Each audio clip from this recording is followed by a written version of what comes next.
La la la la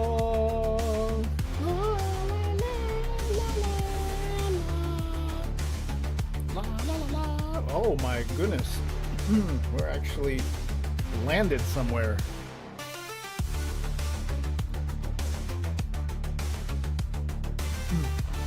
What's up, everybody? Here we go, here we go. We are back in Star Citizen.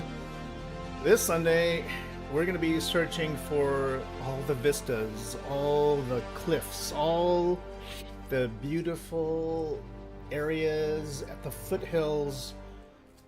Searching for areas with the best grass, the best clouds, the best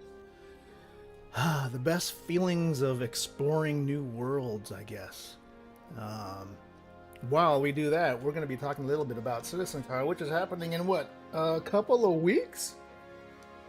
Holy smokes. I'm going to check that out really quick. Like, I know that CitizenCon is happening very soon.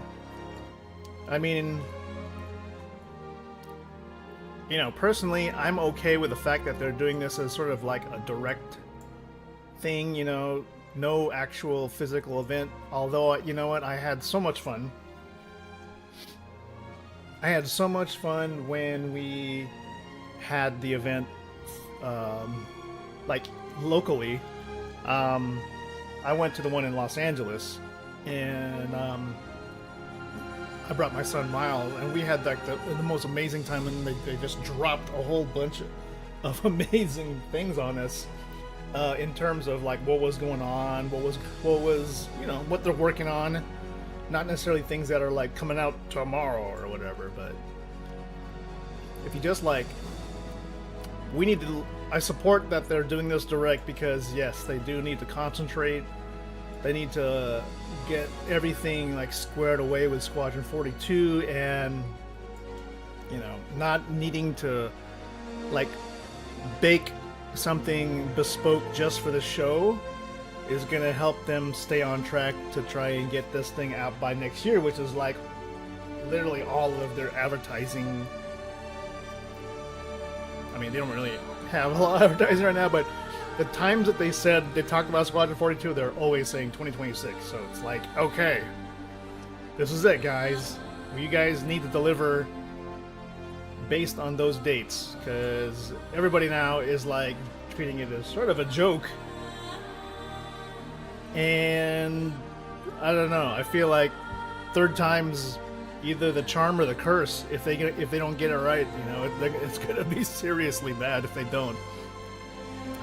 So, I know there's this thing ready to flex your in-game filming chops.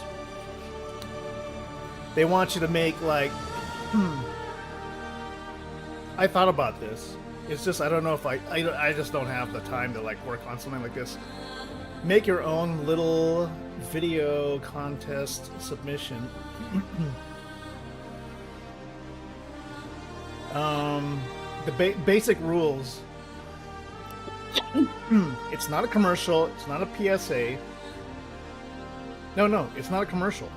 Think quirky PSAs, satirical how-to guides, dramatic reenactments of mundane events, day-in-the-life vignettes, over-the-top recruitment ads, or even slice-of-life moments with a twist. With a twist? Keep it short, max 30 seconds, lore-flavored, fun, whether it's celebrating a local hotspot or sharing an absurd mining safety tip. We can't wait to see the unexpected corners of Star Citizen life. Oh, Star Citizen, you'll bring to life. I mean,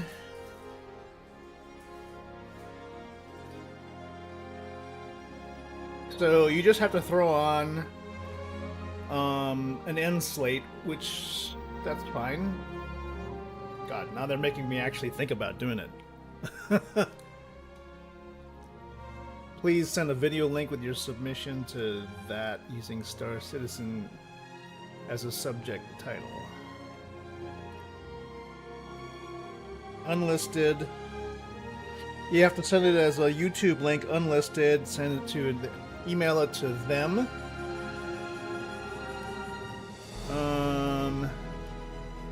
No third-party music, no third-party effects, no third-party sounds, no soundtracks. It has to be, or other third-party content. Star Citizen music is accepted. Okay, so the material must be from basically the Star Citizen the game. Okay.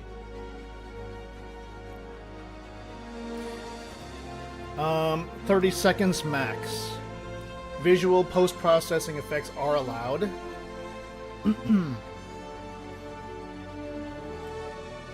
Submissions should clearly state the RSI handles of all those being created.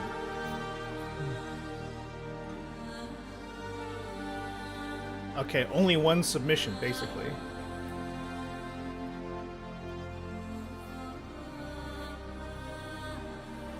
Hey, what's up, Mr. Kick guy? Thanks for reminding me. I need to keep a Kick dashboard up here so that I can ban all you guys who just keep coming in to spam me.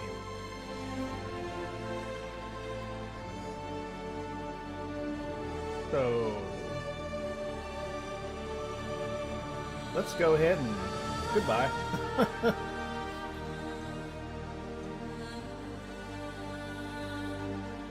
And bam, you did.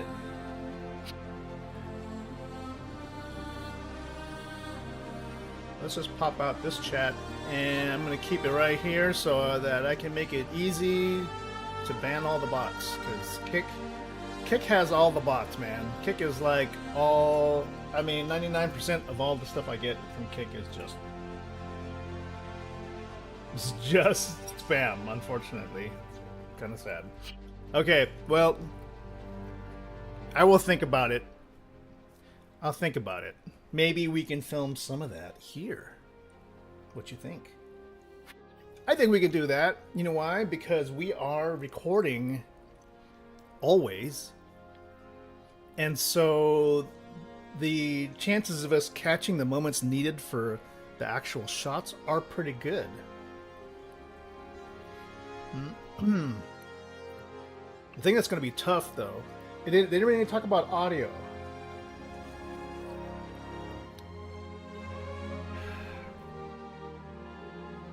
So I would either have to like record my own audio, or I would have to like stage my own audio. So I'm not quite sure, but you know what? We could definitely make audio, and I'm not talking about. I think that's must not include any third-party music. Fine. Any third-party sounds. Star Citizen music is accepted. That kind of like worries me, because like this is basically like no talking, because me talking would be considered a third-party sound. So I'm not quite sure about that.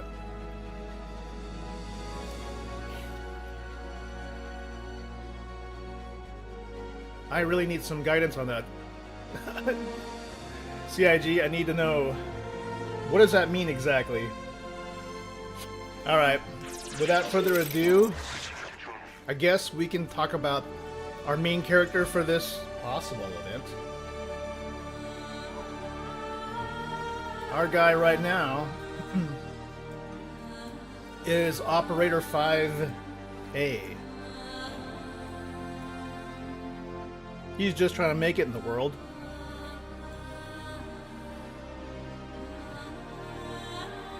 Should I give him some extra styling? Maybe I should give him some nose piercings.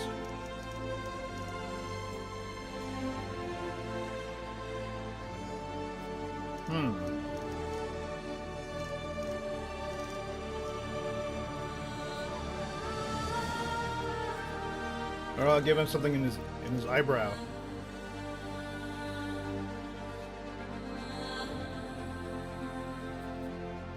maybe people wouldn't quite get this.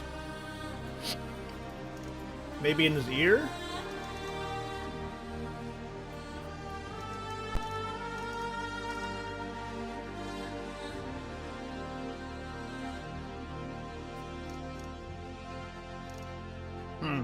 I don't know.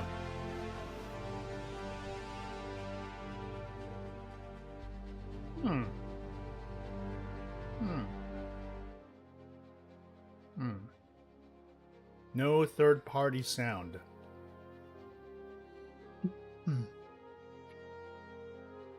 So we would need to do, man, if I was to like do certain shots, I would need to be able to do some, basically some, the things I'm thinking of require like drone shots, which means I either have to have a third party help me film, or I would have to do like a camera zoom.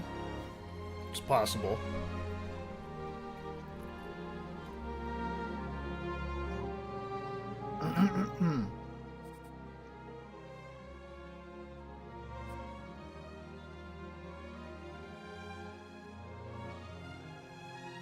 I wonder if they'll be like, you know what, this would be better if they had hair because we want to show off the new hair, and I'm like,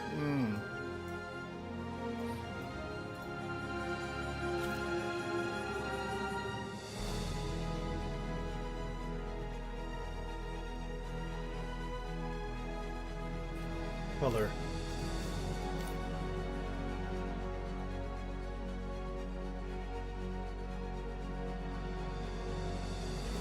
All right. For today, you have hair.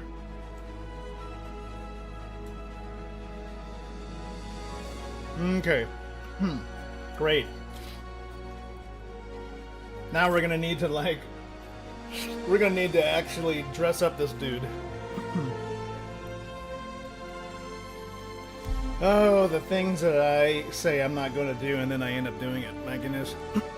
Because I just convinced myself that it actually needs to be done.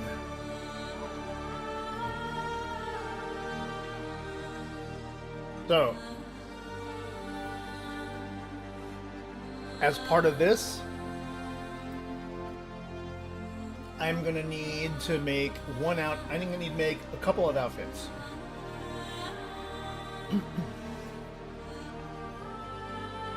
And a couple of sets of outfits, and I'll put them into a box to make it easier to set up.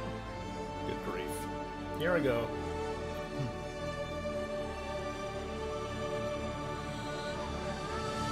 Can we do it? How much time do we have left? We have 2 weeks, don't we? 2 weeks. CitizenCon. Not even 2 weeks. 12 days. We would have 12 days to do this. Oh god. Even if we did, it's due. Oh, well, you know what? We don't have 2 weeks. We have 2 days. We would have to finish this by Tuesday. We have to edit this by Tuesday. I don't know. We could probably just like act like we're gonna do it, but we don't. You know? Because there's no way we'll get it done in 2 days, man. Don't think it's possible. Because here's my dude. He's ready to rock and roll. He's on Ruin Station. Doors don't seem to have any sounds today. Now,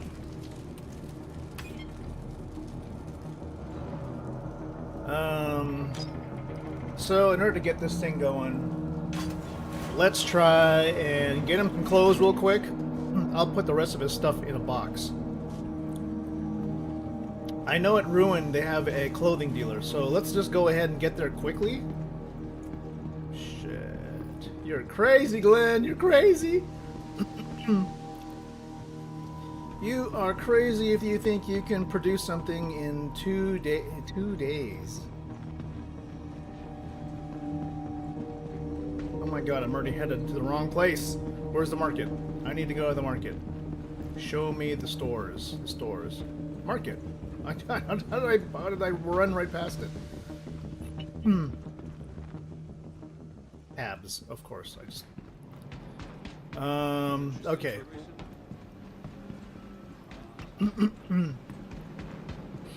I need to have a premise. I need to have all kinds of things. I guess smolts. You have smolts light, by the way? I'm gonna get a bottle of smolts. Keep that. Couple bottles.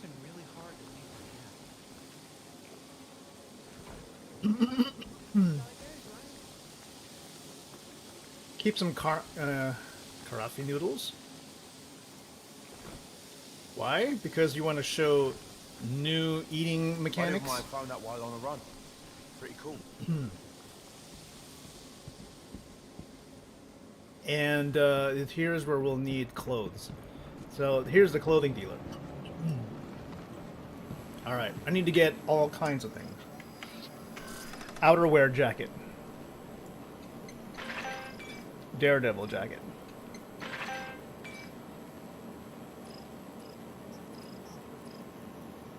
A different shirt. Got any pants? We have no freaking pants. God. This is gonna suck. Gray boots. Wander boots. Okay. That's about as good as we can get it, man. Crap. Gear. Might be able to get some stuff here. I just need pants. Oh god, armor shop. Okay, leggings. I mean, if we were able to do the hack where we can wear clothing, yeah, maybe.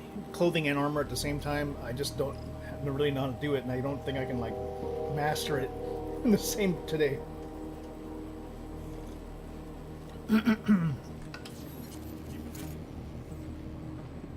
Anything close to that? Because if we don't have pants, we don't really have much of anything. Look at that, he has jackets. I mean, that's cool. They do have it.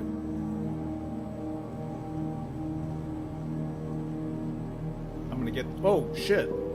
Exit. Okay. Oh, glad that works. You're just buying a whole bunch of stupid clothes I don't even know if we're gonna keep, but...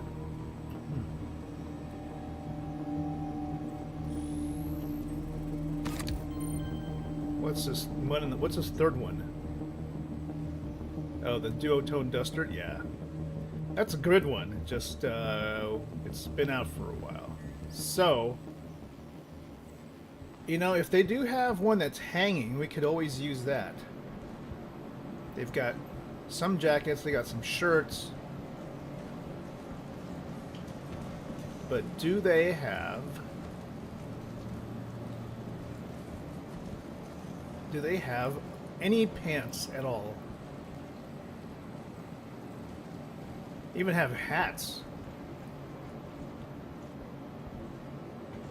Dude, not a single pair of pants. How can they... How can you do this? You're a clothing dealer. Okay, well... If not... I mean, even this dude doesn't have any pants.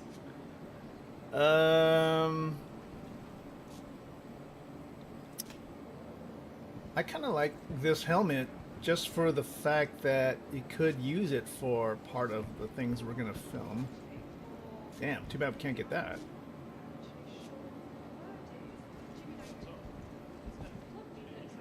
Alright, this guy here.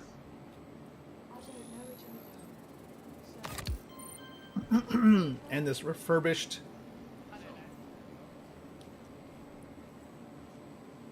undersuit kind of looks cool. God. Here we go. We're gonna go do some crazy stuff. Sinkhole backpack.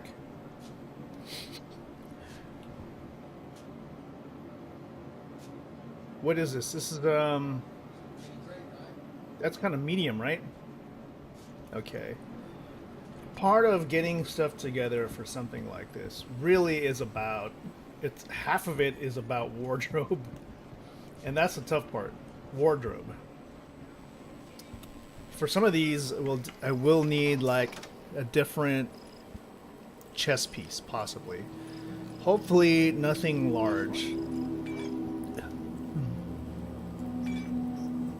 That's about the best we could do. Yeah. Okay.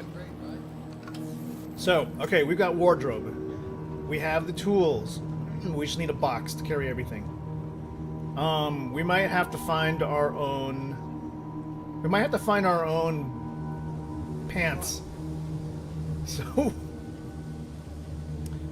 I might have to film part of this, like, from the neck up. From, like, chest up. So, part of the thing I'm thinking right now, holy crap, is, okay, we're gonna go to the bar. Shit, how do we get to the bar from here? You gonna buy that or look at it all day? Nice. Not Ghost Arena. Where is the bar? Okay, don't want to go too far this way. This is the PvP zone, right? What we need to do now is dump everything we got. Boom, boom, boom, boom, boom. Okay. We need, we've got a jacket. We need a shirt. So, we got two different kinds of shirts. We got charcoal, we have gray. So we're gonna wear this light top, dark jacket. Daredevil looks too formal. We'll go with the, there we go.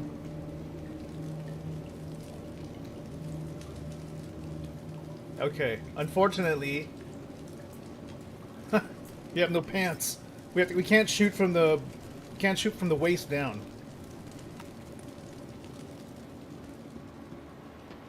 So we gotta be very careful with our angles.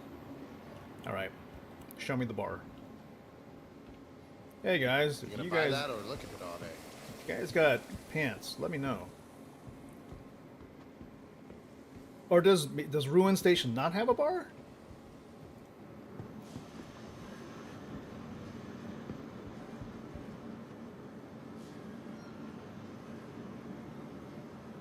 We'll need to get our best quality recording out of this. So we got, at least It's perfect. You should totally buy that. we're getting above 70 FPS. That's good. Lighting has to be better though.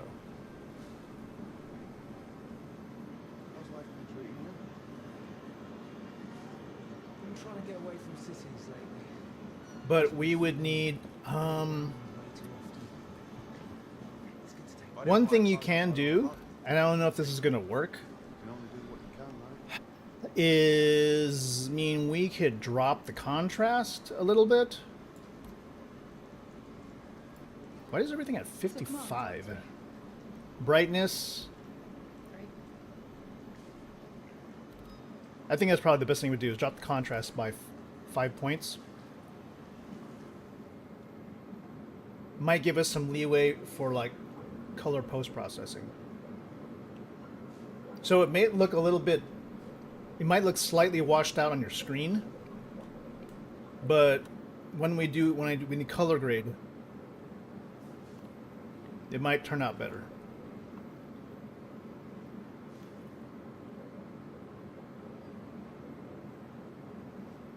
Well,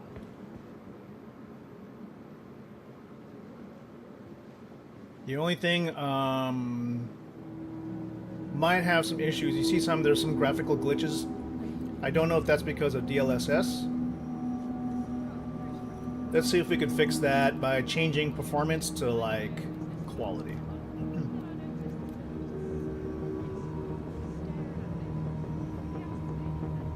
Actually, I think it did. But how did it fix? Frames aren't too bad now. Yeah, it's perfect. You should totally buy this.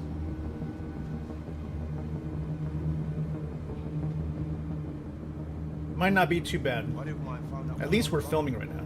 Pretty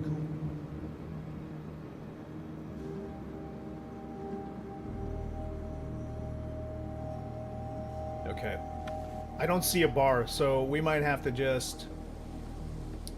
We might just have to film with the smolts. Can't remember where we got that from.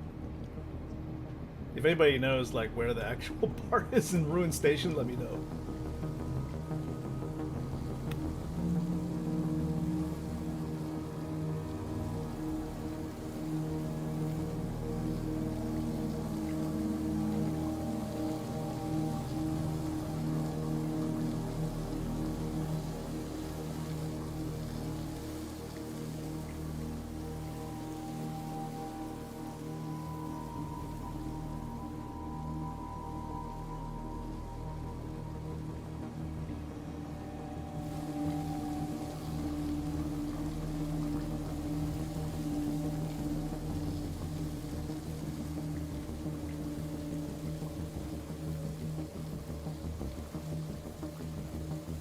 Focus.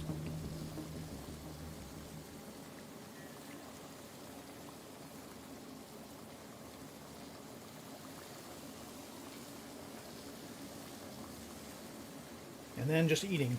Medium shot.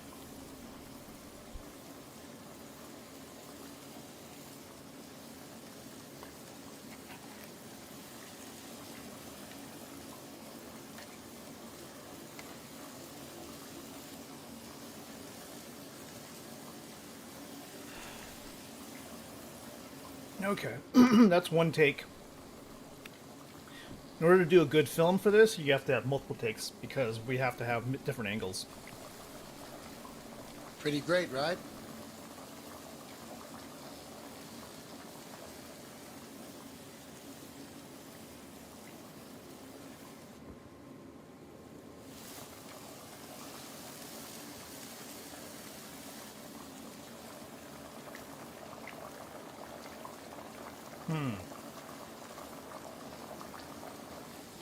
Like what you see? Close in.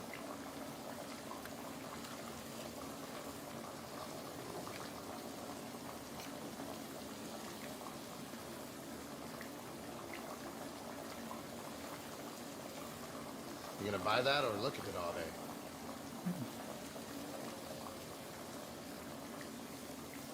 Not bad. Different angle. Inspect. Like what you see?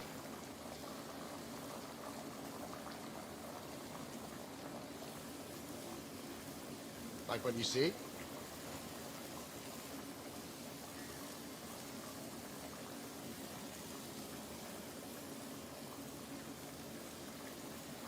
Like what you see? You gonna buy that or look at it all day?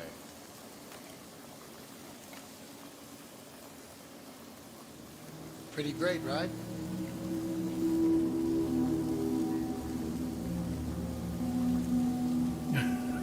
Okay. That's good for that.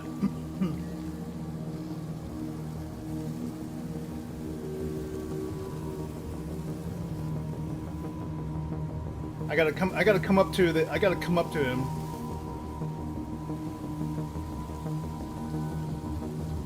Back away. Okay. Without going too low because you can tell I'm not wearing any pants.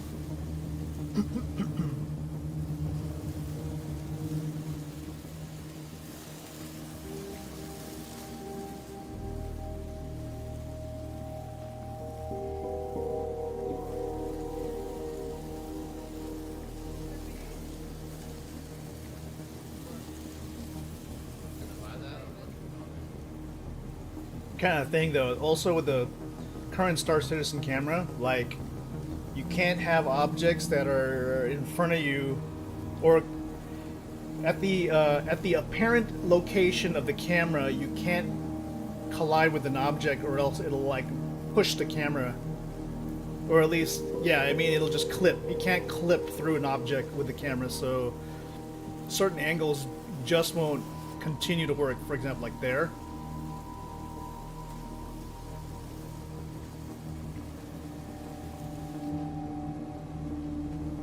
Oh, like so, like that.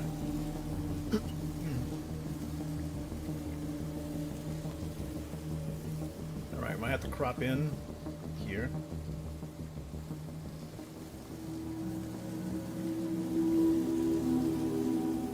Which way is this way? Okay, I gotta look to my right for him to look right. Shit, his face is changing.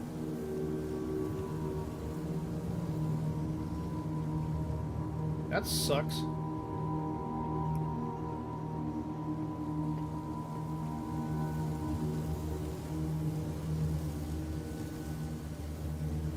Let's see if I can do that again. I just need a good quality walk towards where he's at. Shit, there we go again. How can you make a film when the freaking textures change? Like what you see?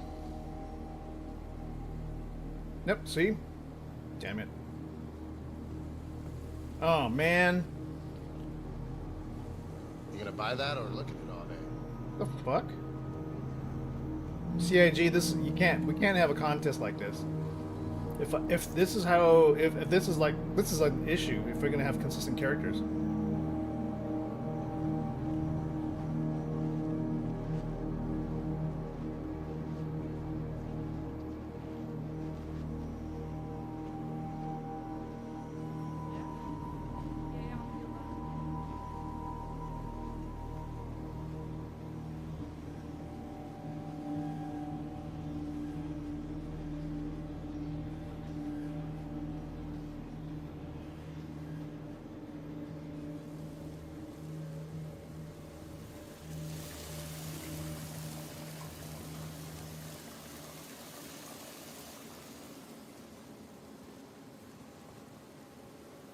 Okay, we can pan from over there to here. Pretty great, right?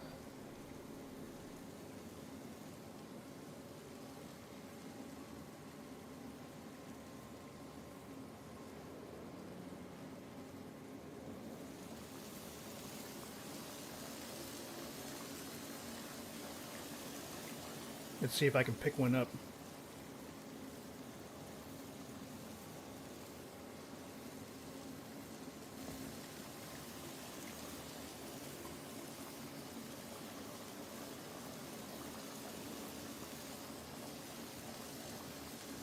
Okay, let's try one with a skewer.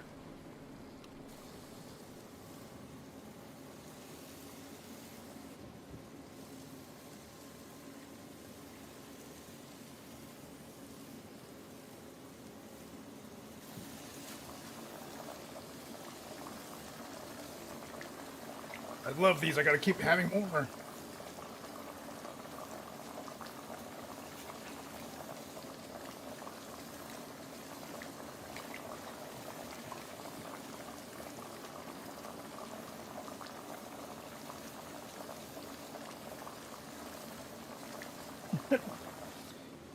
Okay, he's not quite looking at... He's got to be looking at these. Okay, so I got to move over here. Shit! Stop changing faces! Like what you see?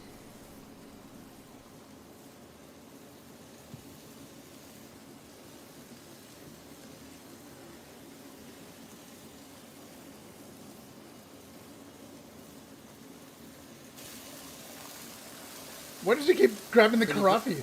You gonna buy that or look at it all day? How was the box of worms? Obviously, he keeps eating in so many of them that it must be fantastic. But he can't stop picking them up, so I'm gonna have to put it down. Ah, shit. Okay, just eat it. Well, you know what? This is a good camera angle. Like what you see? Maybe not. Yeah, so he's had like 4 of them. I'm sure he's full. But I need him to pick up the skewers. Like what you see? For purposes of filming, he has to pick these up.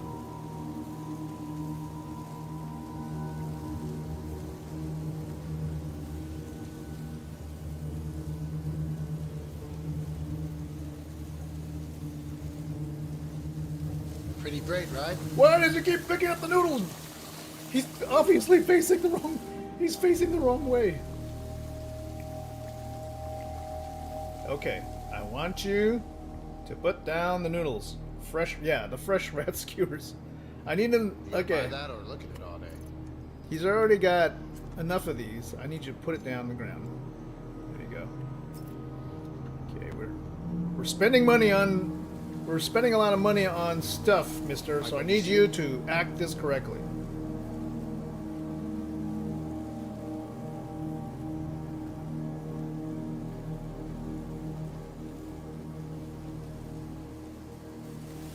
See?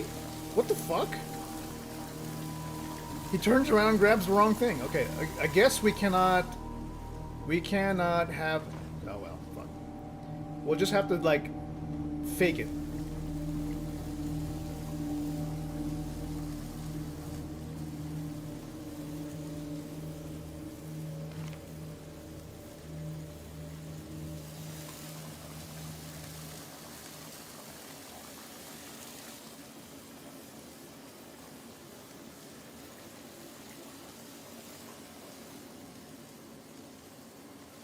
Alright, let's get a good focus on what it is.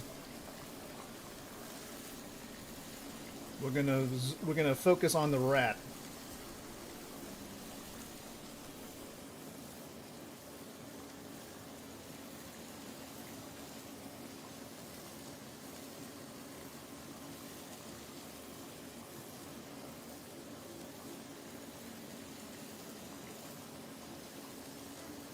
Eat it. Did he eat it? He didn't even eat it. That's fine. Okay, you may be wondering why is he, like, walking around with no pants. Hey, what's going on?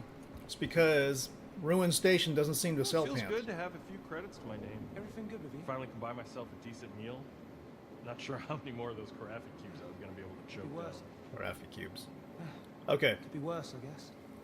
so, oh, okay, the next scene is gonna be, drinking. Smoltz.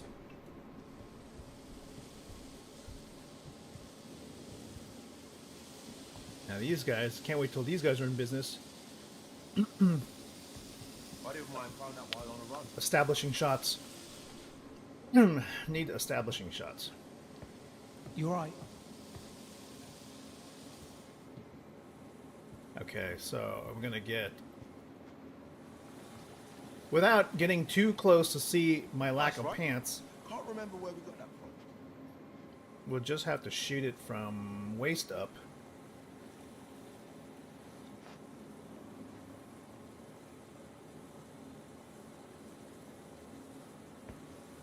20 years ago, I swore I didn't I mind would find that remember while on it. a run. But here I am, craving the damn things whenever I leave Byron. Tried them in places I too. mean, he's got smoltz right there, so I might just go with that. Let's film tighter, Yeah, it's perfect. You should totally buy it. like such. And we'll have him facing to the right.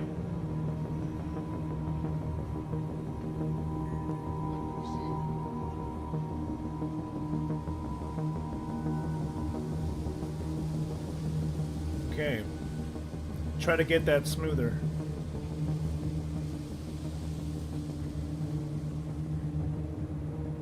Without getting too jerky on the movement. Ready, and action.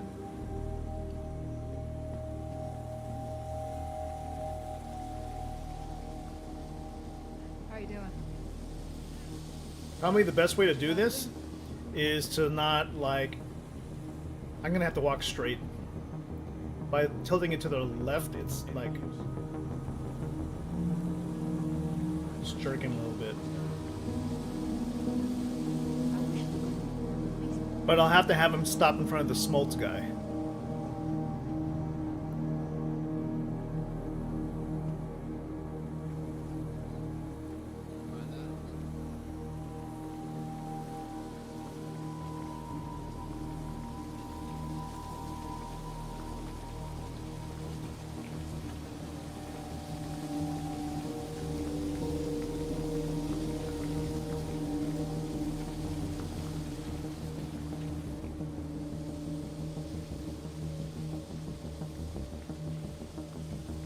least they have plenty of alcohol. You don't remember what you ate. Yeah, exactly. Okay, let's see if I can get him to pick up the beer without picking up the noodles. In order to do so, we need to plant ourselves in the right kind of light. Shit, there's plenty of noodles for him to accidentally pick up. And lighting there's not that great. Let's still go here.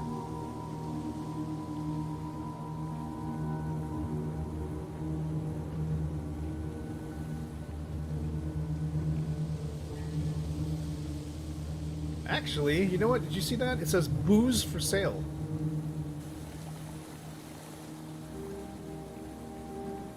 There we go. We need to push the camera to focal length over there. How do we do that? Can't really. I can't set the area of focus. I can only push the camera.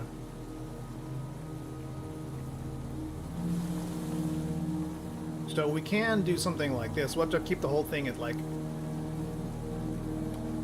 so.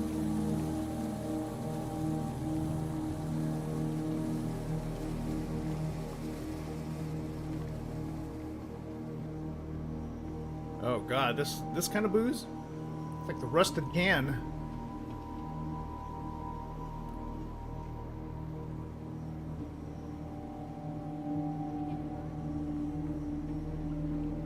No. I'm not looking for rusted cans. You gonna buy that or look at it all day? Pretty great, right? Alright. We will just do the shot with the Smoltz dude right here. Doesn't matter if the light's bad. Same shot. Walk up to this dude. Move out slightly. Look to the right. And action. Buy that or look at it all day? Grab the Smoltz.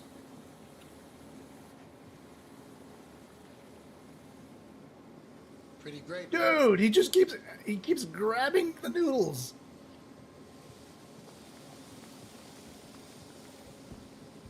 Oh my god.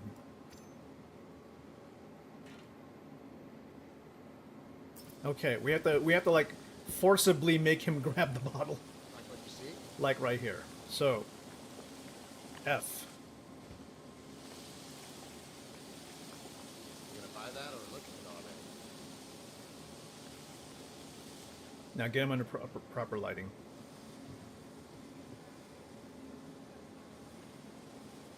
Good enough lighting. How you doing? How it goes, I guess.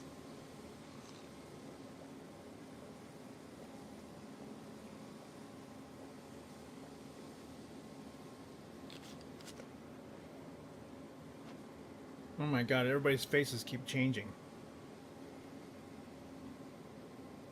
Not a good deal. I just threw down my drink. Yeah, that's how I feel. Okay, that's enough of this. You gonna buy that or look at it all day? Why stick to this? Why stick to this life when we can get away from it completely? So, okay, so we might need some kind of a transition to where a thoughtful transition.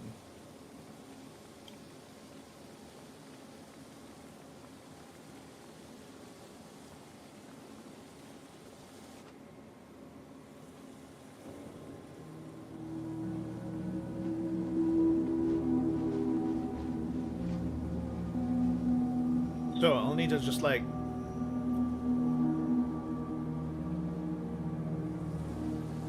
here Pretty great, right? get the focus proper.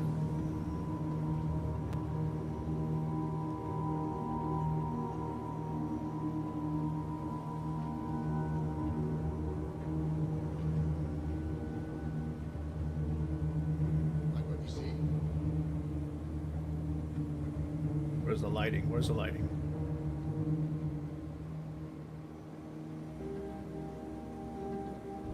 Like what you see? Good. Okay.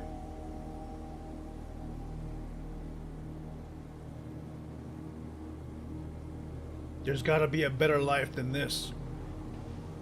Anything new in your world?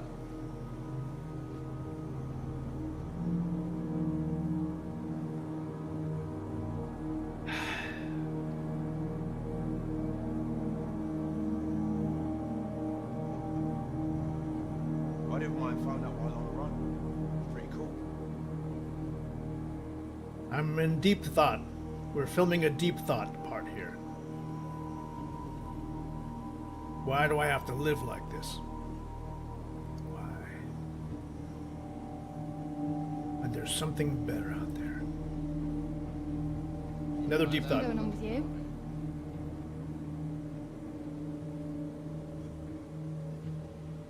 Pretty great, How about right? you? You good?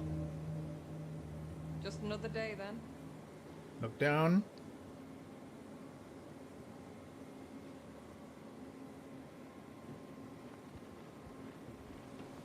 Freaking NPCs, man. I used to complain about there not being enough. Now there's too many.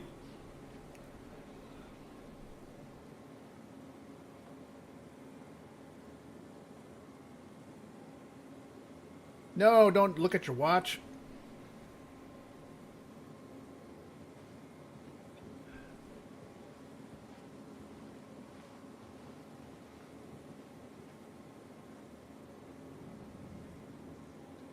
Should be enough. Look this way.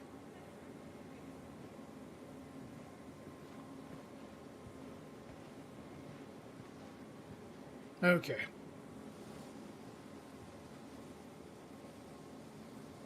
So he's thinking to How himself, about you? You good? Just another day then? we have to be able to create a narrative without any words. It's a tough one. No third-party sounds. Pretty great, right? And do it like in a shit. We're gonna need a small ship. A clunker, really.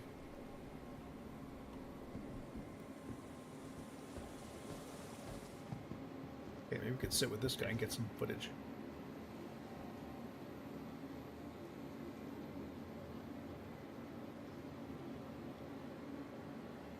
What's good with you? Pretty wild. Yeah.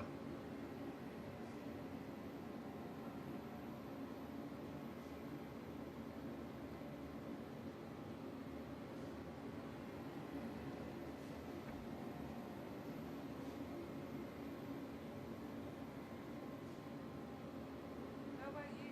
You good? Okay. All right. So now I'm thinking we might have to use something like a Drake cutter. All right, let's go get our gear. Pretty great, right? We have all the clothes we need. Let's get to our ship, and then the next part is filming.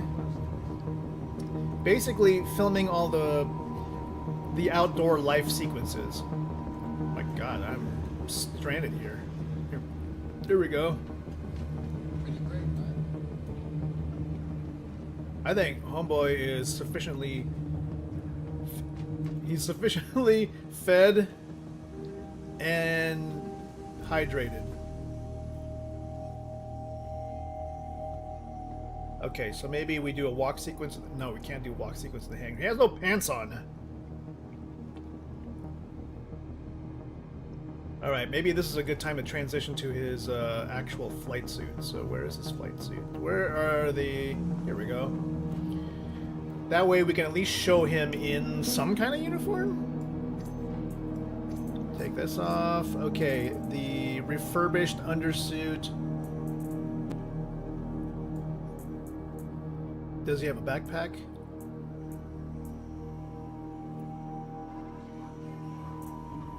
He's got, okay, he's got one of these.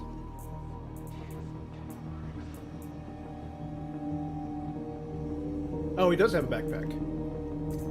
Oh, no, that's the wrong backpack. That's my old backpack. So he's, okay, he has a helmet too? Okay, he has the cheap helmet. Okay, so I'll need to show him, he's gonna need like a light backpack, because this is Calico Core, this is the light armor. So we have to get the MacFlex backpack. Where is it? There's something here called gear. Peanuts, water. Here we go. Pretty great, right? Well, let's see if they have a different backpack here. No? Okay.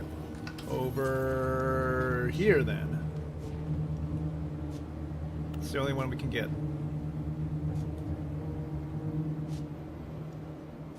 How do we buy? Crap.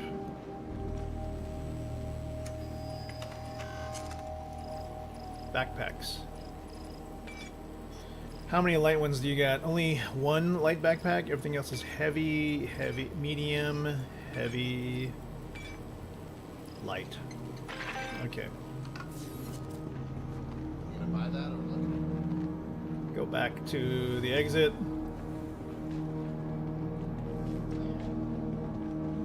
This will be how you get around. Hey, what's up, people from Kick? That's an instant. Oh no, that's no. Wow, how dare you people come in here and spam me on Twitch? That's a insta ban right there. Hey you. You dead. Bye bye. Goodbye. Okay, back to the game.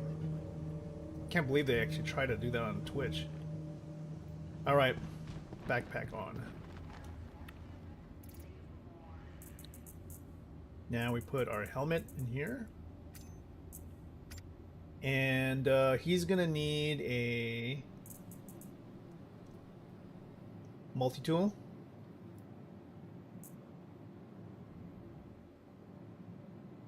And inside his backpack is gonna be basically the supplies he's gonna need, like the noodles, the beer, and attachments. It's gonna be from his my pants armor. So the Campbell Light attachment, 3 of them. That should be enough. Hey, Duke Tater. What's happening? What's happening? Okay, now that we're ready to go, time to film the walkout sequence. Assuming there's no third-party audio, which means probably no voiceovers to actually tell the story. This is where we need to do... Now we can do a walkout because we can show the full body. So we have to get proper distance from the camera.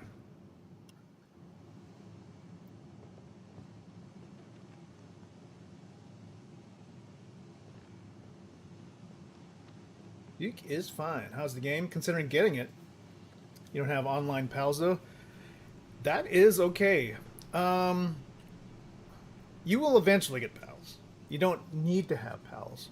I have a few pals. I usually play solo because I'm building things. I'm actually half trying to film something for the Tuesday submission for a video contest for Star Citizen. So it's actually a lot of fun if you know what you're trying to get out of the game.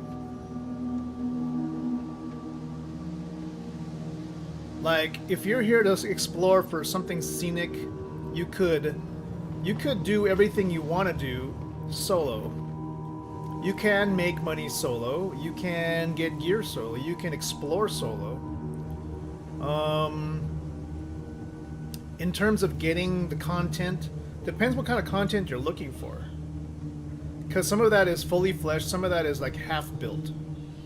And I think in 2 weeks we're gonna find out more about what we're probably gonna end up getting next year, as well as the following year after that. Oh yeah, thank you. Yeah, according to the website here, it's submission for the 25 for the video contest. Submissions are due Tuesday, September 30th. So I've got I just looked at it, I'm like, hey, I don't think I'm gonna do it because I don't have time. And then I looked at it like, okay, this sounds like something I would actually want to do. And then I look at the submission date; it's due like in 2 days. I'm like, it's and literally it's a PSA, so it's a satirical PSA, a how-to guide, or a dramatic reenactment of mundane events, day in the life vignette. So I'm like, I could do a little bit of that. You're looking for a decent space game explorer. You played No Man's Sky. No Man's Sky, I think their update, it looks really great. I'm in there right now. I have a kind of a beginner account, but I don't have enough money, I guess, to like put together like the big ships that they show off in the new update kind of patch notes or whatever, because they show off all these great things you could build, but I have my starter ship still, so I'm not even sure how I would save up enough or build up enough to kind of get to where I can build my own stuff.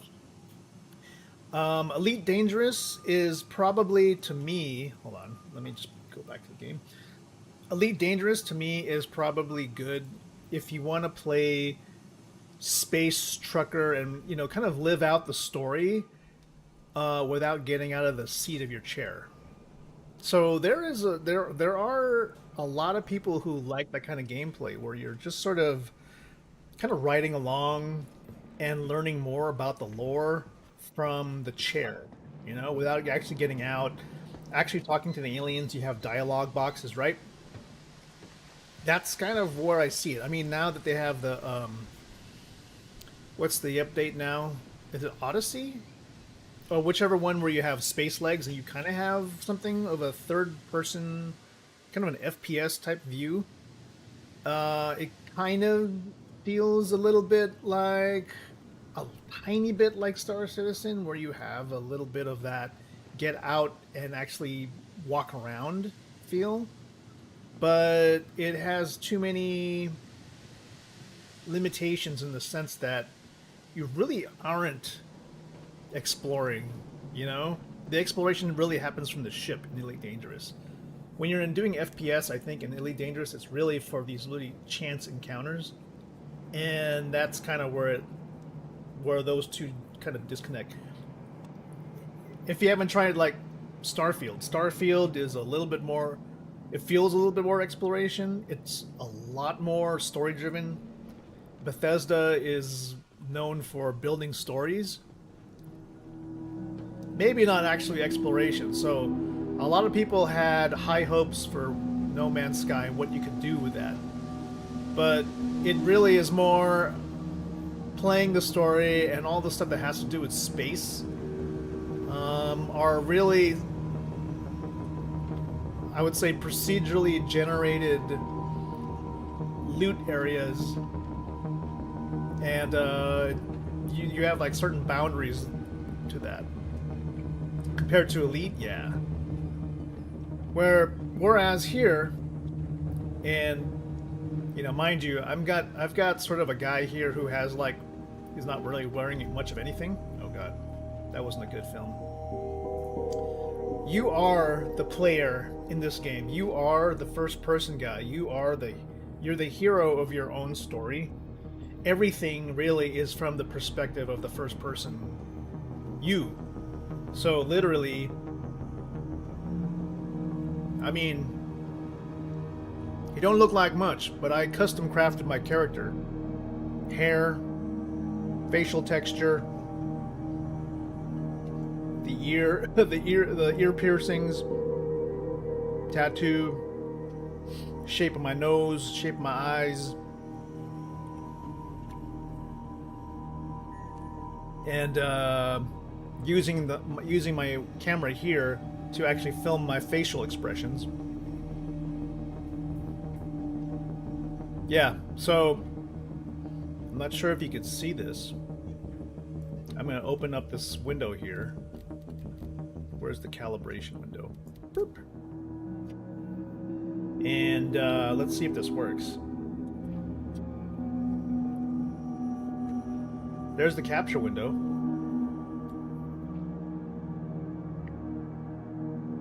So as that's going, you can see the control points right here.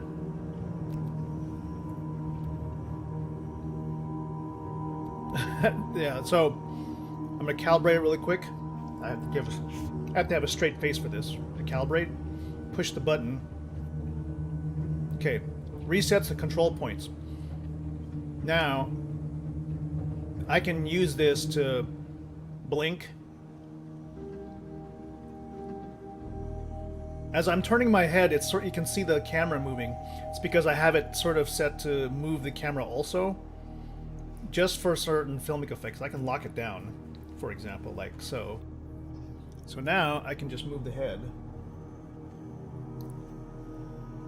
But I'm using it for particular reasons as part of this filming thing. But I can move the camera around. But I'm using this to try and like set up these film shots.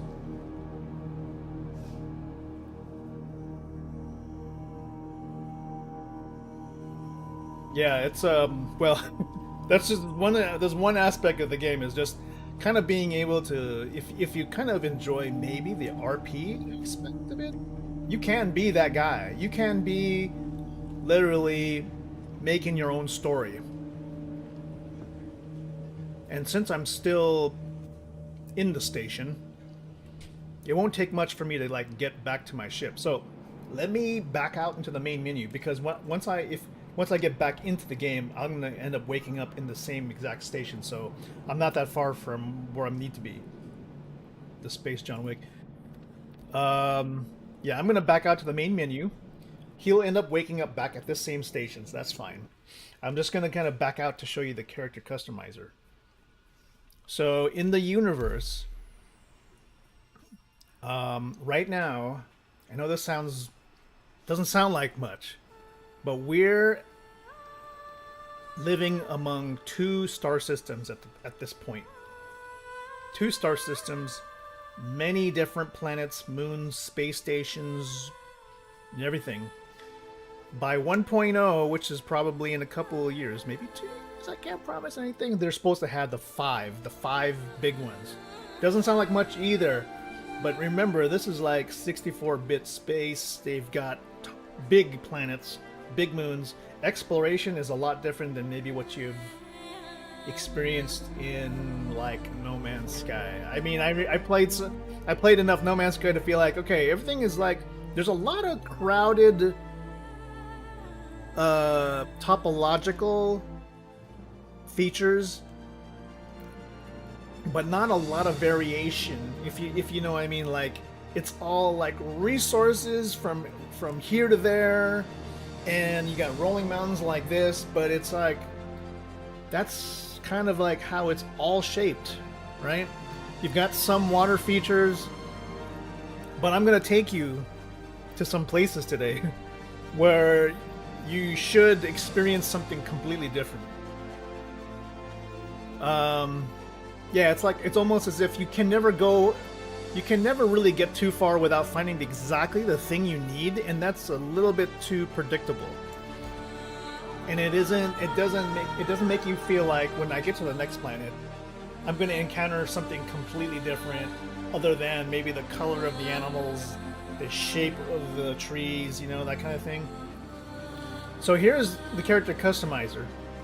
I made this model based on, you know, so you can mess around with like skin color, texture. You can pick different textures. You can pick different facial blends. So you can not only merge from, for example, like the whole head, you can merge from the chin. I could say, give this guy a big chin, small chin, whatever. Give a guy a different kind of set of eyes. Change the shape of the nose. So I had to go through a lot of, like, I had to take a lot of time on this guy to make him what he is now. And I have presets, so I've got my operator number 1. This is one of my first experiments. And in the custom character customizer, you can turn on the camera control, so you can get an idea what he's going to look like. And I got operator number 2. I just named them whatever, like this dude. Different kinds of hair, you know. Different eye color, whatever. Operator 3. Use this guy a lot. And you can see that you can have different tattoo styles around the neck. Operator 4. This guy I made here. Rough guy. Man, he kind of looks just like my Operator 5 now. Darn it. I have a habit of making him so similar at some point that I like, darn it, they almost match too much. Oh yeah, 4B. And then 5A. This is the original 5A. I put hair on him because I just kind of wanted to show more hair because that's the new hairstyles. Probably want to add that as part of my video submission. And not only they're male, there's also the female characters, so.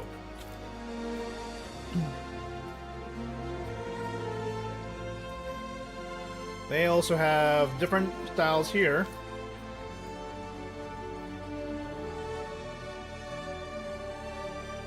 You can mess with texture.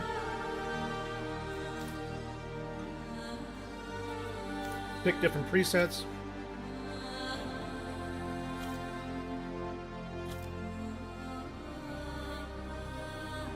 Change the hairstyle. Hair. I mean...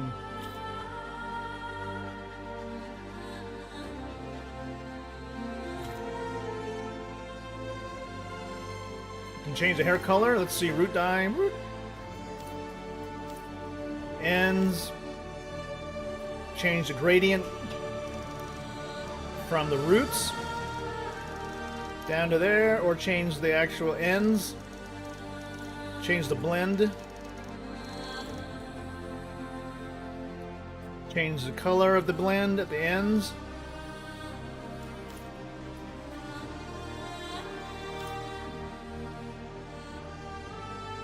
Wow, I can make a totally new character like right now. Change the different kinds of eyebrows. Dang, dude, I just made a completely new character like in 2 minutes.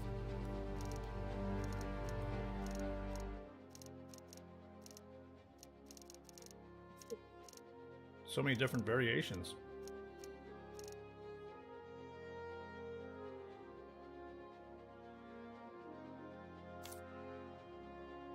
Eye color.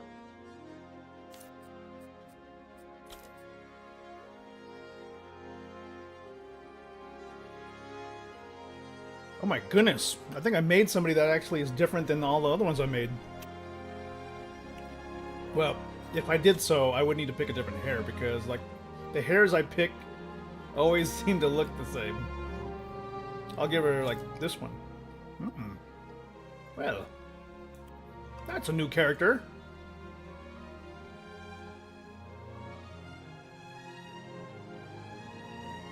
She could probably use some blue eyes.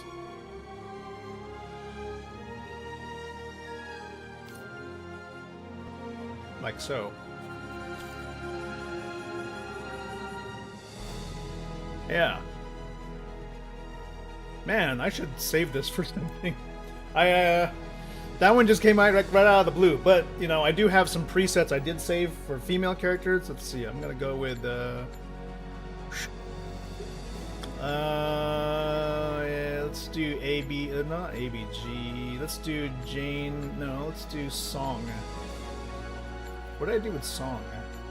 Song 1A. Song 1A. Yeah, so you can Customize as you wish. So, Ducator, without further ado, I'm going to go back to exploring. We're going to actually explore. So, let me just go back and pull my... Oh, wait, did I just change the guy that I just did? Okay, it was from 5A. Let me just make sure he has the right... Let me just make sure I put the hair back on him. So, he had this hair. I went and I said apply to all, and I did styling. I added ear stuff, and that was all I did. I think that's all. I think that's all I added. All right, let's get back in. What I'm saying, I'm putting this character back is because, as part of my filming, I want to make sure that they still have the consistent look for this particular 30-second spot I'm filming. But part of what I'm exploring is going to be what we're going to shoot for this video. And I may not submit. 2 days is not enough time for me to like put together like a spot. And I feel like this re-terraformation of settled worlds, I think that's the company's way of trying to hint that they're going to be rolling out their new planetary tech V5, which is supposed to bring in so many more different kinds of worlds. Let me see. CitizenCon Planetary Tech V5. I don't know if they... So if I showed you this, V5...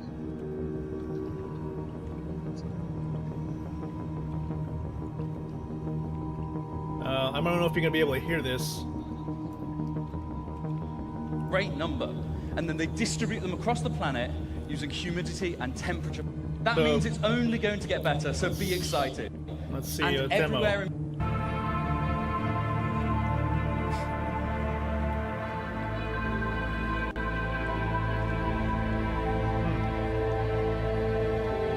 I cannot wait. With the density of foliage, it's going to be insane. The terrain shader is based around 4 layers. We always first consider bedrock at the bottom of it all.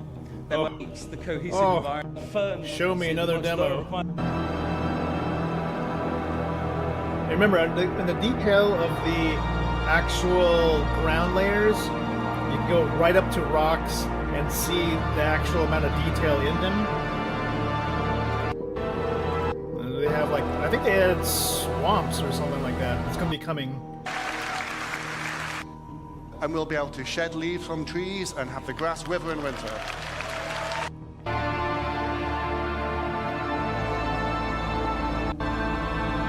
Some of the stuff that's actually here is in, I'm going to say, part of Planetary Tech V4. So let's get to a place right now where we can actually see some of this stuff. All right. Let's get there now. Turning off that. Coming back in here. Okay. We're back in our hab. That's fine. There's a bug in the audio right now that the hab doors aren't opening. We're in one of the, we're in a very, how do I say this? We're in a lawless star system. It's called Pyro. So everything right now looks like a dump. So don't think that everything you see here is like how the world really is. It's because we're in a star system that, by the lore, was like abandoned a few hundred years ago, and then now it's been taken over by outlaws. And as you could tell, it's like there's no actual maintenance. This place now just sort of looks like it's been run by outlaws and gangs. So it's gonna look really rough. But that's not how they all are. If we go back to the Stanton system, if I take you through the wormhole, you're going to see what is basically a medium security law star system. So this is basically considered a zero law zero level law system where there is no law enforcement. It's all kind of tribal, kind of gang controlled. You know, I mean, look, there's like brakes and everything. All right, we're gonna jump over here. We're gonna get into our ship now. I'm gonna put on my janky, ugly-looking helmet. Oh, is this free stuff? I like free stuff. I'll just take this free stuff and throw it into my inventory here. Okay. Alright. For the purposes of this exploration, let's go ahead and pull out a small, appropriately small ship. That would represent basically an individual explorer. And for something kind of jank, I guess we would say a Drake cutter. Only because it feels kind of rough. It feels kind of, yeah. I think that Drake cutter is a good starter ship. We're gonna summon the ship. Okay, so every ship in Star Citizen is a physicalized, I want to say object. They're all like, everything is like an object, and everything is what they call a entity container, object container. So every object container can contain something else. So that's why everything you can walk into. Let's go to my hangar. We're taking an actual physical elevator from the lobby to the hangar. It's not actually a loading screen, because if you were to go to a party, you'll actually see people's markers move from one end to the other, so you know it's an actual physical hangar. So we're summoning the ship from... Is it here?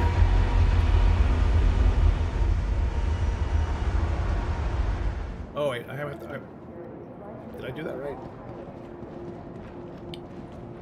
It's possible. It's possible that it could be bugged, and the ship will just pop right into view. We'll see. Oh, it says it's on a pad. Is it? I don't see it. Well, we'll do that again. Your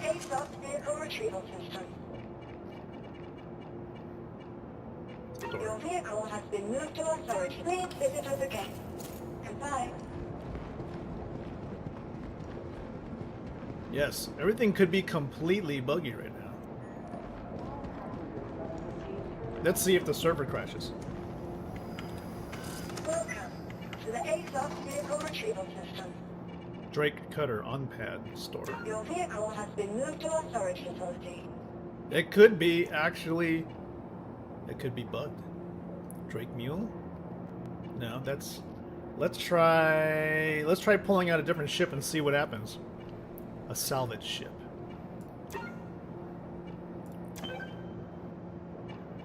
And I think, is it like Elite Dangerous has a concept where Elite Dangerous has a concept where like one ship can do pretty much everything as long as you add on the different module for it, right? So that's kind of a thing. Not really in Star Citizen. Most ships are kind of purpose-built, but you can change out particular components to make them more effective at that particular role. It looks like this... It could be this region of server meshes could be a little bit bugged. Let me try... Bear with me. Could be because we're like in the North American server region. I'm just going to switch it to like Asia or something.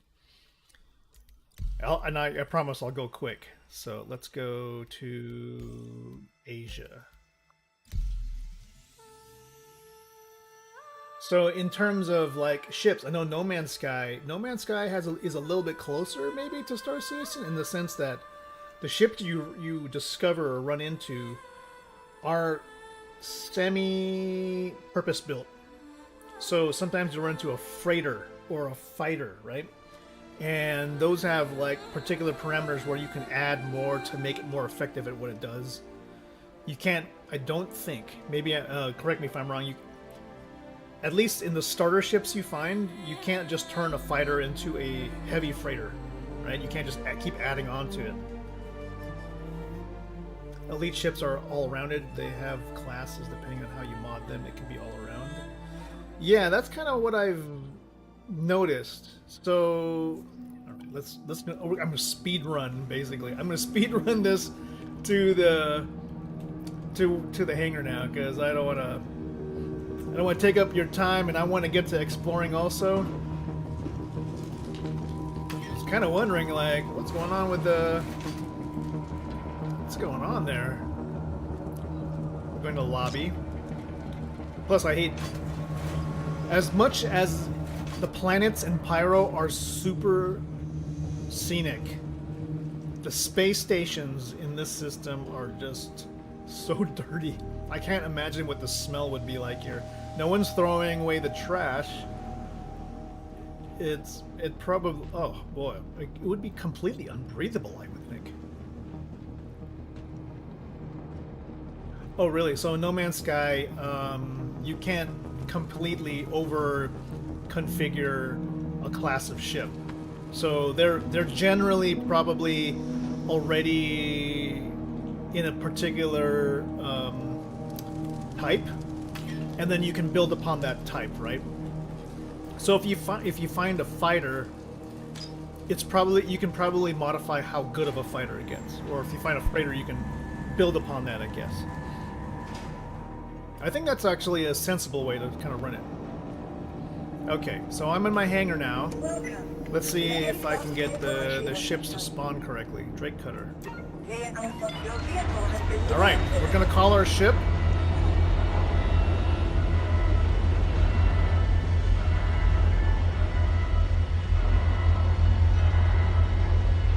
The hangar is going down.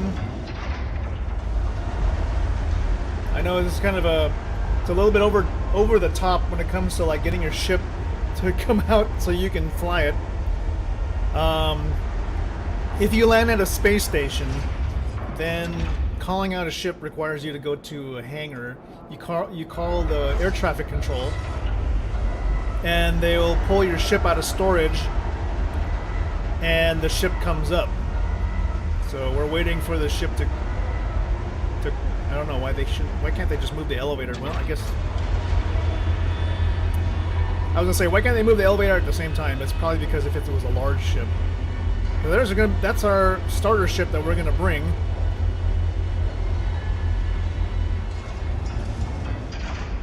All right, here we go.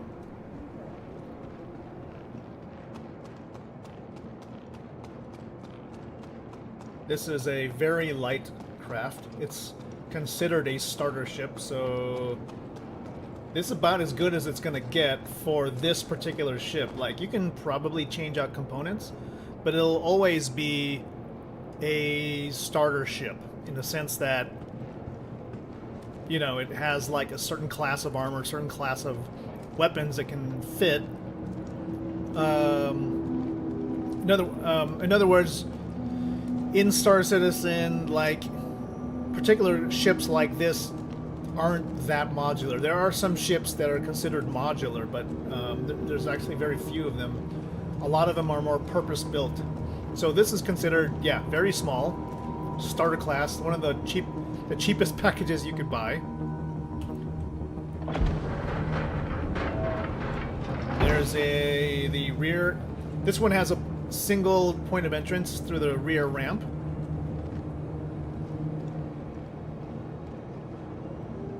Oh, I was gonna bring a box with me, right? No, that's okay. Kinda should. Well, you know what? Let me go grab my clothes.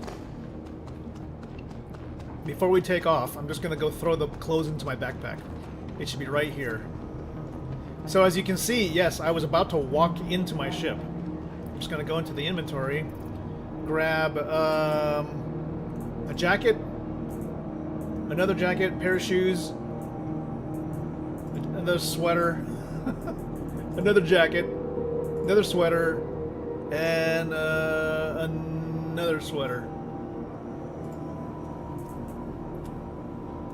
And a healing pen. Can I carry more? That's about it. All right. 2 healing pens, tractor beam. Do I have? I don't have any. Do I have a weapon? Maybe I can carry a pistol. I think I can carry a pistol. Yes. I'll carry 1 pistol on me. And some.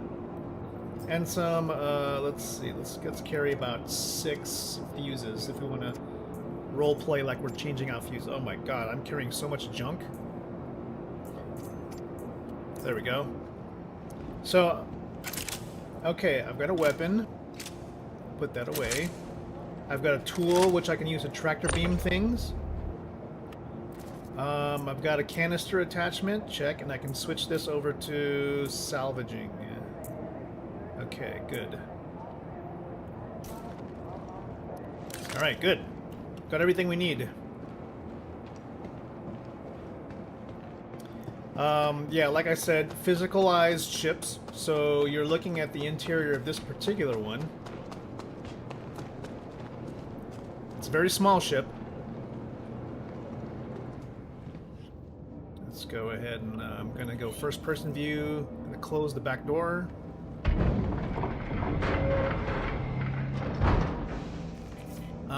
You're going to see that there's component access. So a lot of these things aren't quite physicalized yet, but once you change the components in the vehicle manager, which is an app on your Mobi-Glass watch, these will actually switch out. But for right now, you cannot physically change the components and make them work. That might be coming in the next 6 to 9 months. And that's me making a really bad estimate there. There are different engineering components, shield generators. At some point when we have engineering gameplay, there will be room for a battery. And the battery is what's going to buffer particular power requests in your ship if you mess with like your energy distribution. If you remember Starfield ships have like you can assign power to particular components. And so based on your power distribution ratio, your weapons may fire a lot more, or your shield may generate a lot more, you know, depending on how you set it up. Here's where you can have fuses in your ship. And that when the engineering gameplay comes online, hopefully that's going to be within this year. That'll become a thing. So that's the rear bay. You can actually put cargo back here. There's like physical magnetic cargo grids, so you can snap them to the floor. I don't have any boxes with me right now. Or you can fit a small ground vehicle, maybe.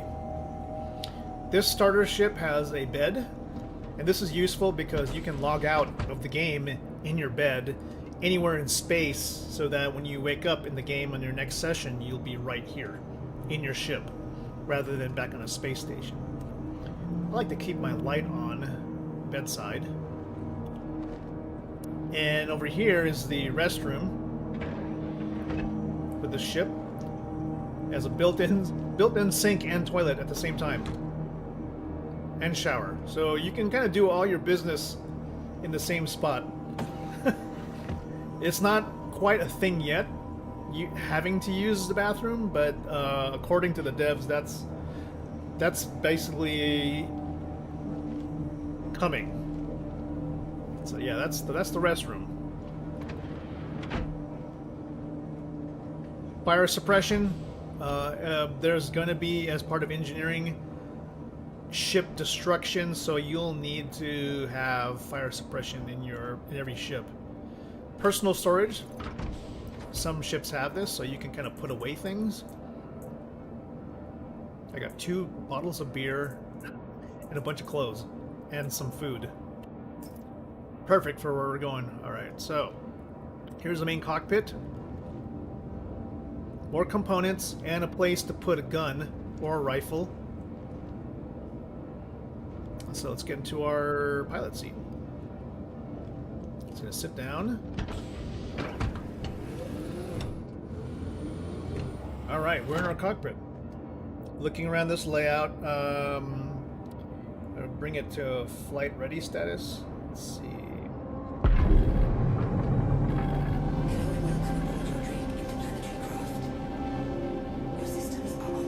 All right, as I was mentioning earlier, there's a power distribution. So I'm going to look down here to this display here. I have kind of like Starfield. Here you have 6 units of available power. You can distribute those extra units as you feel fit. The UI is a little janky for power distribution. Let me just lock the camera there, so it's less jumping around. So it's sort of like a 2-pager. So I'm gonna give most of my power to shields and engines, and the rest to weapons, and the rest can be spare. Seeing as this is a small ship, it doesn't have a lot of power and doesn't have a lot of the weapon power isn't that strong. Just testing the weapons in the hangar.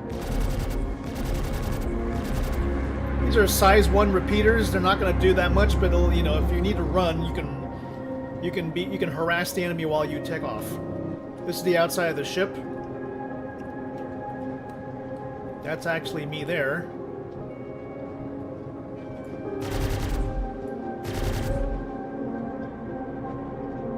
If you were to have multiple people inside the ship, you would see them walking around too. I'll get my VTOLs ready to take off. And let's see, let's get this to comms so we can hail the air traffic control that we want to leave.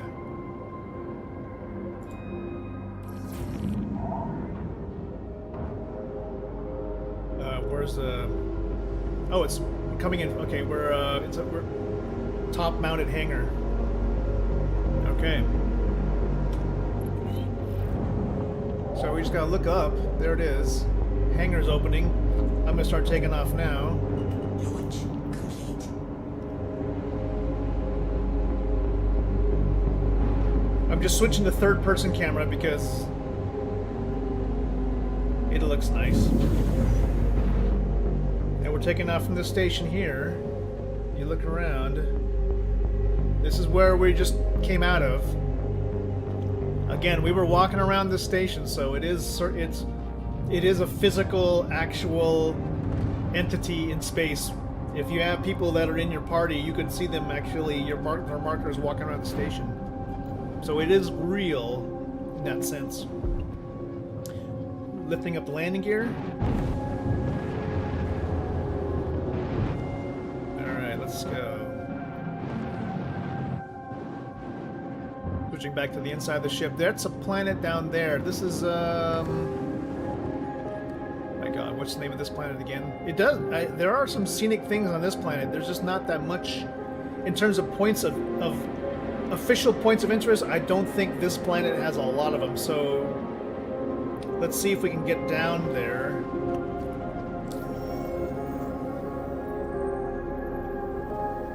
Let's see,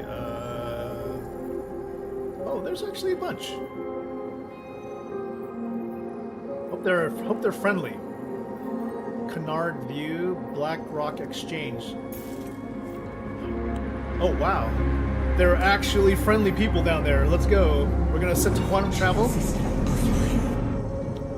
Going into quantum travel mode shuts off the shield, prepares us for faster travel.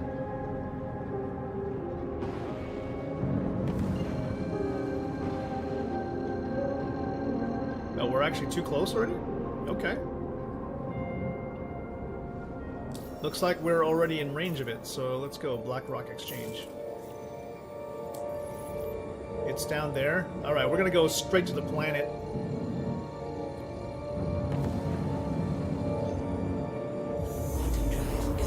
Alright. We're gonna kind of skip the, skip going through atmosphere and go straight to where we're at. Okay, there we go. So normally, if we were to go straight down at maximum speed, we would eventually hit the atmosphere and you would see the flames come off the ship. I wonder if this one actually has... This one doesn't seem to have a cloud layer like some of the other planets. So, oh, there we go. There's our flame effects coming through the planet. Let me get to quantum travel so I can see where that POI was. There it is. 17 kilometers out.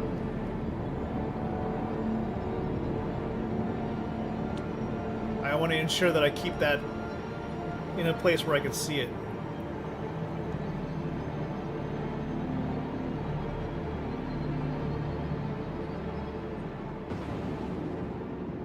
There's apparently somebody there. There's a ship there. A lot of times they're actually abandoned, which is kind of funny. I think the ship sounds on this particular model are bugged, so please excuse if it's kind of quiet. Alright, I'm gonna switch to SCM mode, but get my shields back on. Let's do a flyby of this outpost. Supposedly, this is like a market. There's some AA turrets here.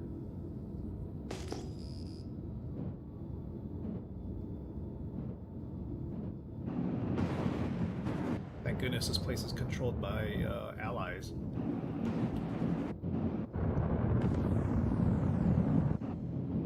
I wonder if this is an exchange, then there's probably a market here. Not the most scenic rock I've seen, but they actually might be. They might actually be selling clothes, which is kind of. I want to get a pair of pants if I'm going to be shooting anything today. Need a pair of pants.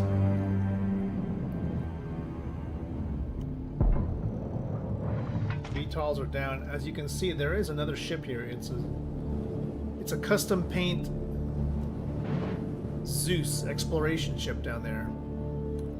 So yeah, that is somebody else's ship right here.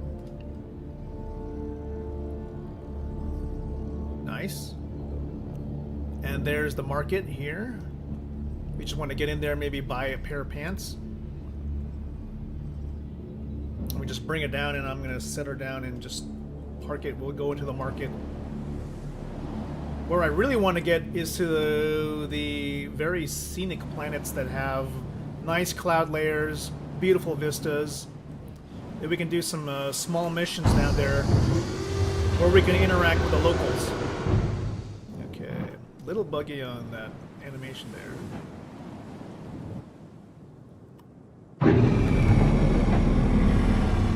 Alright, let's get out of our chair. Shut off the engines.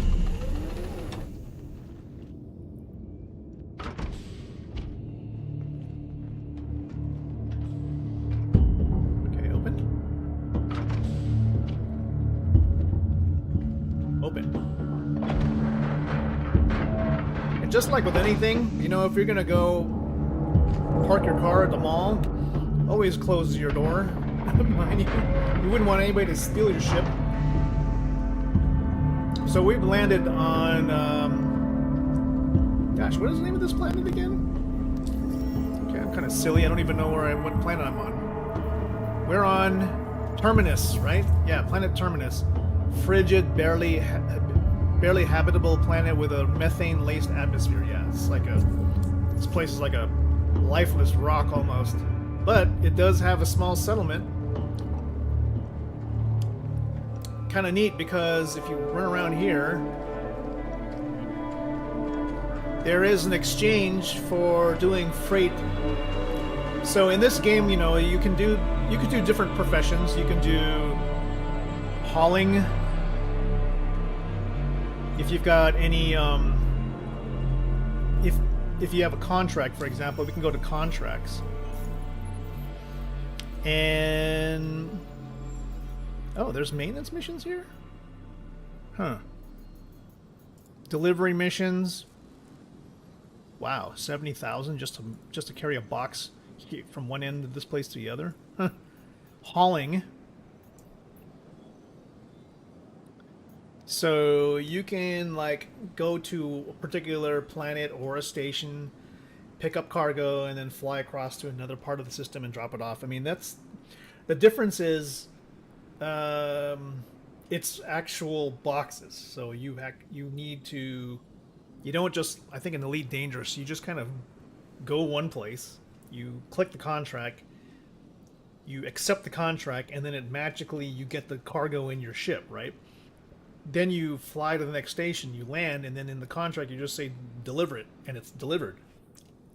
That is the extent of the Elite Dangerous hauling complexity as far as I've seen.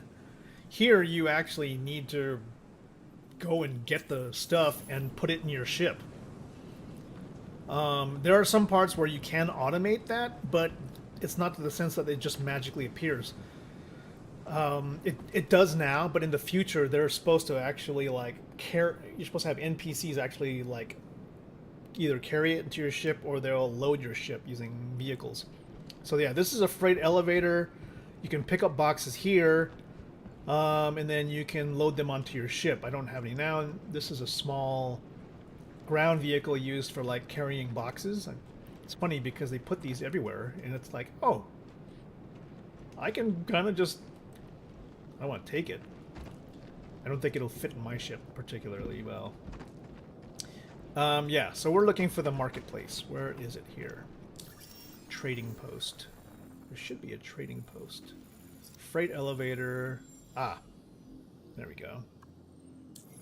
Should be straight ahead.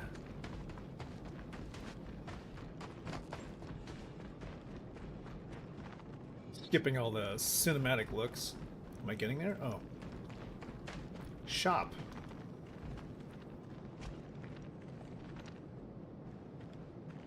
Well, we've got food, we got water.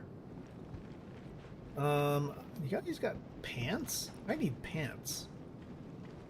I need actual clothes. Layers. I think we can go inside the shop. Ah. Cycle air. Ah, that's right, because it is methane. Oh, nice. Perfect. Okay, I need clothes, guys. You don't mind? Oh, that's inventory. So, tell me a bit about what's going on with you. All right, here we go. One of my friends just told me about this huge deposit of spotted lots. Yes, Everything pants. goes according to plan. The two of us are going to go half in on an extractor. I'm gonna which put makes it this in my decent backpack. profit. You don't say. How many kinds of pants do we got? Charcoal. I'll take these. Yeah. I hope it fits. Let me look. Yes, I got a pair of pants. Nice. All right, good.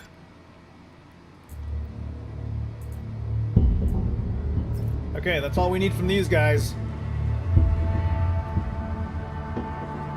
Keeping busy? Now these are the guards for the Citizens of Prosperity. It's a particular faction in the game. So you can align yourself with particular factions and that'll dictate their friendliness to you and the kinds of missions you get.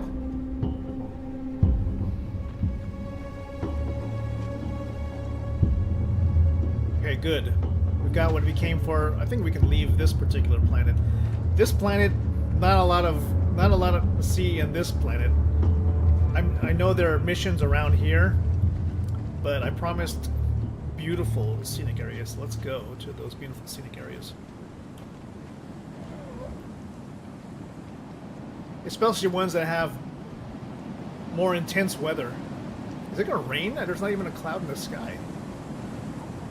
There's definitely moisture here because my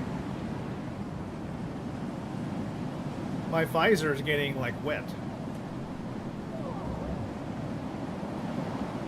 All right.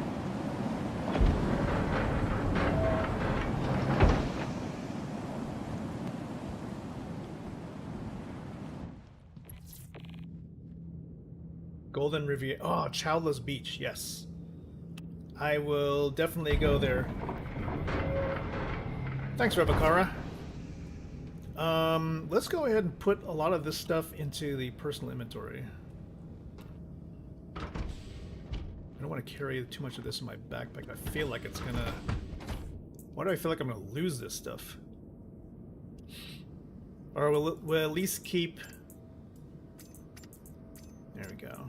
Maybe we got more room now. We got one pair of pants. We got a couple of jackets, a couple sweaters, and some things there. Yeah. Hopefully we can find a spot where we can refuel along the way. And make it to Chowla's Beach. Is that on... Let me... luckily we have this... The star map now has, like, Chowla's Beach.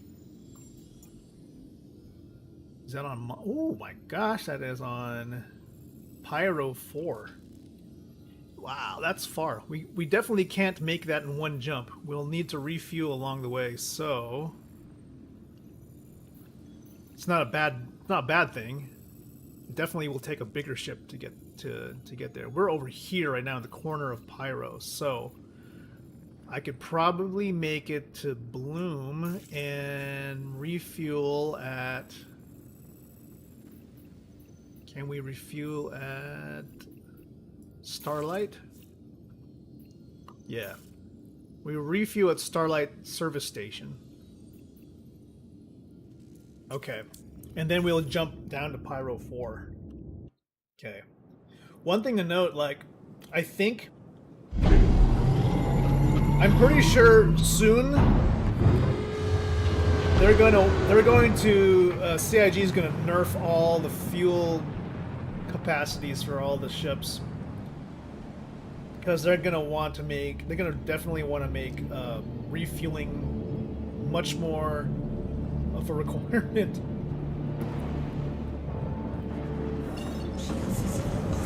They're going to need to make, like, repair ships, refueling ships a thing. Because we do have them, no one uses them because no one really runs out of gas at this point.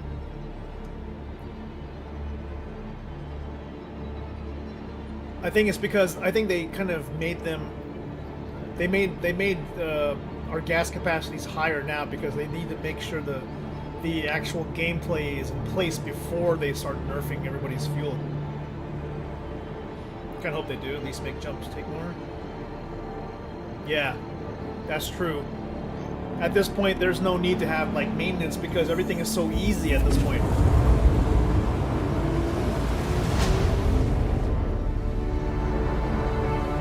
But I feel like, yeah, they shouldn't punish players right now because those gameplay mechanics aren't there yet. And it would be completely like the Hunger Games if everybody ran out of gas everywhere.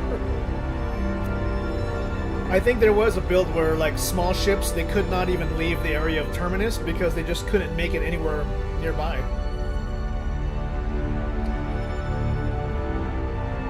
So if you were a new player and you pick Ruin Station as your home, you would never be able to make it anywhere else.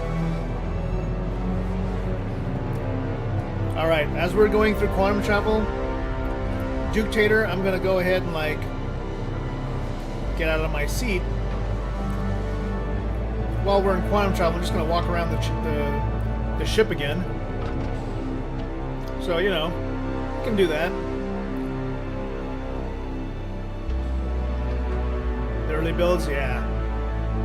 Oh, that's right, solar flares. That was, I think I remember that from quite a while back in earlier 4.0 things. It's like you had to watch out for the solar flares, or you would get radiation poisoning or something like that. Or at least you would definitely lose some health.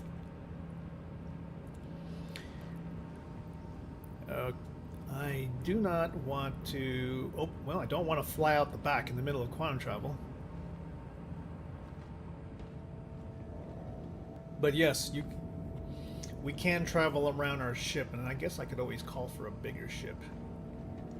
It would be against our current lore, but yes, we can.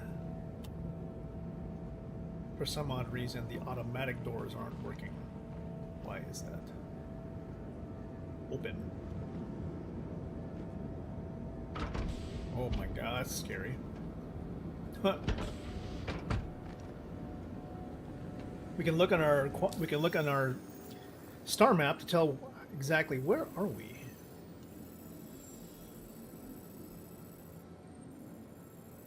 How far are we? Ah, there we are. The pyro preview. You got hit while dogfighting. Oh, that's right. It's almost like a EMP, I think. Okay, so we definitely are moving through physicalized space. So to let you know, it's like this quantum travel is not a loading screen. We are actually flying through space. As you can see here, our position relative to the map is changing. It even shows like our coordinates.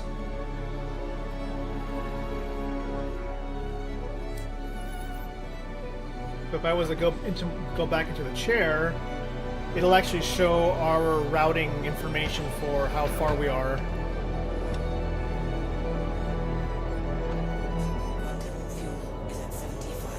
And if you notice the position of the sun, yes, we are moving physically in space, and you can see the sun's position, well, our position changing relative to the sun. So if we were to fly across it, of course it would go over us or whatever, or we would go over it. Now I pull up the star map here, it should show where we're headed. There we go. And since we're headed to a space station that's next to Bloom, we might actually see Bloom out the side of the ship. I think Bloom has some scenic things, right?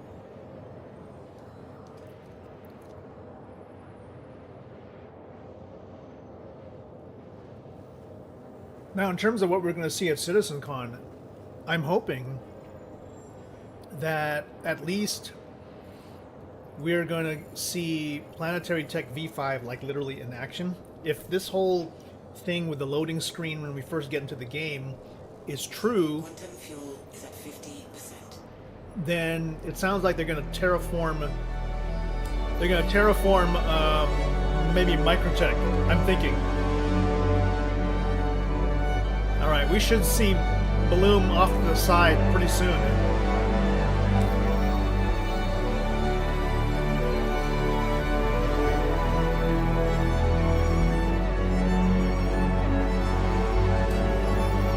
Where is it?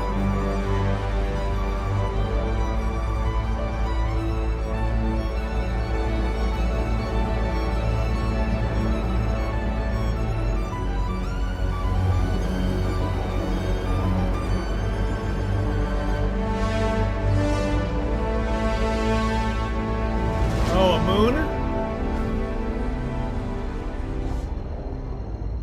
Oh, there it is. That's Bloom right there.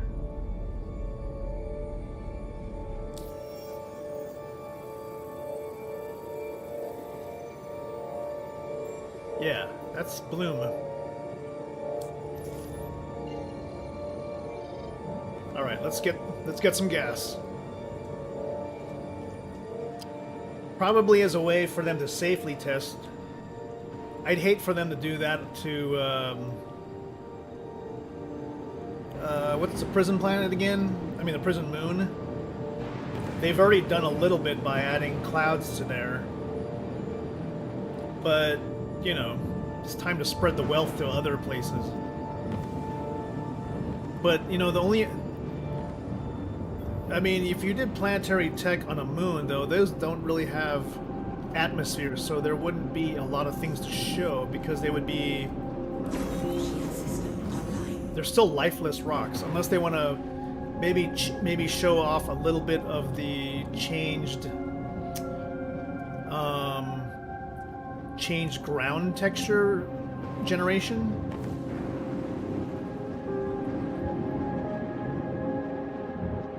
Aberdeen. Well, Aberdeen is kind of well done already. Whoa.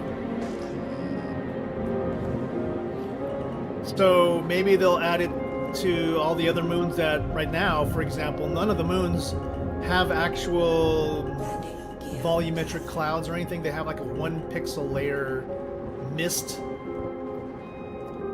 that they've been using forever. Alright, time for us to get gas. Refuel.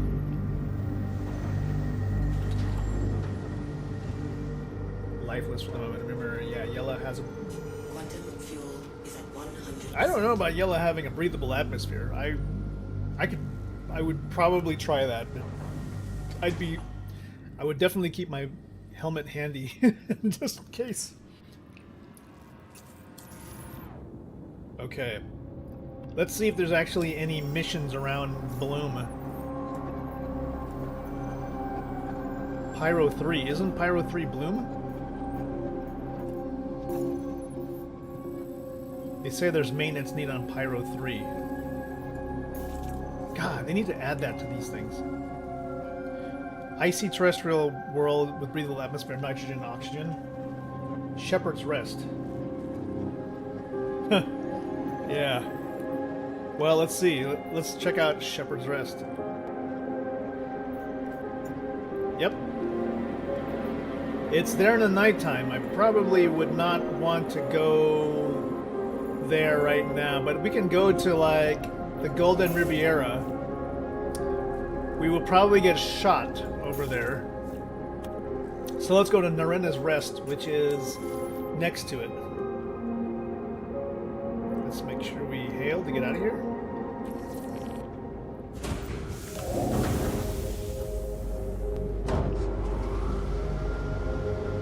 I'm gonna turn around.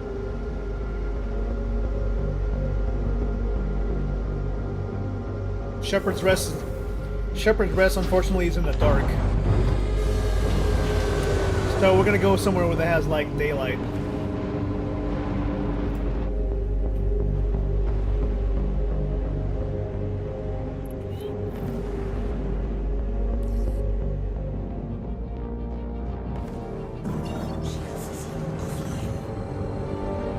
Okay, 3, 2, 1, and go. Just left that asteroid cluster and base and heading to the planet that is just nearby. My predictions for CitizenCon.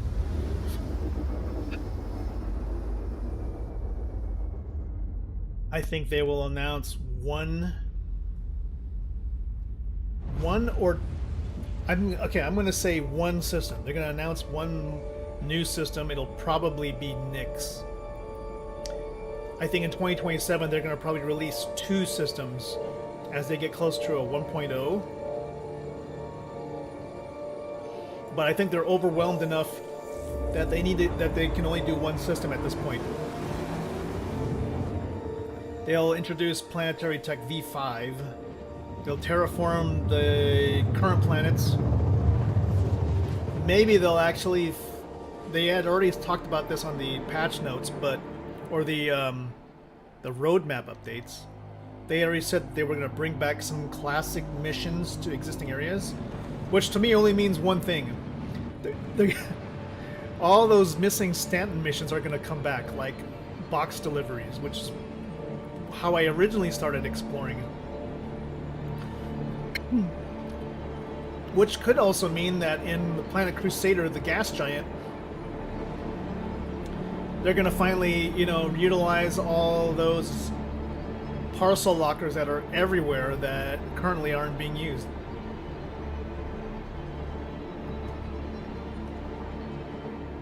Yeah, they would have to do... It would either be one... Where is it now? Where is it? It's this one. It's either going to be... There's going to be 2 things. It's either going to be one system or it's going to be 2 systems. Because I don't think they have enough. They've gotten far enough where they can rapidly do 2 systems at the same time. I can see them doing one, and then they're accelerating development so that they can get 2 systems out by 2027.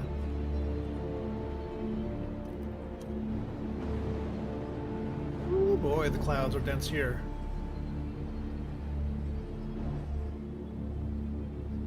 be careful. Don't crash anywhere here.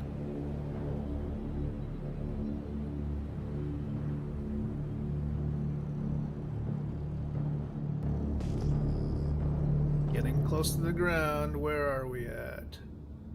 Looking for... It's got to be below us. Yep.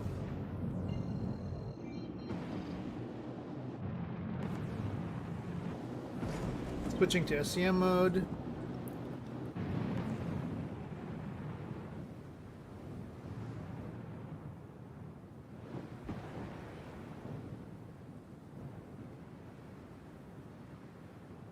All right, hit me with that. Hit me with that music. Where are you? Where's that outpost?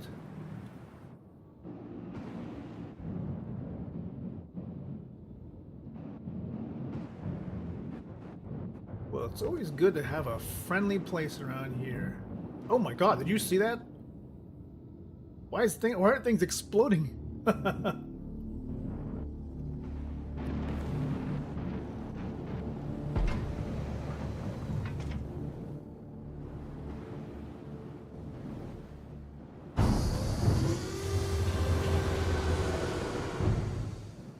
That's always weird. Whenever you have like your VTOLs down, like the landing gear comes out weird.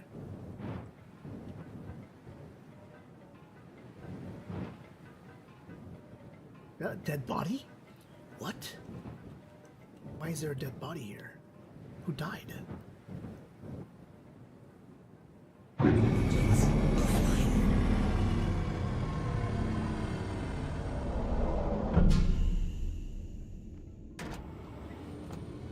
Well, whatever it is, that's some free gear. Time to pick up some free gear. Kind of strange though. This isn't that hopeful exploration music that we usually get. Maybe it's because we're on this part of the galaxy. He ain't gonna use this, right? Can I borrow that? Gemini F-55. Nice. Oh, it looks like one of those bad dudes. Wait, we are in CFP territory. Why do these guys look like they're wearing outlaw gear?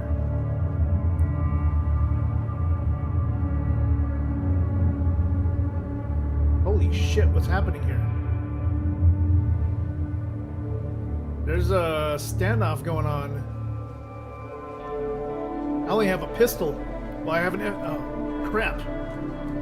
What's going on? Is there like...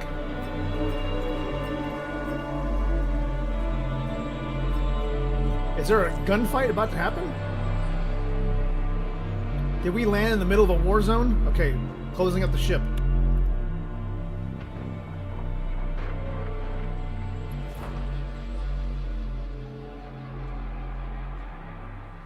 I mean, this guy's just sort of standing his ground. Yeah, maybe a mission got initialized here. Okay, these guys aren't really... These guys don't seem to care. We are going in with first wave. Yo, what is happening? You smash That's the entire killer. area. You kill anything that has more than 2 legs. You get me? We get you, sir. That's right. Let's freaking go, Death Killer! Yo! Oh, I dig it! I dig it! I dig it! Yo, happy Sunday! 07s. 07s, man. Thank you. Thank you for the raid, everybody. How was the stream? Yo, I just encountered... you guys gonna use this? No? Okay, you guys don't mind if I take some of these clothes, do you? I would love a little bit of CFP gear if you don't mind. Folks, we are kind of talking CitizenCon where this isn't going to help if I'm like half committed to doing the film submission that's due on Tuesday. I was sort of filming some stuff a while ago, and I thought, well, you know what? I only have like a day and a half to edit. There's no darn way I'm going to be able to make something in that amount of time. But Yes, but oh wow, is this like? No, everybody has this kind of gear. That helmet though, or hat, that one looks kind of cool. I'll just keep these guys back here, just for reasons. Okay. Yes. Anyways, you've heard about the CitizenCon. What's up, Danny Vega? I hear a ship. You see that? There's an Avenger Titan above us. Why do I feel like he's very angry and he's going to do something angry? I think I'm going to go back in my ship and leave.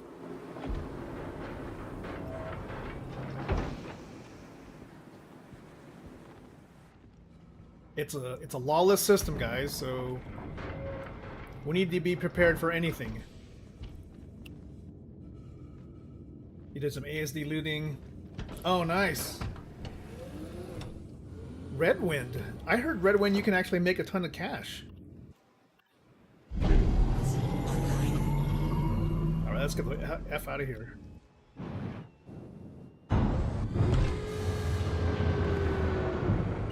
Landing gear. Alright, we're gonna do some, let's get some Top Gun maneuvers here. Is that guy going away? Nope. He's not following us at this point. Just go. Lucrative but dangerous for sure. Yeah, I've heard that they take you places that you don't really want to. You don't want to be. Okay, let's see if I can get away at least from this area where that Avenger Titan was, just so we can pack these corpses gear into our storage for use later on. We might need them for filming. ASD, you know, there's some great stuff in that dungeon. That's kind of what it is. It's a dungeon. You're doing a dungeon crawler. But it is really dangerous. So, have you gotten to that third stage? Whatever the final stage is?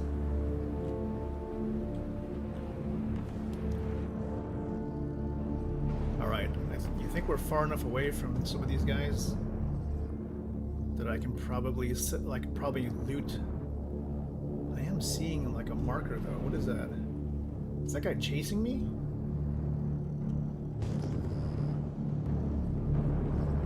I'm just seeing like I'm seeing a pip. Final stage for now. Oh my god, yeah. I swear, like, they really have a thing for underground facilities, and I hope that as part of what we might be seeing at CitizenCon, you know, we're talking about Planetary Tech V5, that maybe part of Planetary Tech V5 is a return to maybe building out interiors, because they talk about building interiors a couple years ago, but for facilities and civilizations that aren't necessarily underground. Because I swear, like, the last year has been about living or exploring places that are just caves, dungeons. There are no actual civilizations, right? We all live in underground bunkers. Oh, there's some water. All right, let's go.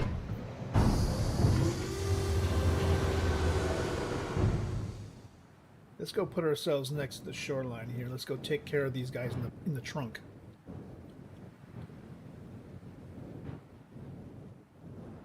Because these guys have a tendency to like disappear from your ship when you like go to quantum travel. All right. Maybe we'll be safe here for a few minutes. What happened? Guys in the trunk? No. I landed here on Bloom because you know, it was semi scenic, right? These guys right here. Okay. I landed down and it's a CFP facility. See, I got clothes here for filming. Oh, now the scenic music hits. Unfortunately, I'm not doing anything scenic at the moment, but... Well, you know what? We could go outside and be scenic. Let's do it! While the music is playing! Time to film! Yeah, there is an atmosphere here, right?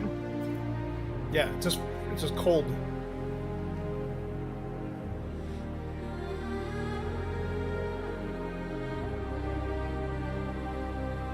Man, sorry, it's the temperature.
Oh, thanks, Daskilla.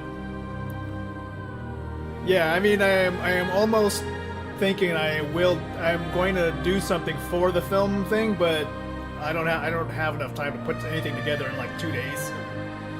I was gonna actually do. By the way, I am recording this separately with the footage, so there's no actual like voices on it, but so I might be able to put something together. But part of the filming I'm doing, or I have planned, is to just kind of show this guy is sick of being in the pyro station of ruin. He's eating like Alp rats, and he's the noodles aren't that great. So he makes the decision to come out to the frontier, and he's helping people maintain like their stuff. He's already got like his plain clothes, and he's got his multi-tool, and he's gonna like basically fix plumbing and stuff, but he's gonna see the great outdoors. So some of that is maybe what you see here.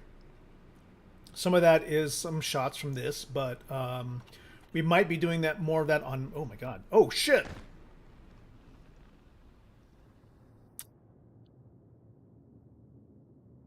Yeah, I did see something about 64% lung capacity. No, it's okay. Don't worry about it. I'm not quite sure where am. I going to be a new Babbage? That sucks. But at least I know where I am here. Okay, that's fine. I'm thinking that what I am going to film is really going to be in probably Monarchs. Damn, all the way over there. Oh yeah, my preferred ICU was the Apollo, and I put the Apollo away because this is more like a pyro kind of setup. Yes, Monarchs Pyro 4. If I can get the outpost with the maintenance missions with the clouds rolling in the background, I think that would be a good enough shot. This thing for CIG, what they're doing as part of their little CitizenCon Direct 2955 thing, it says they want a 30-second spot, a satirical how-to guy, a quirky PSA, a reenactment of mundane events, day-in-the-life vignettes, you know, or even slice-of-life moments with a twist. So the thing that kind of confuses me is to say, okay, video must not contain any third-party music, fine. Soundtrack, fine. Or third-party content, fine. Star Citizen music is accepted, no problem. What are my third-party effects? So, are we allowed to talk? Are we allowed to like actually use speech? Because I could either talk through this or I could record speech such that it, you know, hey, Sir Cal, what's happening? Yeah, video editing is fine. They said that you can use like particular video effects in terms of like looks or whatnot, but you I'm just worried about the whole thing with like audio. No third-party audio. Does that mean that I'm not allowed to record myself talking, or I can't generate speech? Because, you know, I kind of wanted to like do a voiceover. Otherwise, I would have to like do a whole lot of storytelling with just emotion, which can be done, but it's difficult, you know. So I'm like, okay, for where did he go? For the Dictator, I don't know if you're still here. He had talked about exploration, you know, and like wanting to know if it's worth playing the game, you know, as coming from No Man's Sky and Elite Dangerous. Like, oh yeah, we did wake up in the lawful system of Stanton star system. So if you're confused about what you're seeing now, it's because my last revive location was set to a ship that is not available at the moment, so it sent me to my home planet, which is on the other star system.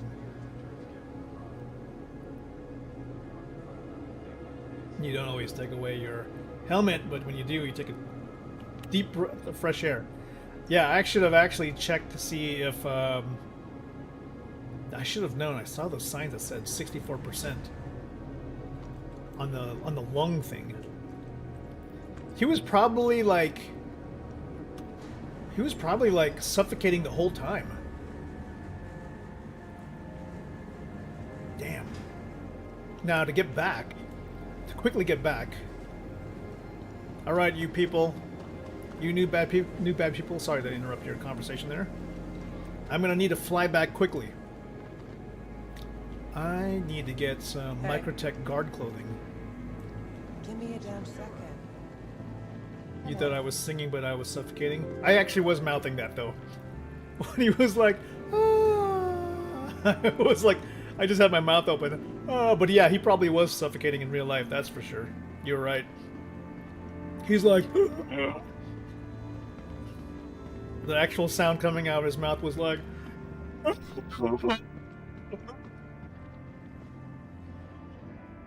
oh, we're on the CIG page? Oh, my bad. Sorry. So sorry. Yes, we're back. And yes, if you're confused, we are in the lawful system, New Babbage. We gotta get back to our body. On what? Bloom? Damn. Okay. Well, we have to get there expeditiously. So, while we're doing that, let's talk CitizenCon. CitizenCon is going to be all videos, so it's probably going to be a bunch of demos. Predictions are maybe we'll see Nyx. I'm thinking only one planet. One planet in 2026. Maybe 2 planets 2027. I don't think, I mean, you know, you want to hit 1.0 by 2027 is the kind of the going thing that, you know, Chris Roberts has said to the press. So in order to do that, you got to get 3 star systems out by 2027, or at least through the end of 2027. I'm saying Nyx first, and then in 2027 you're going to have 2 star systems out. I don't know if they would have base building by 1.0, because they would have to really redo like all the physics in order to make it do so. Do you feel this game is too big for me to take on? Sir Cal, do you play the game at all? Or have you been kind of just following it to see if you want to jump in? Cause you know, there's a lot of opportunities to come in as a brand new player, and you know, you could go 0 to hero pretty quickly. I actually created an alt account that was the guy starting from scratch with a Mustang starter package. Went from having no money at all, using his little tiny ship. we made like about 2 million on the first day, enough to buy a cargo loading mech, and you know, just not even sure, just kind of sitting on that couple million, and also exploring at the same time. Yeah, it depends kind of what you're looking for. If you're looking for exploration, it's there. If what you're looking for are places to see. Now, what I'm hoping from CIG is to find for things to do while you're seeing, and a little bit of that is in Pyro, like we saw. But they need a lot more. They need more towns. They need neighborhoods. They need metropolitan areas, not just the major landing zones, right? Because we have a major landing zone on every planet on in this system, this star system, Stanton. But beyond those, every other place that's on the planet or a moon is like an outpost, a tiny outpost, or a derelict outpost, you know, or a bunker. I want to see neighborhoods, man. I want to see kind of what they've done in Pyro, where they've made small little settlements that look like established places to live, with people doing their thing. And maybe that's part of the whole terraforming thing that CIG is really teasing us hard with. Maybe we'll see Microtech with towns, maybe roads. Maybe we'll finally get the motorcycles that were sold to us a while ago. Yeah. More purpose. RPG elements, combat are important. Well, I can tell you that combat is definitely here. The CIG is really all about first person and ship combat. So I'd say the most mature things about this game are going to be combat related. Maybe not exactly like ultra polished in the sense that you know, something that you would expect out of maybe a shooter game, like, right? Let's say a dedicated shooter game like Battlefield or Call of Duty. You know, some things are very, very important for those kind of games, and those would be like exact hit registration, balancing of particular physics and armor and ballistics, that kind of thing. Those things are sort of there because CIG is working on particular game mechanics a lot. Oh shit, where's my ship? Hi, and welcome to New Baggage. Is this a thing? Welcome to the ASOP vehicle retrieval system. Let's see if I can pull a ship down and then deliver it here. Okay. I'm going to customize it real quick. But because this is a highly networked game, this is a game that has currently up to 600 or 800 people per server shard in real time. They have to like create the network so that every object that is physicalized and simulated needs to be tracked by the servers, which makes it a little difficult to try and get the timing exactly perfect. Hello, and welcome to New So Baggage. sometimes Welcome. you may get like hit registration isn't quite perfect. Stand by. Your vehicle has been delivered to the following location. Okay, Please visit small us again. hangar. Very interesting, because this is my home planet. I should have a big hangar. We'll see. I'm not going to try and make too much of a crazy big deal about this. The Rangers come out, people will go nuts. Oh yeah, I love the concept of the Rangers so much. I bought like 3 packs of them, thinking I was gonna like do everything with them. Okay, I've got somebody else's F-55 on myself right now, so let me see if I can. Dude, I don't even have my helmet anymore. We'll finally see them breach the 1,000 player. Yeah, I think so. I think they maybe we'll get lucky and they'll announce that all this time while they were perfecting static server meshing, they've been really working really hard to get dynamic server meshing in, and dynamic server meshing is what's going to allow them to break that 1,000 mark. All right, we're going to have to give this guy some kind of like just jank custom helmet for right now because he lost the one he was wearing until we get it back. So I'll give him something that I looted off of an NPC. I've got a bunch of those. Maybe this deal here. Or you know what? This kind of matches what he's wearing, I guess. Alright, well, our job here is to get to where we left off. So, unfortunately, we gotta leave the scenic, beautiful planet of Microtech so we can head back to Pyro. We're gonna go through the wormhole and head back to the other star system. So, we should be able to get to Pyro in like one jump.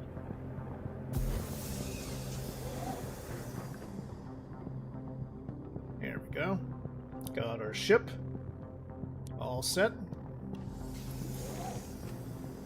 There you go. Flight ready.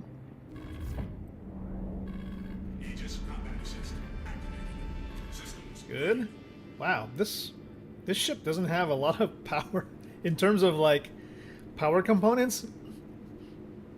In order to balance out all the power, you need to like actually sacrifice a little bit, huh? Okay, so maybe we can take away from coolers? Put one to engines? Yeah, the base Avenger Titan does not have a lot of extra power. That's crazy. Okay. Let's do it the correct way, and we'll call using the communications MFD.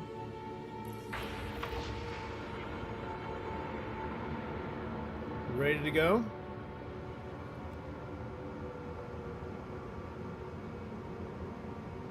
One thing that's kind of bugging right now is that the sound for most ships is largely missing.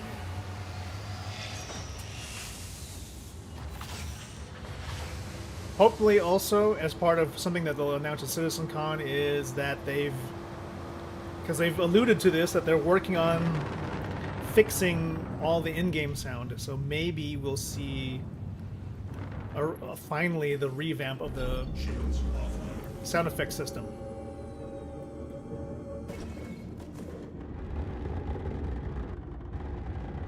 Because boy, there's so much that can be done to like fix the sounds in this game, and I think they're waiting.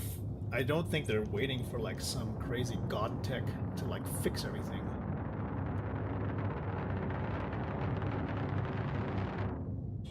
It's probably already almost there. They just have to like build it into the next build. Okay, onto the wormhole. So, Pyro Gateway. Okay, let's go.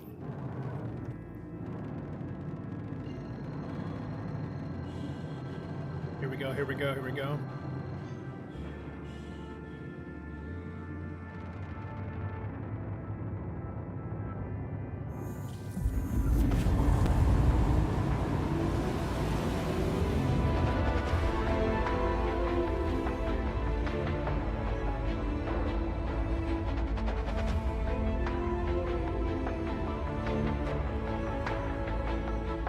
We are in our ship now. We've entered quantum travel, heading from planet Microtech to the Pyro Gateway, where we will get to Bloom. We will rescue our body and then head to Monarchs for some real scenic footage. Definitely want to get there because we want to get our fuses.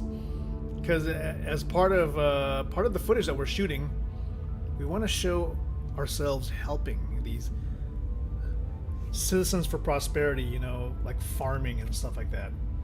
Being a good neighbor. That's kind of what we had shot.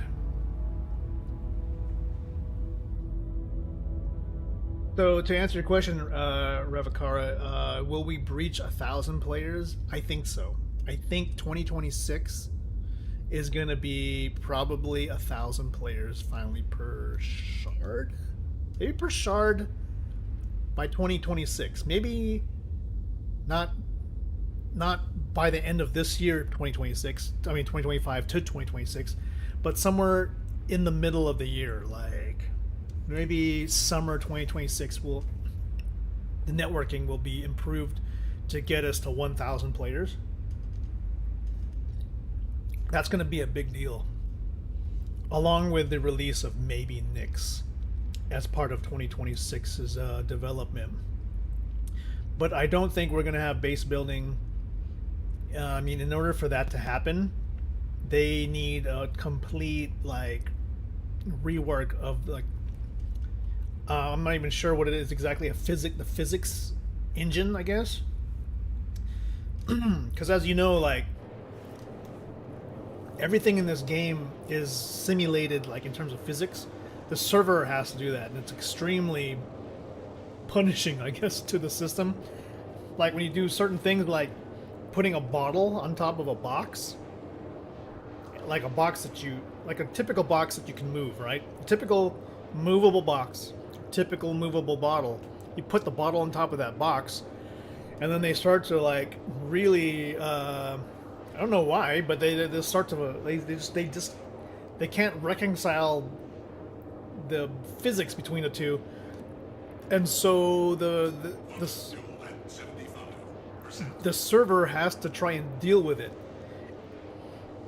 Now, can you imagine if you try to set up a base and you have tables, chairs, and you put plate of food or a pizza or something on top of the table? Well, if they were to start jiggling around and flipping out, then of course everything's gonna be wrong. So CIG has to like really develop out a working physics system that kind of has like a resting state for objects. Like if it bounces, let it bounce once or twice and then let it settle. Yeah. I mean, and you think about like right today, if you were to watch somebody in a constellation, watch them from afar, going up the lift in a constellation, as they go up, they crouch, right? They crouch as they go up, and if they're coming down the elevator, sometimes when they're coming down, they'll basically look like they're falling. And it's because, like, the server has to track their position in the universe in real time. So, right now, the servers are running at approximately 30 hertz tick. So, every 1/30th of a second, the server has to update the position of the player. And if the elevator is going up or down, then it loses track of the player every 1/30th of a second. It has to update that. So that's why they kind of look like they're either kind of hopping or they're crouching because their feet are physically stuck onto the lift. But the server has to update that as it moves. It's just like a whole lot of weird stuff going on. So they need to smooth all that stuff out before they can hope to have bases that you can put together and snap together and stay sealed, if that makes any sense.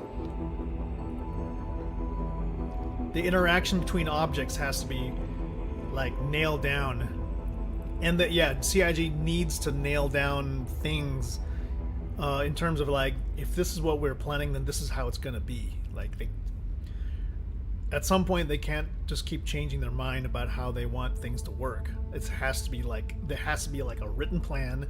This is where we're going to go with it. We can improve it in time, but we have to nail down exactly what it means.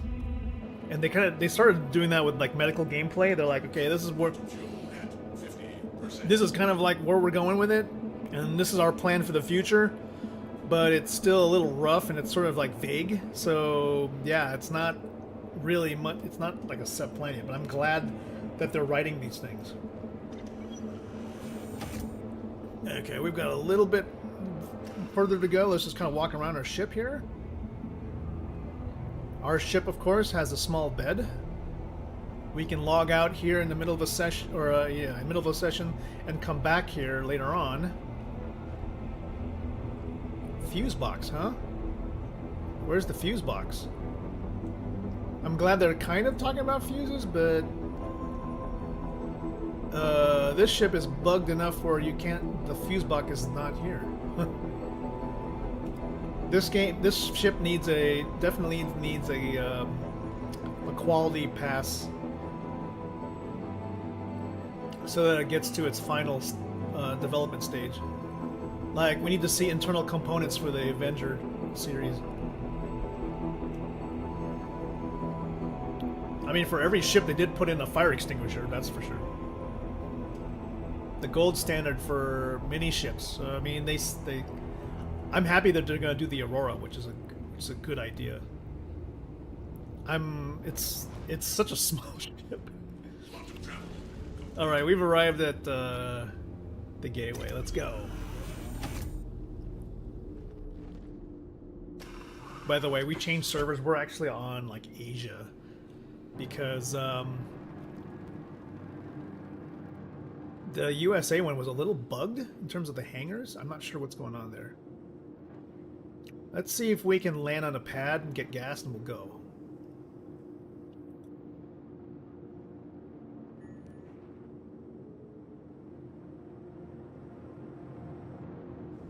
Straight up Mark II. Oh, wow.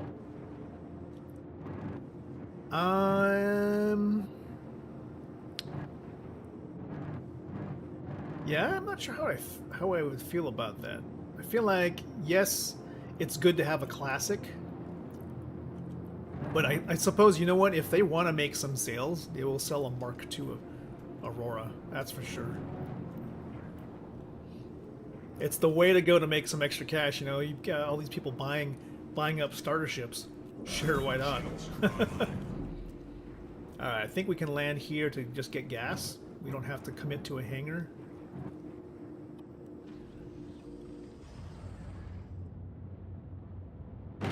Just want to get a quick... Actually, I think I guess. Hopefully they'll let us refuel here on the pad. It's just kind of concerning that, man, you don't hear anything at all. Okay, that's good. Landing? Yes, we can refuel, thank goodness. Alright. This will help us get to where we need to go. Need therefore to provide upgrade everyone's existing pledges. You know what? I think that's a good thing. People who pledged the original Aurora probably should get a free Mark II because it was an inexpensive ship. You know, some people who were just trying out the game, they wanted to see what it was about. It's a goodwill. It's a goodwill gesture to the community. And it allows people the opportunity, if they don't have one, to buy one, to fund the project, and new players will get to experience like what a great ship should be. You know. There we go. Preparing to get into the wormhole to get from Stanton to Pyro. Let's go.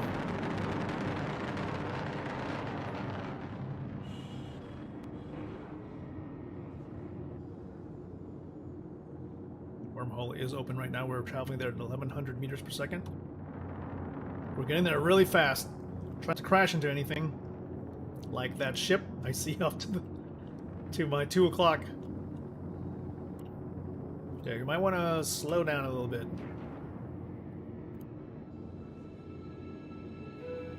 Okay. Want to really slow down? That's how we're going to slow down. There we go.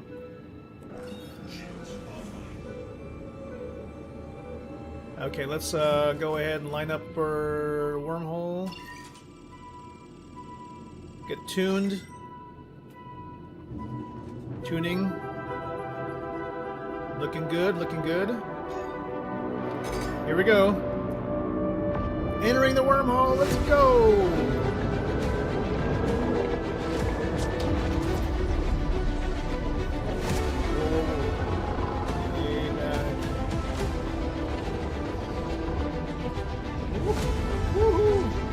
I wonder if there's another ship in here with us. There is another ship in here with us. Let's track him. There's an Argo raft. He's traversing the wormhole also. I think there's two other people here with us too. Someone off to our behind us, I think. Well, good luck to everyone who's trying to get to the other side.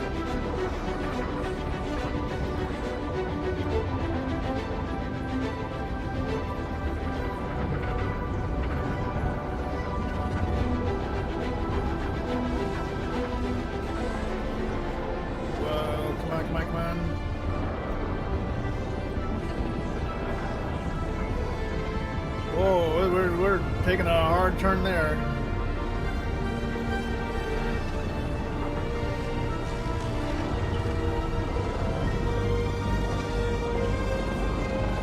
No crashing allowed. Let's go. Here we go. Here we go. Let's go. Almost there. You can see it on the other side. We're there. Whoa. We've made it. We're in Pyro. Okay, alright, good. Holy smokes. We survived. I've had one where I thought I made it through perfectly, and I ended up getting kicked back out into Stanton. That was crazy. I didn't know what I did wrong.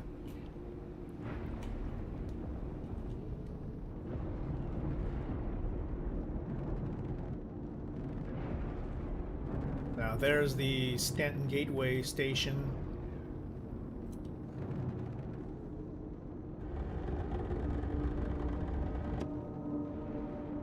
We are really drifting, though.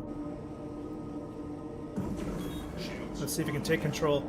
I noticed that ships are really drifty now, and I'm not sure what's going on about that. Like, did they change? I know they started, implementing certain different flight mechanics, but it feels like maneuvering thrusters are really not as strong as they used to be.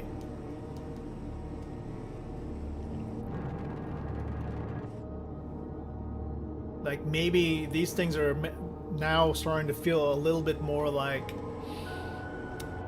the I don't want to say the aerodynamics, especially in space, but yeah, they drift a lot more, which is probably a result of your momentum. Like, for example, here you can see where my nose is pointing is off to the side. Even though I'm pointing this way, and I do have, shit, what is it called? I forgot all the names of the controls. Anyways, let's get a, we have 90% quantum fuel. We probably could make it to some places, but I'm just going to stop by here and maybe just top off on gas.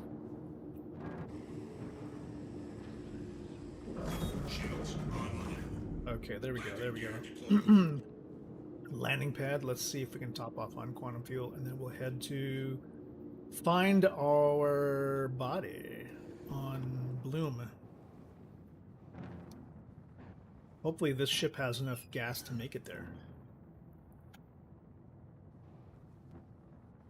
Good. Landing? Okay. Good.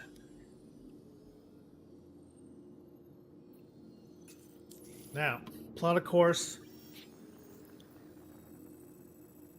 I don't know. Do you think we have enough gas to make it there? We're on the planet Bloom.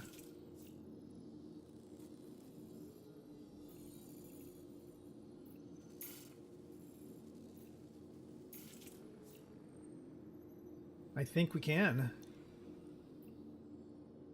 6 minutes. Holy crap. All right. Here goes. Launch complete. Landing gear up. Holy smokes. That was close. Landing gear retracted. Let me get into quantum travel. Let's just check that out. Drake Cutter. Did someone steal my ship? Do you see that right there? I don't know. I don't know what that means. It's possible someone took our ship.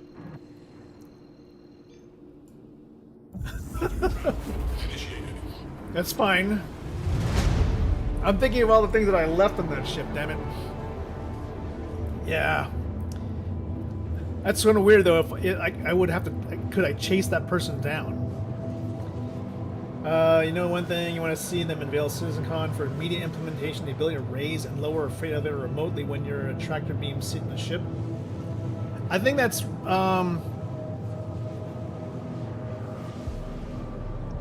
I think maybe they should at least preset the freight elevators based on your preference. Like maybe that's a setting for your account. Like because like the function that you want to do really depends on what mission you're on. Like you could be there to pick up something, or you could be there to drop off something. So the game can't really know that in advance. So I suppose, yeah, if you wanted to, like, as part of, like, they said they were going to do air traffic control rework, right? There's pillaging and theft in this game by other players, sort of, Sir Cal. And that's kind of why I mentioned, like, when you're out, like, and you're dropping, you know, like, when you drive your car anywhere, you should always make sure you close your door behind you. Some people just leave their doors open. It's kind of like that same principle, you know. If you leave your door open, of course, someone can just walk on your ship and just take it. If your ship is closed, they technically can't get into your ship unless they cut it open with a cutting tool, which can happen. I'd say theft isn't that much of a... It is definitely a possibility, but it doesn't happen as much as people believe. You know, they fear that, like, it's rampant piracy. It kind of is in this particular system, because this is right now the system that we're in, the star system, is a lawless system as part of this lore. And you know what, if I wanted to get my ship back, all I have to do is just... They have basically something in the game that's... It's like, it's called an insurance claim. Like, you can claim your ship, and then the ship will get re-delivered to you. And I forget. I think in the that person's ship, basically they can't really keep it, so they can't really steal your ship permanently. And it's sort of mimicking real life in a sense. That is true. Ironically, Pyro is safer now than Stanton, because CIG has basically put so much new content in the other star system that everybody's like trying it out, and left the lawless system as sort of like a place for everybody just to explore without getting in trouble. I actually got attacked last night for the first time in a very, very, very long time, and I was like, someone's shooting at me? I was like just climbing off a planet, and I decided, you know what, I'm not gonna log off here, I'm gonna log off in space. So I was just climbing, and I got a missile lock on me, and then someone was shooting missiles, so I just like chaffed it. I turned around, and then someone in, I think, in Asgard was coming at me. And, you know, Asgard's a pretty formidable ship, but I was in a Star Lancer attack. Okay, I'm in a gunship. And I had kitted it out with, like, extra stuff. So I think he was surprised that I was shooting back. And I'm actually surprised he didn't kill me, because he did, like, take out my rear shields, but then I just kind of switched it over to, like, geez, what is it called? The decoupled mode. I flipped over and I just, like, hit him because I have size 4 repeaters on the front, and I've got a bunch of firepower, and I got a larger power pool. So I eventually took him out, and then I was like, huh, that was weird, and then I just kept going on my way. Strange encounter there, but I think PvP to an extent is a much rarer thing than people fear. And it depends also where you go. Like, people used to go, oh my god, I've been ganked and I've been griefed so many times, and I thought, well, what were you doing? And I was like, I was, you know, trying to sneak some cargo into Grimhex, blah blah blah. And I was like, okay, first of all, the first place these people went was to a uncontrolled gang environment that's meant for pirates. Of course you'd probably run into some pirate activity and griefers there. It's like kind of an expected thing.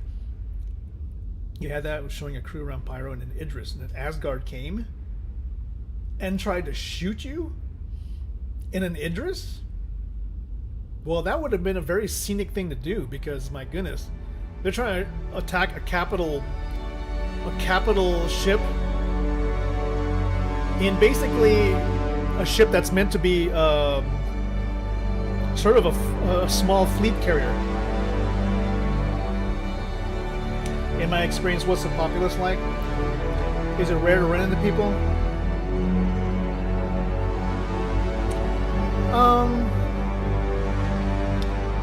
It's hard to say that people are really stacked up against you just because, you know, they may have a more expensive ship or whatnot, or they're in a giant battleship or something, right? Because those ships require a crew, and unless what you ran into, unless whatever you ran into is like some kind of a fully manned ship, then it's probably just one player. Like, for example, Revakara, you were talking about you were showing people around an Idris, which is basically a military. Is it a Corvette? Corvette class capital ship, giant ship, but you had people there. You had people on board with you, so you could probably man weapons. But if it's a guy by himself, he can't really do much. So, oh, okay, yeah. So I think my ship is still where it was, but it's probably the coordinates were screwed up. My body is still where it was. Frigate, gotcha. Yeah, also, Sir Cal, like, the sizes of ships can vary immensely in this game. Like, right now I'm showing you which are basically one-player type ships, single crew ships, but there are ships in this game that can literally and physically hold 50, 100 people, and they are sized as such. Oh, my ship is still here. But running into people, I wouldn't say it's completely rare. But I've found that for most people, like, the chance of them being absolutely hostile is probably lower than usual nowadays. The people that you would probably run into right now in an area like I'm in at this moment are really just trying to look around, you will probably find more people who are trying to kill each other in areas of like very new, I don't know, I'd say like new content, because they're trying to like find the newest and greatest kinds of like personal loot, like new looking armors. And unless you want to get it like right then and now, you don't need to like go there. You can always go do something somewhere else. Alright, we're leaving this ship. Oops. And we're back to where we died.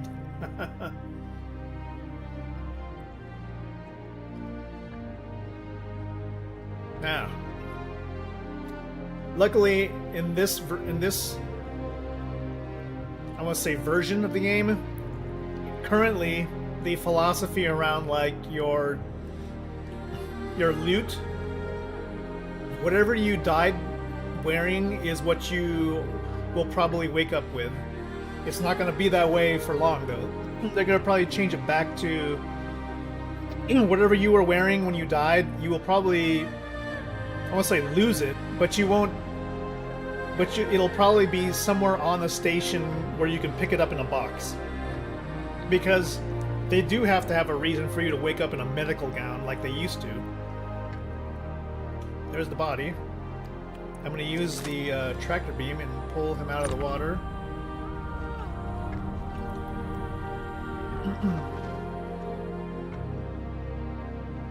Now you can't completely loot everything from him.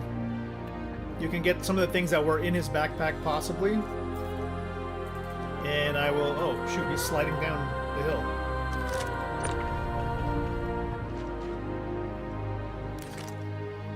And I think... How would I explain this? We're essentially clones of each other. So... We are really just... when we revive, we are basically reviving a genetic copy of ourselves. That's the current lore. In the future, that will come at a cost. So you won't be able to respawn like this an unlimited amount of times. It'll actually cost you to... you actually may like lose a physical DNA generation in the future. So up to a certain point, you may look exactly the same.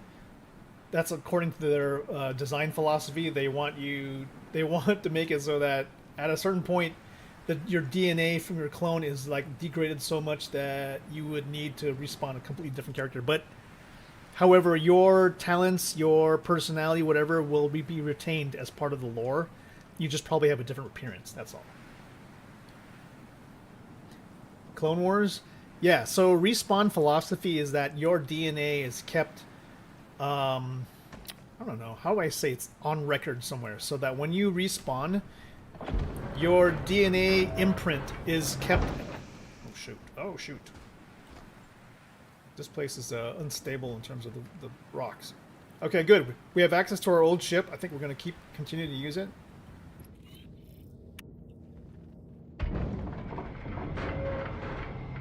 And then that means all of our stuff is still here. So yeah, your imprint is stored, your genetic traits are stored on some master database. So when you respawn, they build a clone out of that particular imprint. In medical ships, now respawning will cost a significant amount of, like, they call this medical gel. Oh, our stuff is still in storage here. That's good.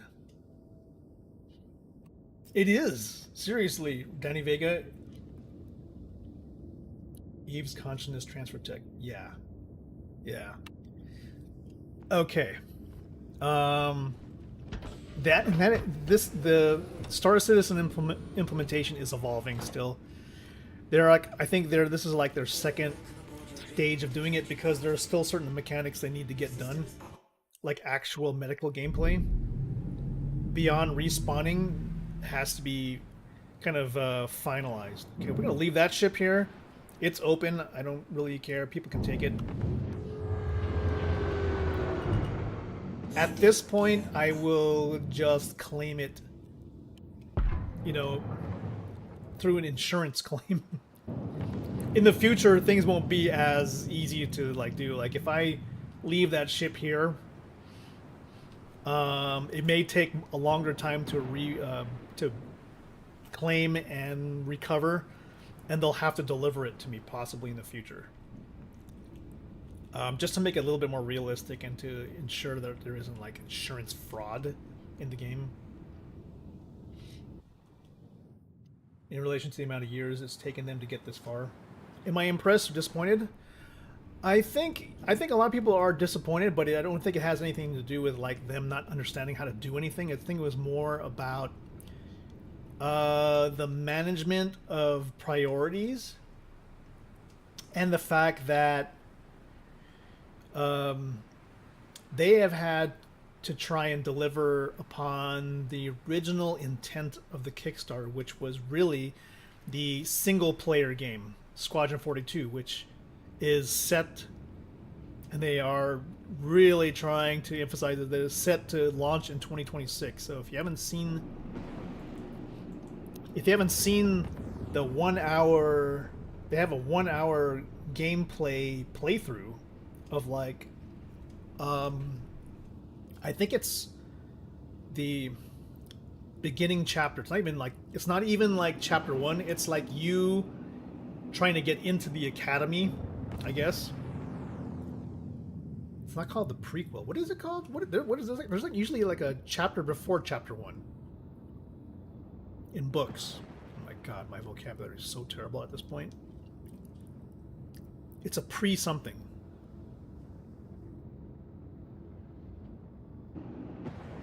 I am actually kind of bothered by the fact that there's no engine sound in this ship. It's bugging. Okay, now we're going to try and make it to Monarchs. Prologue, yes. That's exactly what I was trying to say. It's supposed to be a prologue, and I think that was Squadron 42's... The 1 hour playthrough is basically the prologue to the single-player game. It's a very, very large prologue. But the fact that they have like all the heavy hitters of actors and actresses in it is insane. It's a Hollywood production for sure. But by going and committing and finalizing Squadron 42 to launch, they can bring back the developers to work on the other goal of the Kickstarter campaign, which was to build an MMO, which the scope has far exceeded everything that was expected. And yeah, I mean, I think they underestimated the amount of technology and development needed to build something exactly as described in the Kickstarter. But when they delivered, they really delivered. Like, they delivered ground to space, space to ground, seamless transitions, no loading screens, multiple hundreds of people playing in real time with each other. Ah, Reverend Kara, thank you. Thank you so much for the follow. I appreciate that. Yeah, they when they delivered, they actually did. It's not, and it may not be like in a fully polished state, but they definitely did their best to bring it to the vision that they're saying, that they didn't want to. Basically, they didn't want to half-ass it. All right, let's change helmets back to the one we were originally wearing. So we had this one. Let's put this one back in storage, because this is not what we were filming with originally. We'll take this off and put on this guy. This is what he was wearing in the original part of our filming. We're gonna go to Monarchs, because Monarchs is kind of where we have more of those beautiful scenic places, and we can help them with their living, doing maintenance missions. We've got our uniquely Oh my gosh! Oh, thank you for the subscribe on YouTube. Thank you, appreciate that, National. So yeah, this is a unique vibe out of Pyro. You know, the gear you see on people in a different star system should reflect the general populace, right? So in Stanton, you have people who wear much more polished, more corporate, more branded gear, whereas Pyro is like the Wild West. People are just trying to get by with scraps. And of course, everything's going to look like it's homemade, and that's kind of what we got on our character here. He's driving a starter ship. It's Drake. It's very exposed pipes type stuff. He's wearing gear that's very, I just found it, made from scrap, barely works, refurbished stuff, scratched up backpack. You know, it's definitely matches the vibe of the universe. Ravakara, yeah, humanizes frustrations due to what I consider squadron bottleneck. A lot of more people pledged for the MMO, and it just like completely different than what people kind of expected. Like, yeah, more people did pledge for the MMO, and that really the MMO was a stretch goal, right? Hold on, where are we? We're nowhere near where we were supposed to go. Oh, well that's good. We can get gas here, I guess. A large number of them just want to finish so they can work on the game they're actually after. It's prologue. Yeah, prologue, thank you. Prologue, yes, is the beginning part of the story. It's tough because they have two things and everybody wants a piece of those two things that they promised. A lot of people didn't really want an MMO. You know, there's a lot of players who don't really want. They said that we never really asked for this. I just wanted a nice story game to play. And if it delivers on its promise, then hell yeah. You know what? Based on what we've seen from the 1 hour prologue, it's something you can Google on look up on YouTube. The 1 hour prologue is ridiculously amazing, and that's just the story before the story. It's gonna be one hell of a ride, that's for sure. You've got top tier actors. Hell, you've got Mark Hamill, you've got Henry Cavill, you've got Gillian Anderson, you've got Reese, what's his name? I've always wanted to find the landing pads here. Underneath. Instead of going into a hangar, where are the landing pads? I've crashed into these spiky things trying to find the landing pads in here. I don't want to like crash either. Is that it right there? Is that a landing pad? I think this is one. I just want gas, guys. I just want to get some gas. Whoa, ho, ho, ho. Landing gear down. I saw a new player go here before and I could not believe he found this.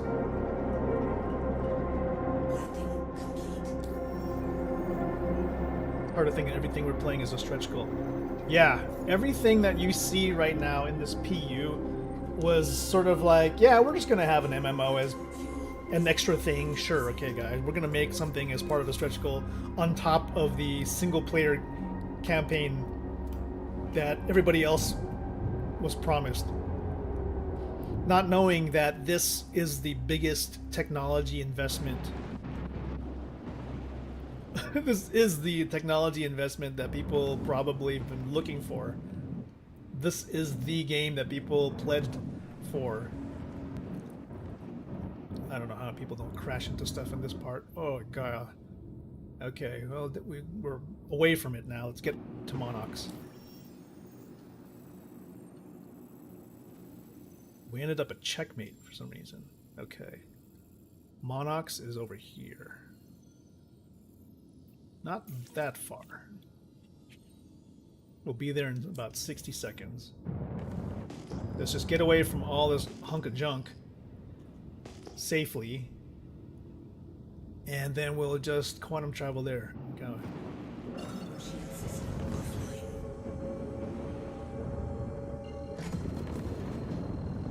Get out of this dust cloud. Crazy ass place. This place is a hunk of junk. Just glad they made this far if it ever fails. A lot of what they made with Star Engine server meshing is potential. Oh yeah. Imagine Star Engine just to put out rendering a single world instead of a solar system for a fantasy MMO.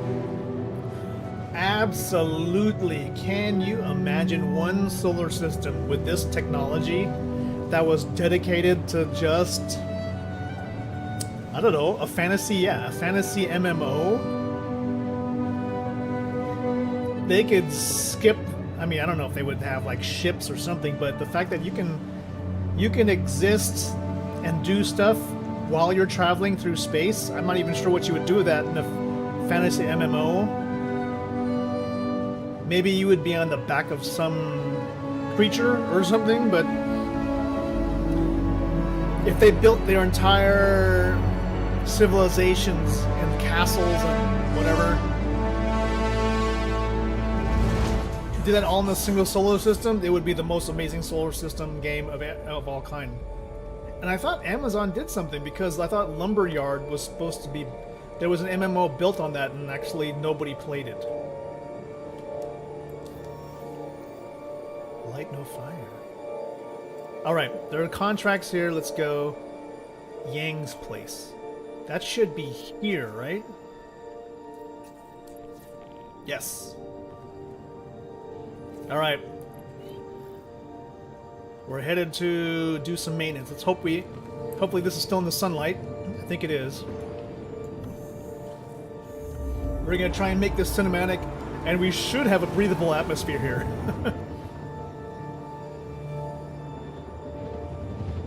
Come on. Not too far. I don't want to be in the sun. Got some clouds. It's nice. We'll have some cloud cover. We have good sun. Is it our gauge? No. Yeah, there was. I mean, I know that there was something that was built on Amazon Lumberyard, which is supposedly some of the server tech for Star Citizen, but I don't know if that MMO actually picked up steam. You know. All right, let's try and prepare this for actual film use. 6 kilometers. Just want to make sure I'm heading in the right direction. We'll try to do a flyby and film as if we're doing a cinematic. Remember, knowing that this is going to be a 30-second spot, we can't really film too much. It's not going to make any sense. We're going to end up editing a lot of it out anyway.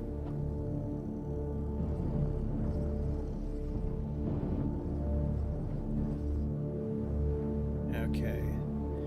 So, in order to do this and tilt, I need to move my head this way and then tilt this way. No, wait, opposite direction.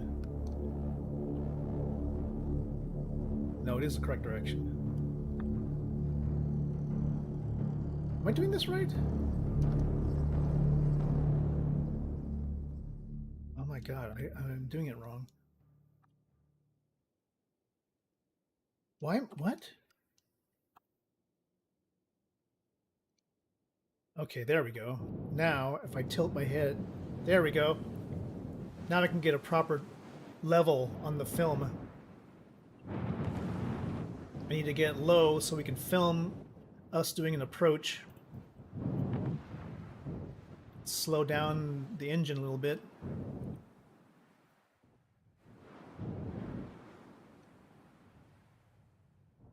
Engine, okay, there we go. Now we're gonna come in slow.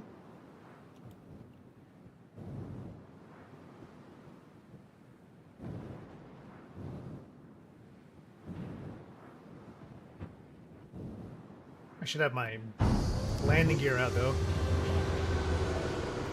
Okay, I know the landing gear is buggy with the cutter. It doesn't show up correctly, but now we're going to do a flyby one. Okay, we're going to do a slow flyby.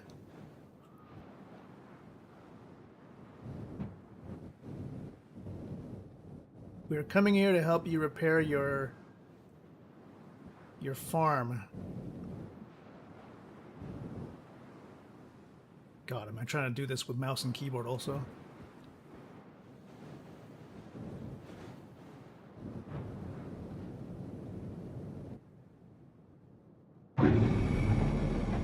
Ugh, terrible. Okay. We should test the air. We should test the air to make sure it's breathable. Okay, we got fuses and relays, so we know what to do there.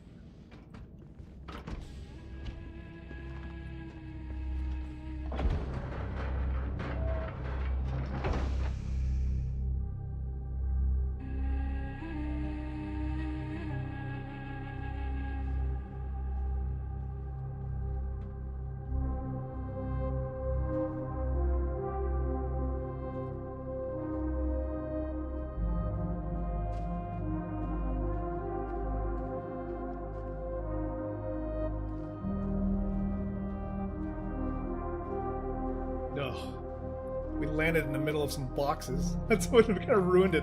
I was like trying to get off the ramp and I'm like, oh crap. The ramp is like right in front of a bunch of boxes.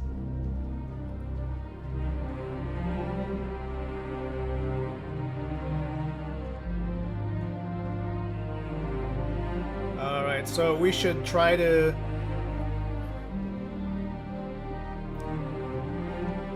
On Galaxy Quest? Hold on. Take off my helmet. 695 pascals. No lung thing, so I think we're good. Alright, I'm gonna go back in the ramp and come back out. Maybe we should land this a little bit farther away. That was a... It's kind of good, but it's not good. We're landing in the middle of their junk. So I'm gonna move it forward a little bit. In fact, I'm gonna film from underneath.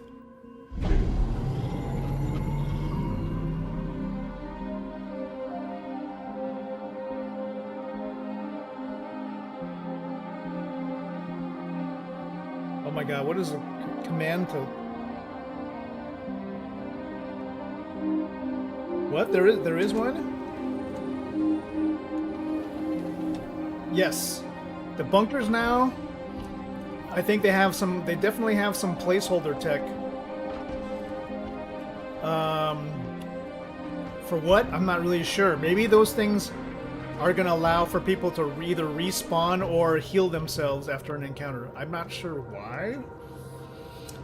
Because either you don't really get hurt that much there, or unless they want people to respawn. I'm not really sure.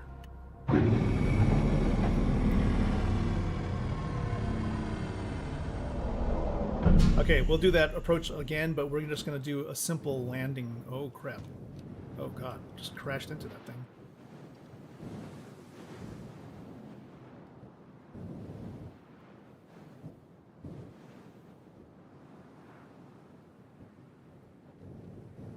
Okay, we're going to just capture that, and then we'll do a separate one where we're landing, so...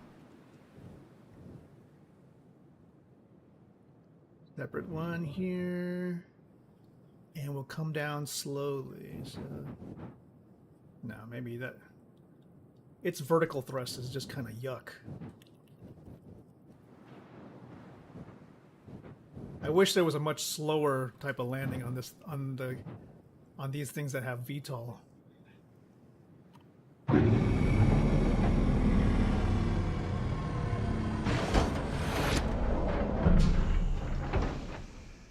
There, okay.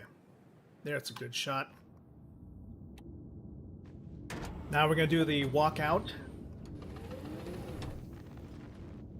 I'm going to place the camera facing me out here.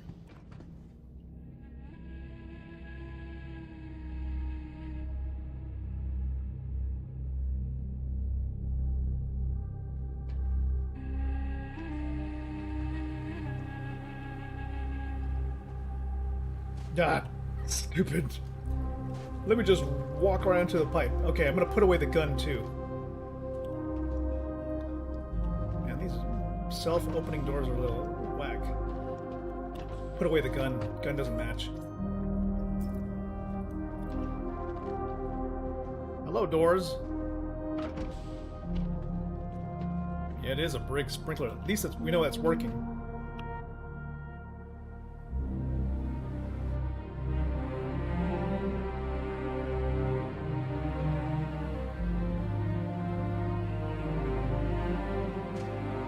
Yeah, what? He just like jump right off the ramp. Yeah, I don't know what that is all about, Revakara. I'm not really sure if it's like they're trying to set us up for some new thing, and maybe 432. I heard there's gonna be a point 2.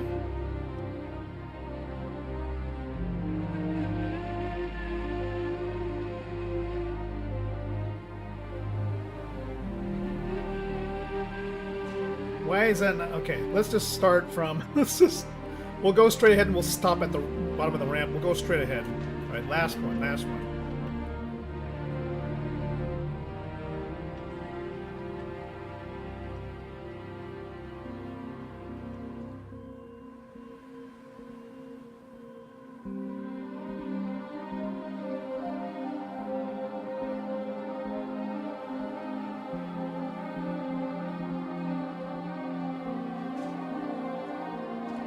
Ugh. Okay, we'll film some B-roll right here.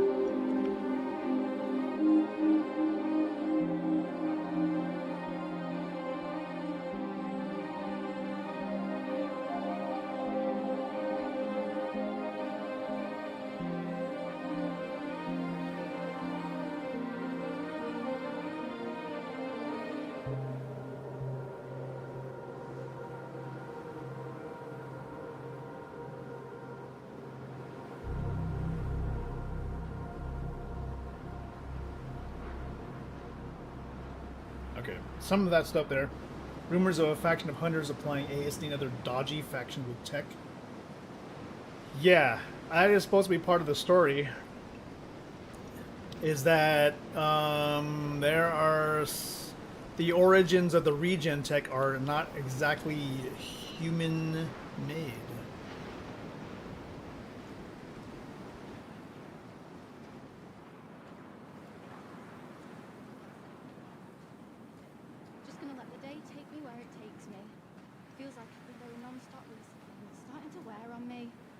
Let's get some interactions with NPCs.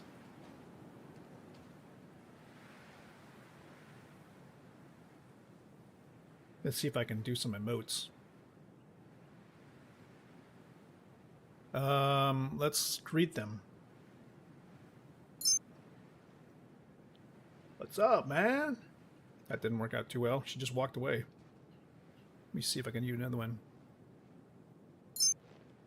Don't I have any other greets? Come on, let's do the...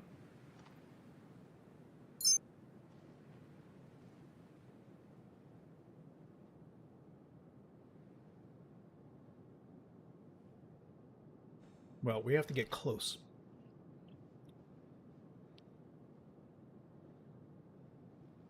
Yeah, we wanna... I'm here to repair your pipes, fix the fuses, you know, all that. How's life? Oh, okay. Damn. Not very talkative type, are they? Okay. Seems like the pipes are out. Maybe on the side? Relays probably inside.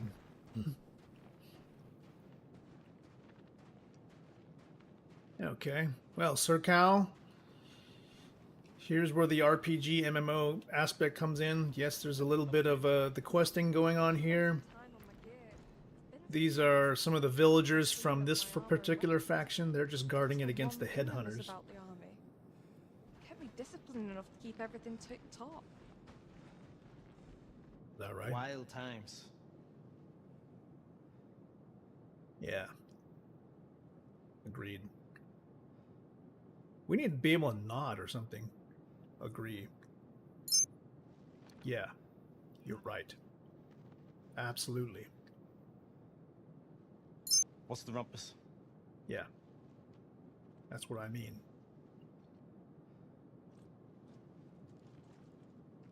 Okay.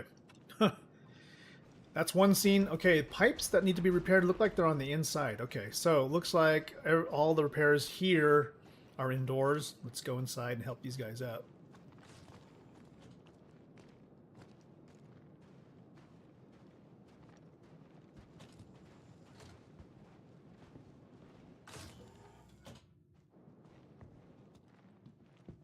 Fuses. Okay. I've got fuses in my backpack. Let's see if this... Okay, that's not cinematic at all. Let's try putting the fuses in. Maybe that'll look better.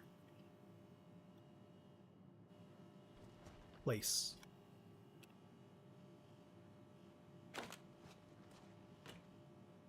Okay. Alright, it works.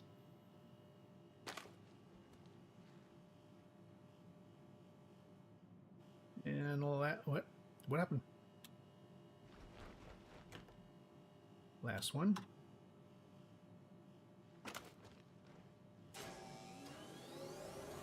All right, we've got that done. Let's close the door. And we'll go find the pipe that we got to repair. It's here, it looks like in the bathroom. Ah, here we go. Plumbing. What do we got? Looks like a hole in the pipe. All right. Let's go get our repair tool out. Let me see if I can get this camera angle correct.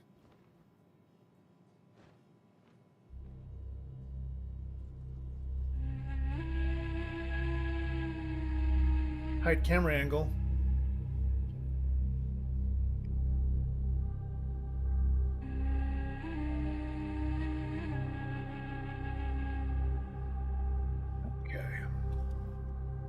Get my repair tool out.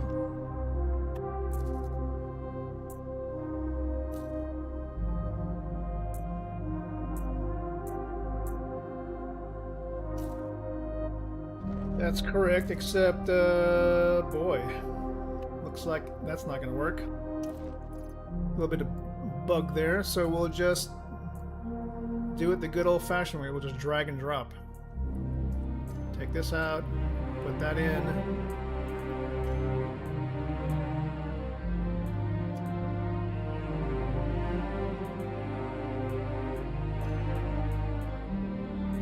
Oh my goodness. Okay, put it down.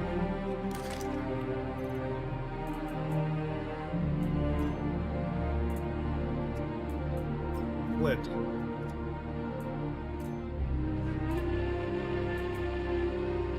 Okay, that should work. What? The canister has no... There.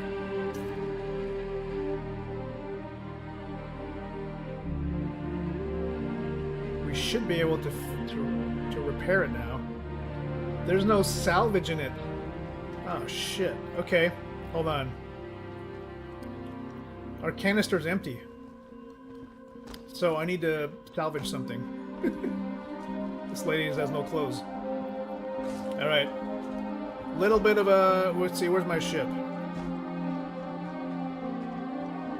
You guys got any scrap here? No scrap. I'm gonna need to use my ship for scrap. In order to do that, I need to turn off the shields.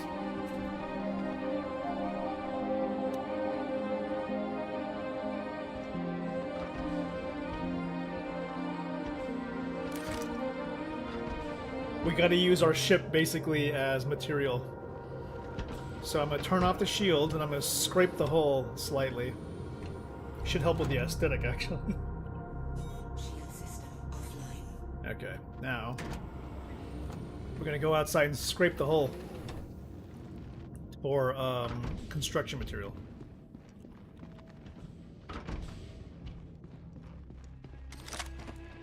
Sorry, little lad ship. Gonna need to borrow some of your external features.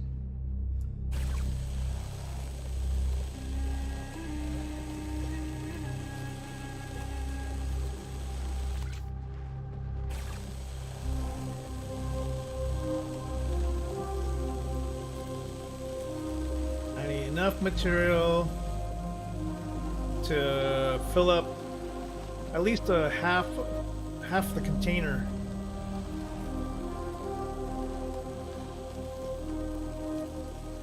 For purposes of repair.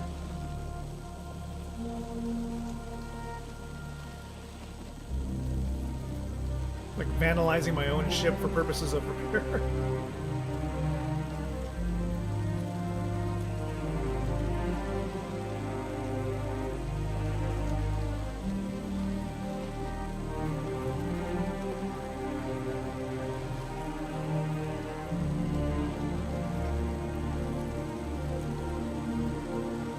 Alright, I wonder if that's enough.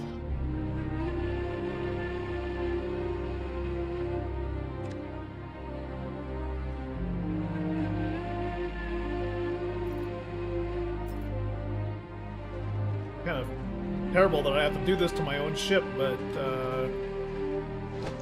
oh shit.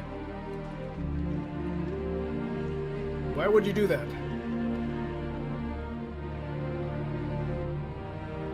Go get it, go get it. What? I can't equip it anymore?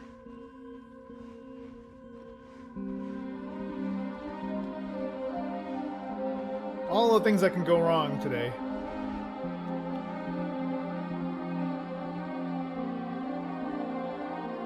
I dropped. Alright, let's get out. Let's try to get back in.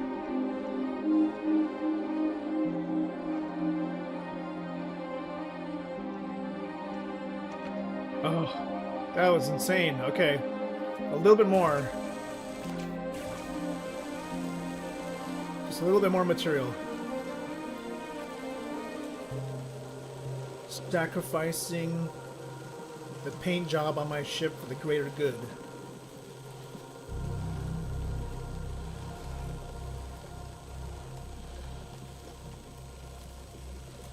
Not ideal, but you know what?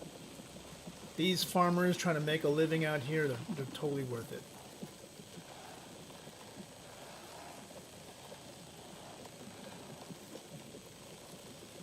Okay. Okay, I think that's going to do it.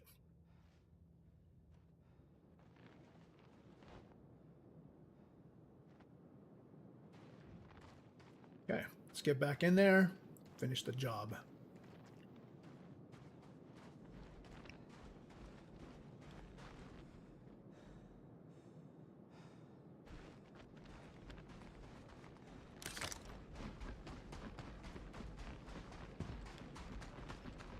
Repair pipes. Yeah, inside. We're back.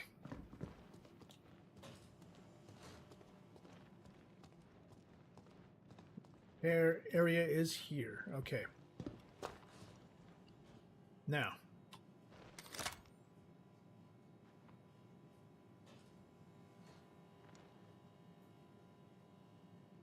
The thing that we're trying to repair is up above us.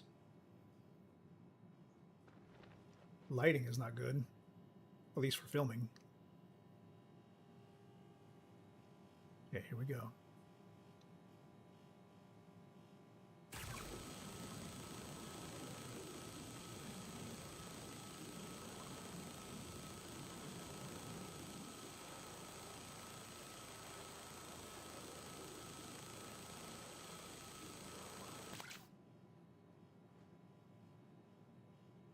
I think we did it.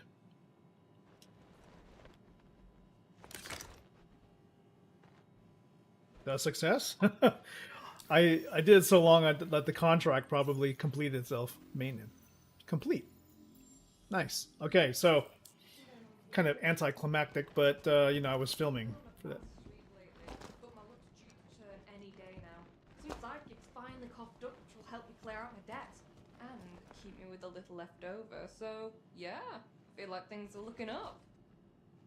Gotta take things a day at a time, right? What's wrong with their faces not moving? Well, too bad. You, on the other hand, are a little strange. This gal has no clothes. Hey there. And her skin textures aren't matching. What? Oh, okay. Dang, you know, some people want to relax in the nude. They let them relax. Okay, that was good for that. Now I just need some exploratory music for this.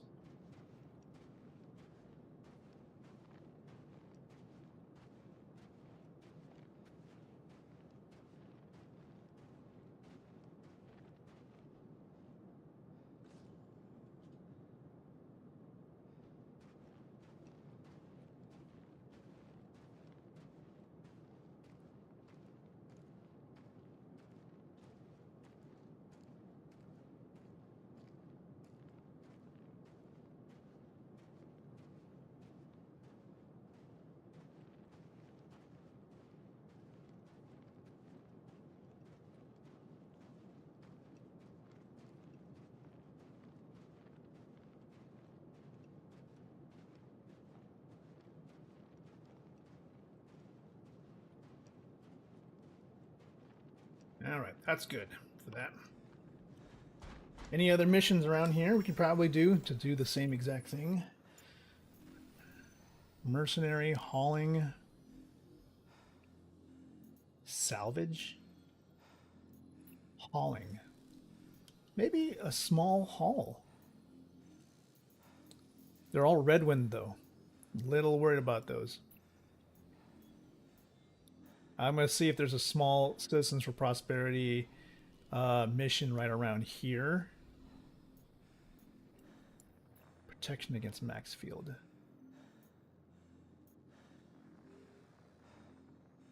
Have come under the attack from a group of armed... If Maxfield... Okay, I see it. Well, now it's time for the FPS. Let's go. It's time to do the combat some people have asked for.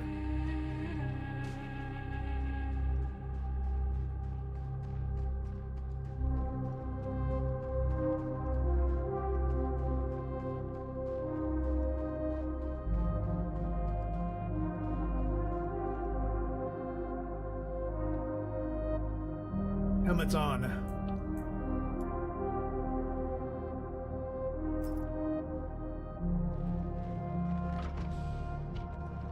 This is where we're gonna need the gun.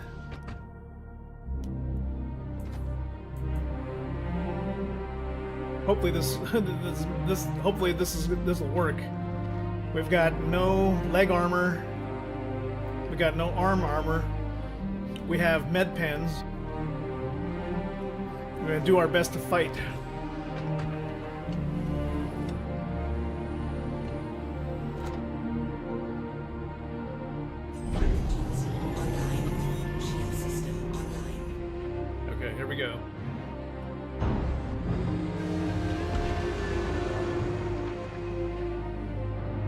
What is the toggle for doors? Key bindings. Cockpit. Cockpit. Close all doors. Right control, left bracket. Jeez. Right control, left bracket.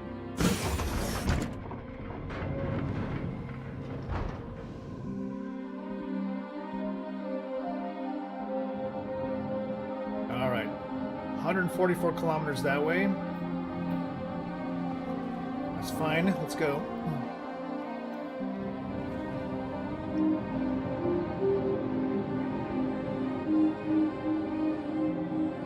Interesting that there's a marker up there, 27 billion meters from here. I don't know what... Oh, that's the ship that I left. That's the Avenger Titan that I left back at the other planet. Alright, in order to circumnavigate to the other side of the planet, I guess, it's about 144 kilometers away, so we want to give ourselves a little bit of distance, and then we can hit the quantum travel to quickly get there. So, target location... About 100. No, it's about 134. Whoa, we're getting we're getting the G forces are affecting us. Negative G's. About to pass out, so we'll just chill for a second, and there we go. It's near Jackson Swap. About 3 kilometers nearby the Jackson Swap location.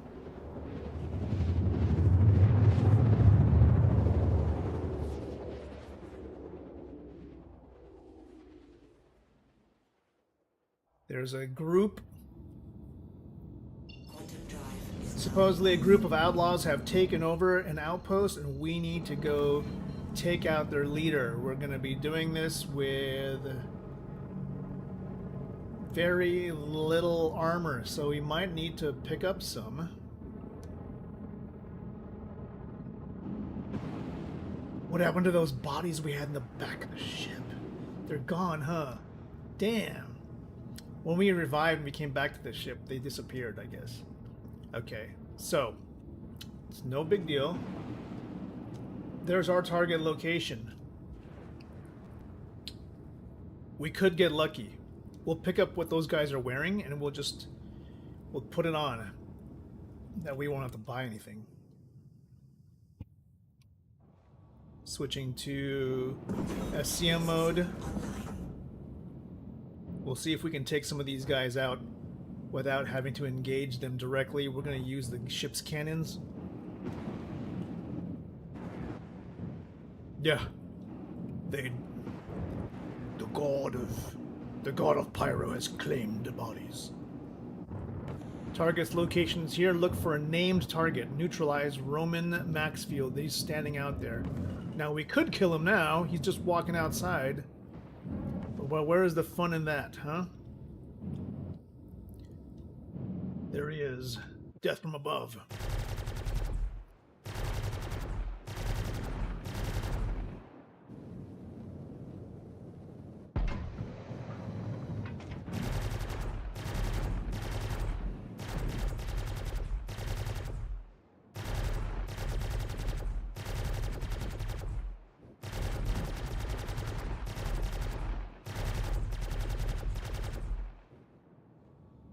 Yeah, we don't want to make this too easy. We can get out there and fight. But first, let me soften him up a little bit.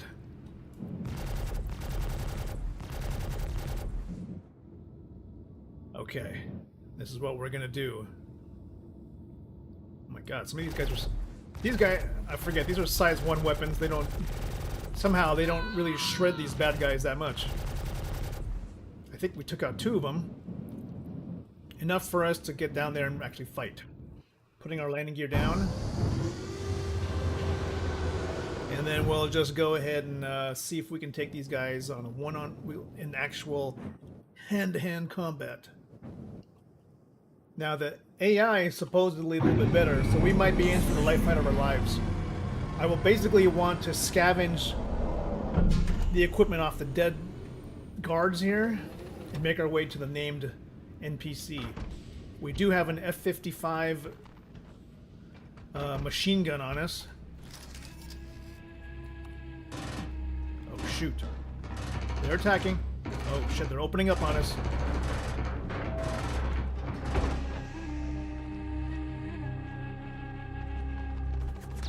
Oh god, we're gonna get surrounded here.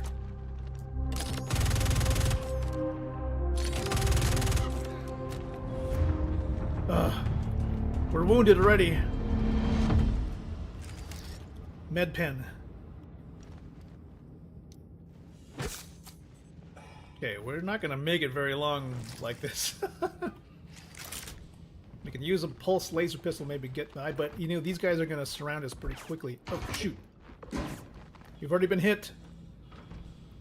79%. I don't have much armor on. The F-55 is probably not the best gun for these kind of encounters. Let's see. Maybe we really should soften these guys up more. The fool's bet to try and take these guys one-on-one. Not even, it's a 1v20 probably. Best to use this ship as it was. Look at these guys. Grenade!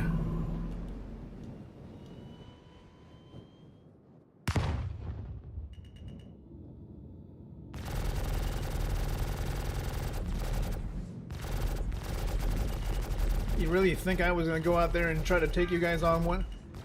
All by myself? I got a ship here.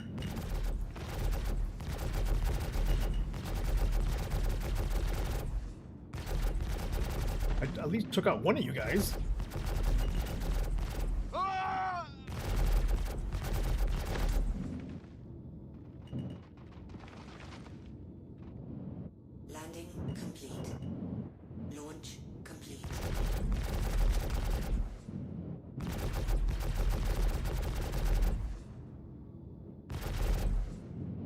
Some of these guys are like sliding.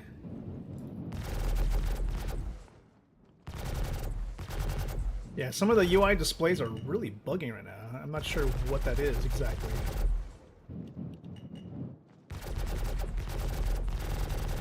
Make sure I got hit with the grenade. Who hit me with that? These dudes right here?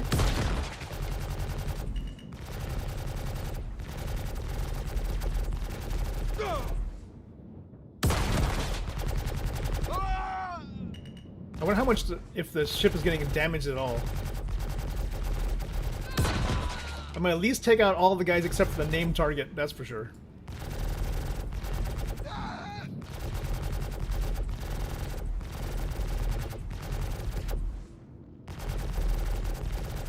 Man, the animations are really bugged today.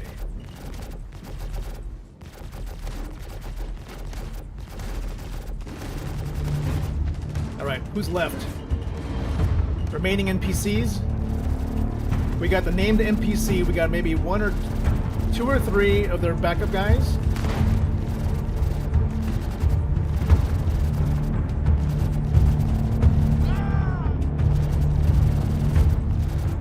Okay, let's see, we got 1 guy on the ground there, in the rear. Maybe we can keep we'll keep the boss guy alive for ourselves.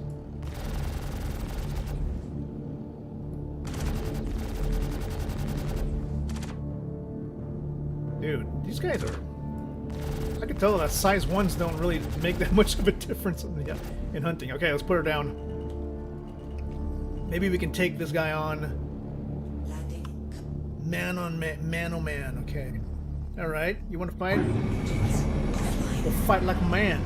We'll fight like a man.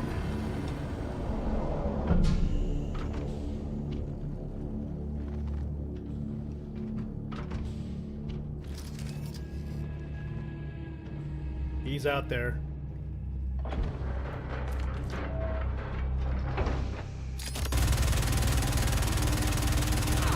Got you. Shit, there's another one. Got you. Alright, take the bodies in. Oh shit, wrong attachment. Shit. Stupid. Bugged out. Oh god. Close the door. The dumb attachments are bugged out again. Put in the tractor beam. Oh god. They sent me after Xenothreat. Great. The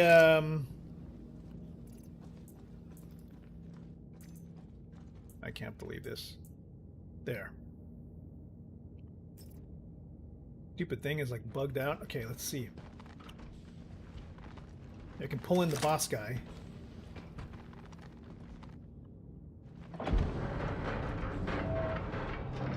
Oh, oh, bad guy right here.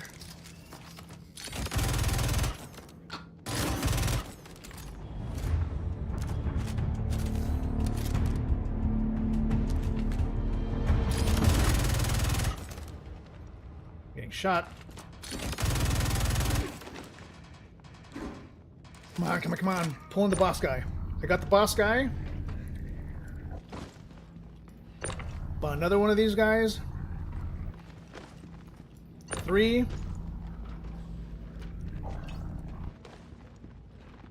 Take your weapon.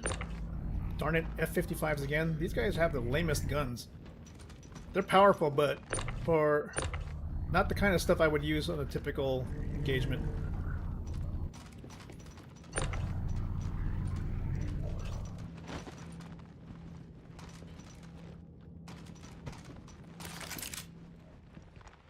Who else is left?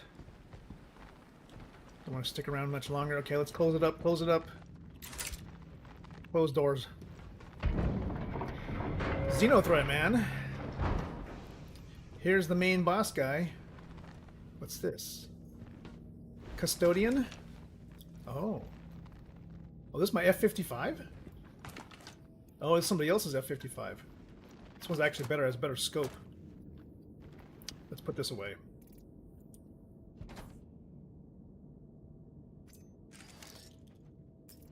look at the guys we got. At least we're safe in here because we have shields. But this is the main boss. Where'd he go? I think it was this guy. They've got heavy armor, that's for sure.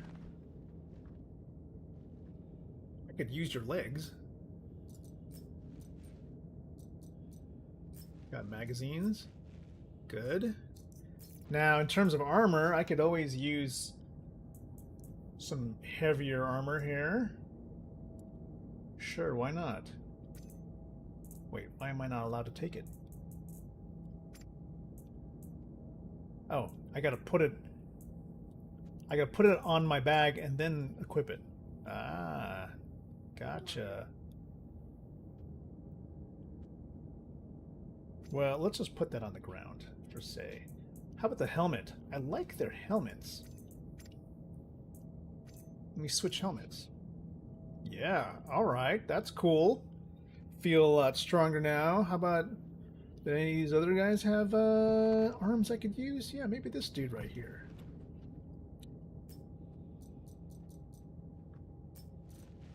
Let's see, inventory. Let's take this guy's arms.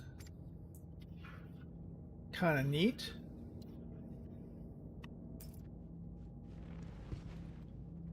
Or maybe this guy. He has like light armor.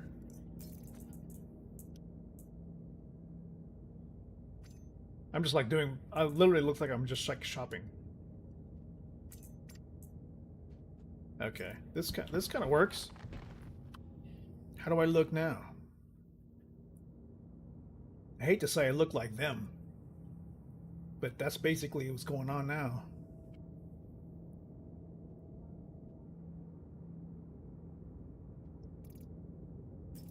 Okay, now does anybody have anything they'd like to declare, or I'm just gonna be good? Are you guys good? They're down for the count. Huh. Alright. Well, we are here serving the Citizens for Prosperity. And I think we've taken care of all the rabble here.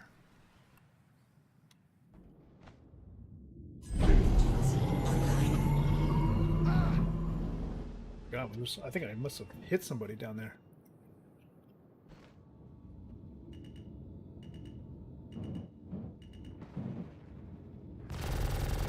Anybody who's left? Anybody else want to say something? Oh. There's some bad guys back here too. Where'd he go? Oh, there's a guy walking out with no armor. This guy's like buttoning up. Oh, there's civilians? Is that CFP? Can't tell. Maybe we saved them. Maybe they were like... Maybe these guys literally were hiding out while the outlaws were outside. And we... Yeah, these guys don't look like aggressors. It's possible we may have killed all the guys that were holding them hostage, in a sense. Now, if I was to walk outside, maybe these guys would greet me as a liberator, because they don't have the same armor as those dudes that were walking around. Let's see what happens. Like, see this guy right here? That's a Citizens for Prosperity guard. If I was to land here now, he should not attack me. He looks like he's hunting, but I don't think he's gonna shoot me. I've seen two factions shoot each other, which was kind of funny. And I was like standing in the middle of it. I'm like, huh, let's just let these guys kill each other. Let's see what happens. Alright, here goes nothing. Where's that guard? If he starts attacking, then I'll know.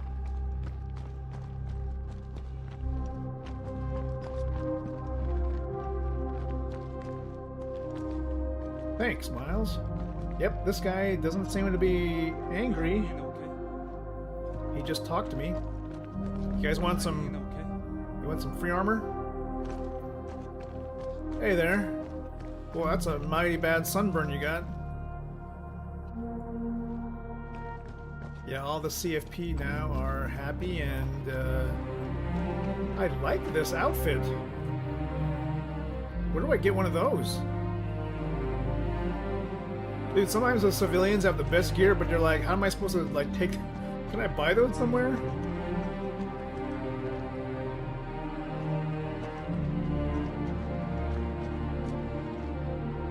Sometimes they have gear you can loot in boxes. Nice. Could use some water.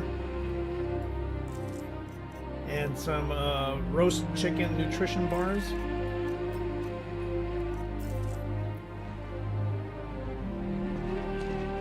Best thing about exploring is you get to pick up some free stuff that's laying around. Especially if they're friendly. What's happening? I come in peace. I have saved you from those crazy was it Xenothreat? I think it was Xenothreat. Don't be fooled. I may be wearing their armor, but I am not Xenothreat. I just wish I could find some of the weapons they were carrying because I don't like this F-55, to be honest. But if we got them all, I should be able to find some of the bodies like littered around here.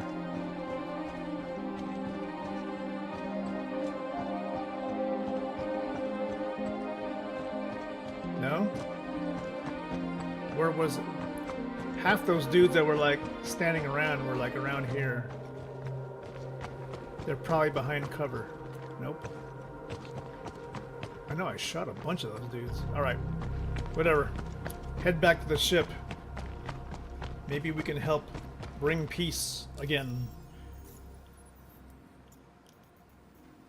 Salvage? Mercenary? Halt a narcotics operation? That sounds kind of crazy. Especially if it's like in a...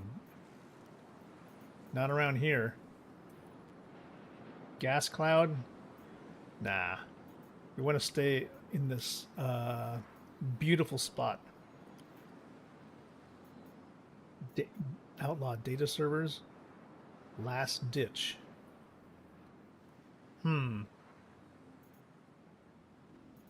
Abandoned outpost. Let's see. Let's see how far these data servers are. I want you to raid their compound, destroy all the servers housing their plans. Let's see if that's close by.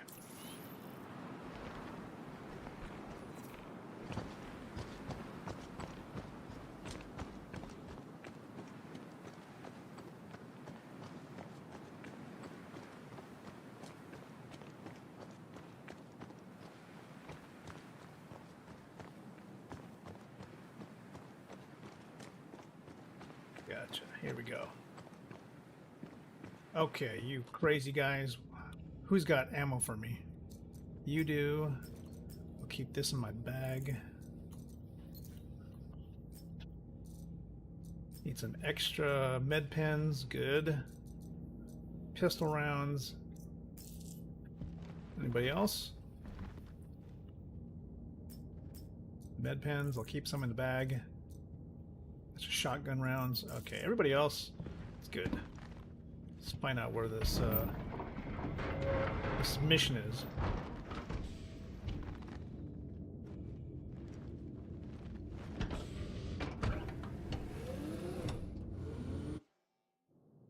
Engines on.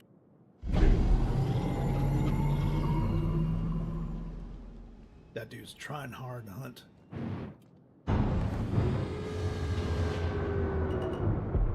Landing gear up. Now, where do we go for this contract? It says here, it doesn't really say where you're supposed to go. I think that one's bugged.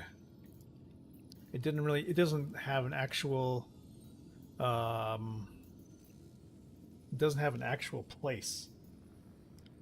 So, What you do is you try not to abandon those, because I think abandoning actually creates a hit on your reputation. So these ones are actually tougher. Shutting down the comm towers. Abandoned outpost. Pyro 1. Let's see if that's close by. Pyro 1, abandoned outpost. Okay.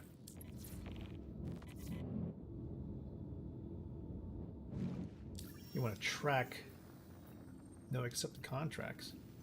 Contracts. Track this. Maps. Okay, Pyro 1. Oh, here we go. Pyro 1. Here we go.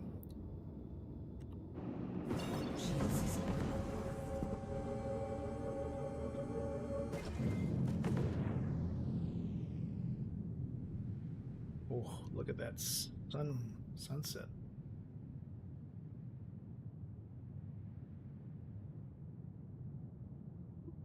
Give me my music.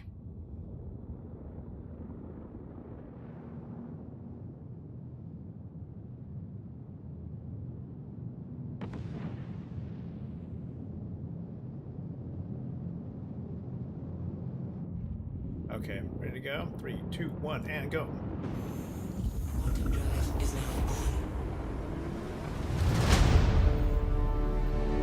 That's right.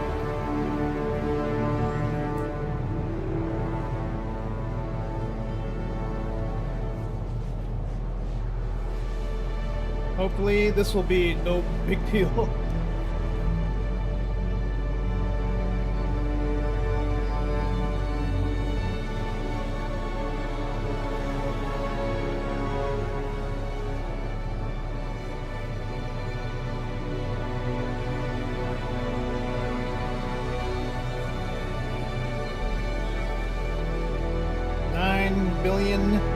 Nine billion meters. How many kilometers is that?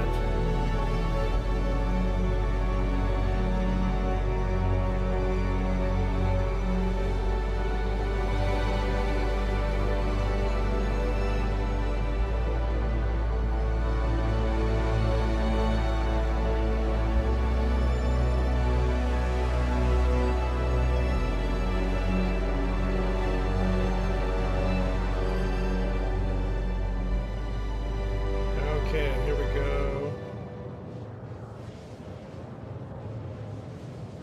Yo.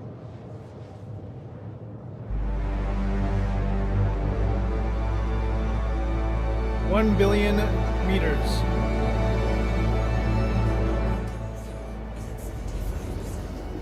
Which one is Pyro 1 again? Holy smokes.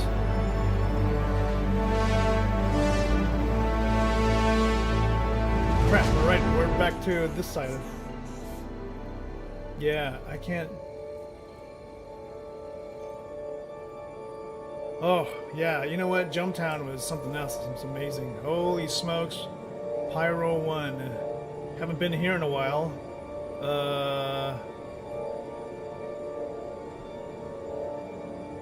It looks... dangerous. And blue.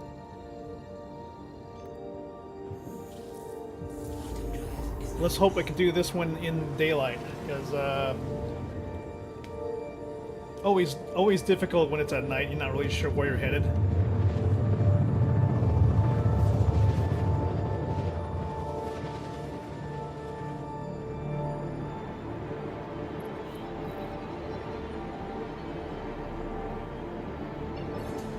Okay, here we go. This appears... Oh, nope, that's not it. Abandoned outpost near... This could be difficult. Slowing 10 kilometers. We're 5 kilometers off the ground. Heavy cloud cover. Dark.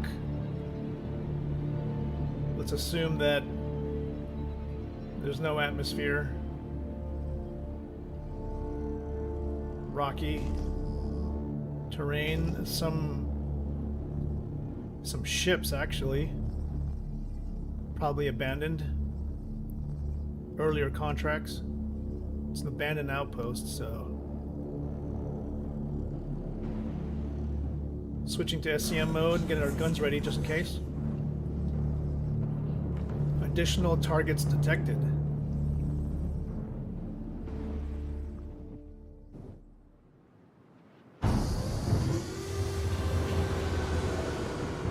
They have some strange rock formations here.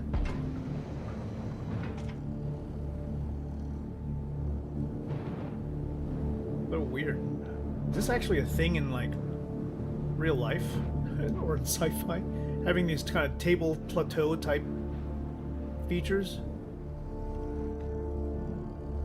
Lights turning on. Go to abandoned outposts.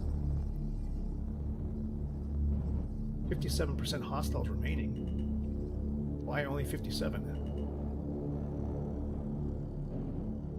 Some blown up, kind of messed up ships here. Ooh, this is one of those actually tougher outposts because it's open. Heavy gravity. It's pulling us down. Alright, who shoots back? We have to eliminate all the hostiles here, but then there's no actual signs of the hostiles. So this could be a close quarters battle, going house to house.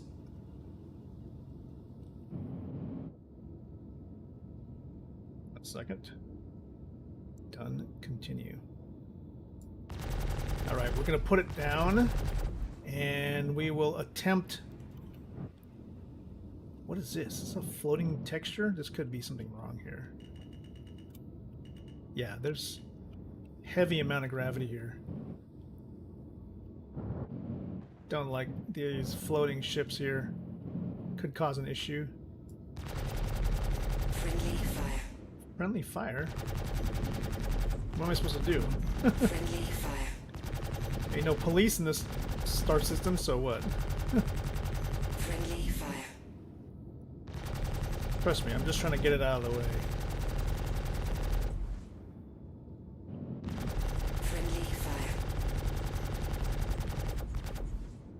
This is actually so strong I can't even move it out of the way. Okay, let's land. We're gonna land and we're just gonna need to take this building by building. 57% hostiles remaining in this area. We'll need to move slowly and with care.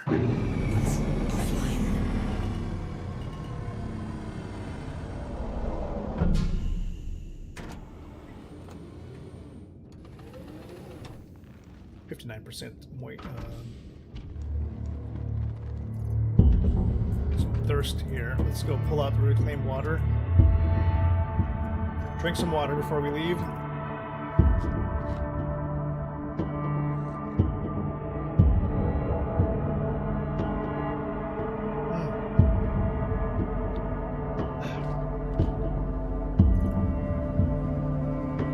Helmet on. Okay.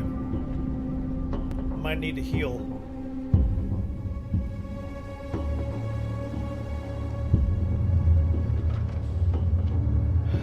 Sure, our guys in the back disappeared. Come on. Door open. Oh my gosh, these guys actually stayed in the back. How did that happen? Alright. It's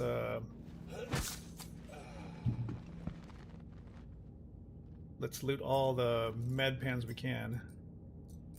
Just in case we need to heal extra.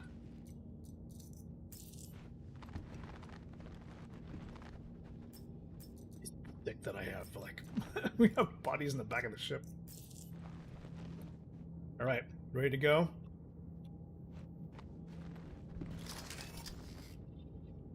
Okay, what do we got? Let's go.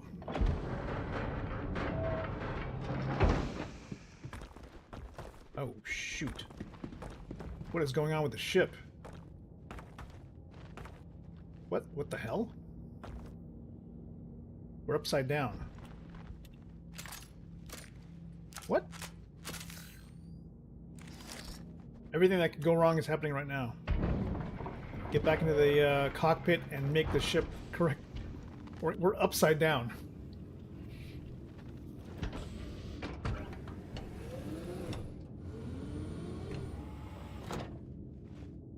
All right. Turn on the engines. And let's go and let us try to make this ship the correct way up. Oh my goodness. Upside down. Go down. Go down to go up. Rotate. I swore I put this thing like in a nice, simple area.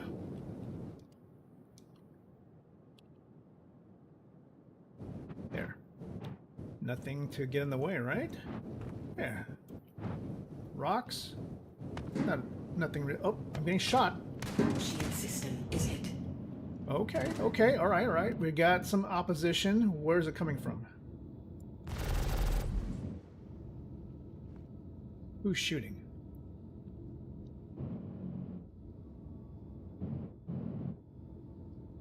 Ah, I see something.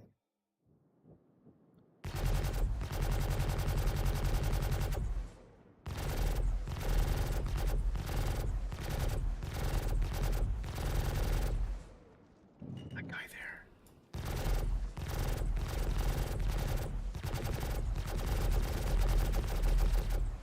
You dead? Finally dead?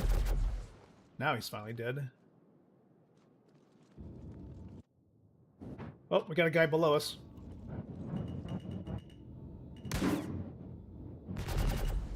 Ugh. Holy shit. Okay, the ship is like totally upside down. Turn it over, turn it over. Oh my god. Fly across, flip it over. Now, multiple hostiles. You wanted this fight?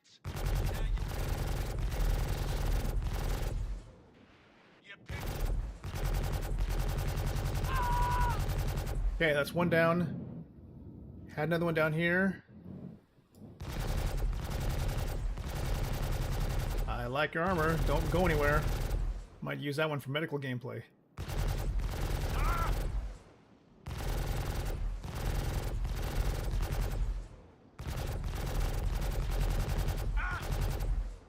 Are you dead?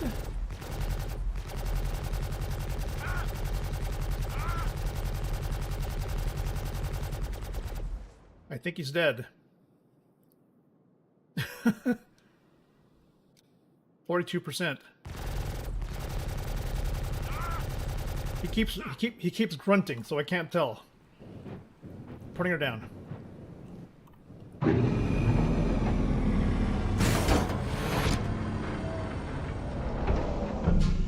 All right. Hopefully we don't get any weird physics this time.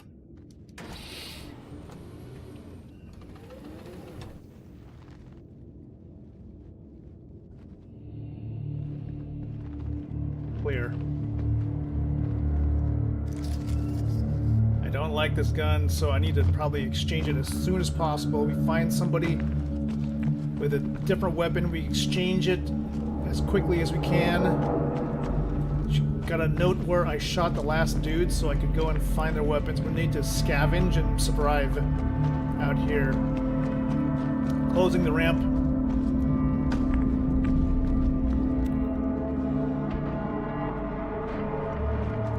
Last dude with the white armor. I think I should be okay. I can see a guy down there. Oh shoot! That guy's got a beat on me.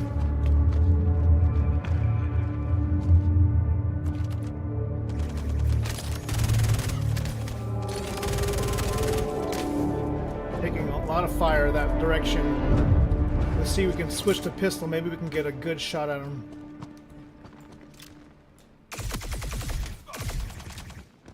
Shoot. I only got 49 rounds on this pistol. He's dead.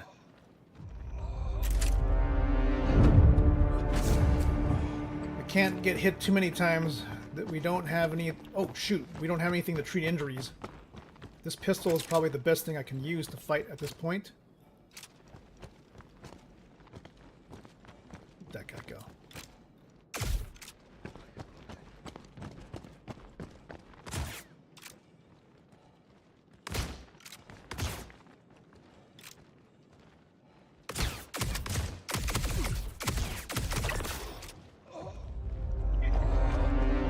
Where'd that other guy go? Dang it. Shoot. Ugh.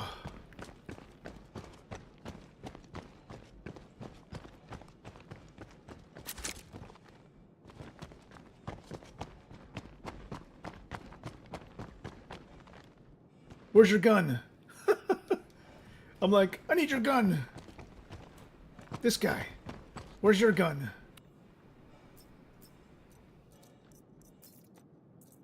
Crap.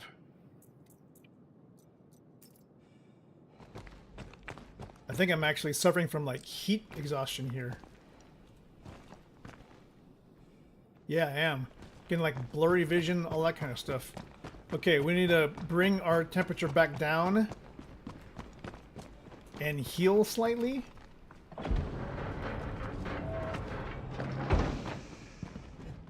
Okay. Calm down. All right, take something for your blood toxicity. Okay, time to loot for more of these. I think we got all of their... Good. Okay.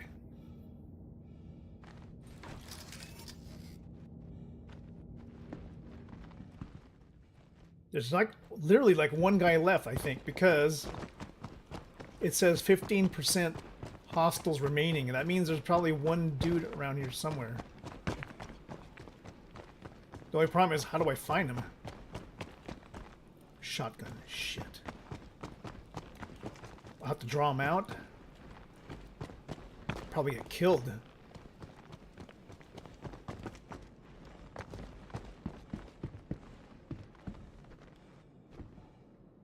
Yes. He's just standing there. Seriously?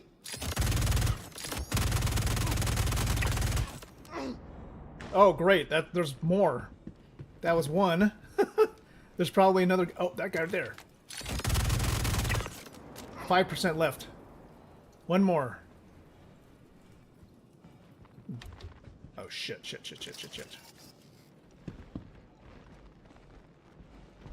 Well, good to know that they're not completely OP.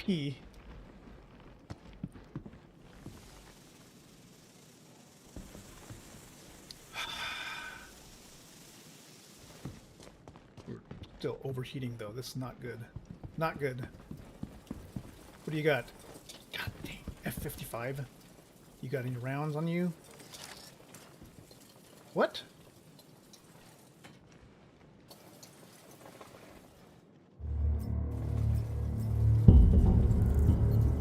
Take it. Put it in my backpack. Take the rounds. Put it in my backpack. Take this. Take this.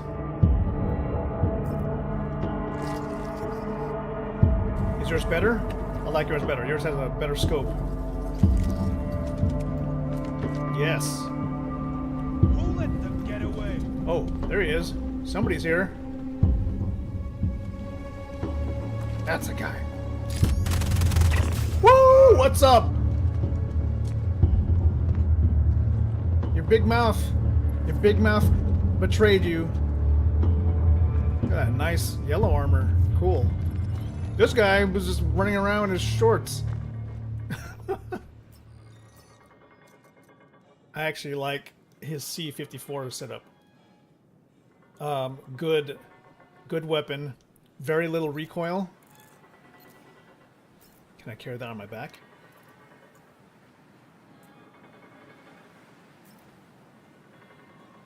Let's see.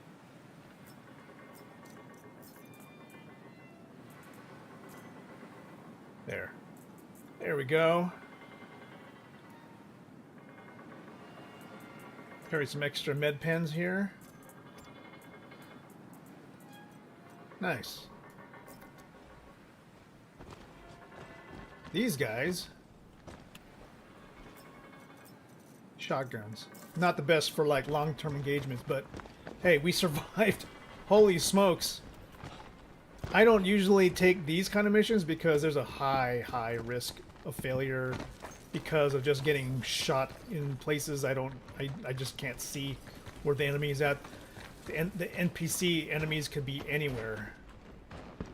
And luckily I was able to find them before they found me. Now I just got to get back to my ship without dying by hopefully making it out of the building. Ugh. Crap. I've got to get out of here.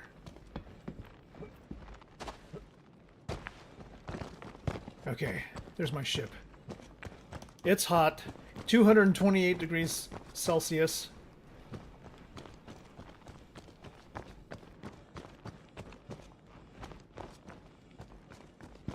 Scallops. Tuna.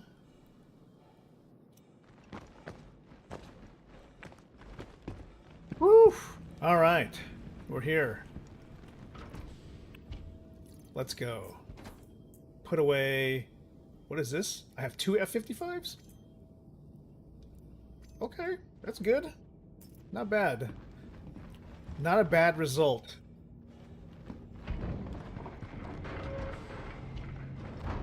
And again, that's rep for us for the Citizens for Prosperity side.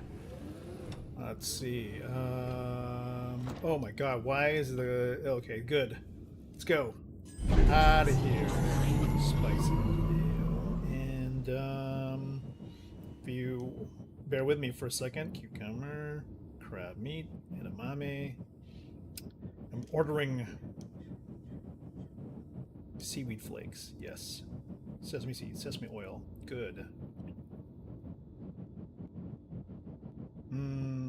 Yes.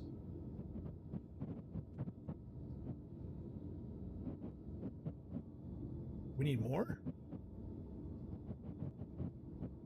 3 scoops of fish.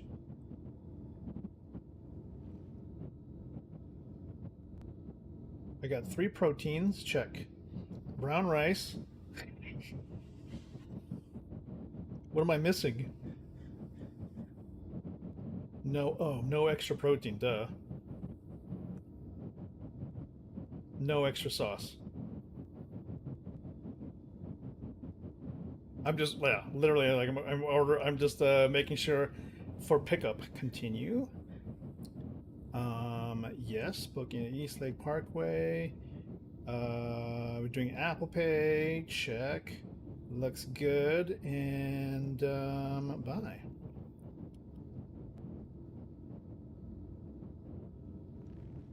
Ding. Done. Yes. Okay. Telling my pickup.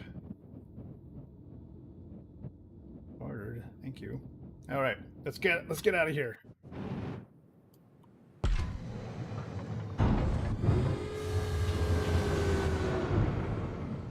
Now, exploration in a hostile area, in a hostile environment, not really recommended. You just try to get out as quickly as you can. Although, you know what? The formations of the actual ground stuff is kind of crazy. If you get stranded here, well, hope you have the correct types of armor and correct amount of food to survive. Because, you know, they could be varying temperatures. Shoot, which is the one that has the giant worm? That's the one that has, like, the electrical storms that'll knock your ship out of the atmosphere, right?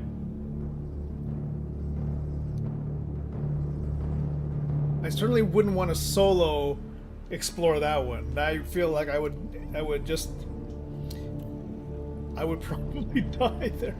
But you know what? And since everybody's like doing all the Stanton ASD stuff, I bet you people could actually go and explore there now without any repercussions.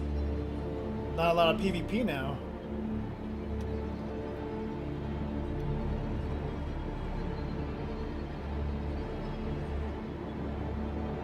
Alright, let's get out of atmosphere. Are we almost out? Yeah, the gravity on this particular planet is heavy. Heck, it's actually hard to get out of atmosphere here. Okay. Good. Gave that one. What do we got? Contracts. It's all Foxwell, and I don't know what these blank ones are, but they're definitely broken, I think. Again, if we're talking about exploration, there's much more than just Bloom. There's much more than just Terminus, or even heck, all the stuff that's in standard is still beautiful. We're waiting for Planetary Tech V5 to kick in. Maybe that's what it's going to be released. Maybe a little bit after CitizenCon. Maybe it's going to be 4.4. I heard there's going to be a 4.32, so that'll probably be the CitizenCon IAE patch. But 4.4, maybe we'll see Planetary Tech V5. Maybe we'll see some new, things come our way. Monarchs.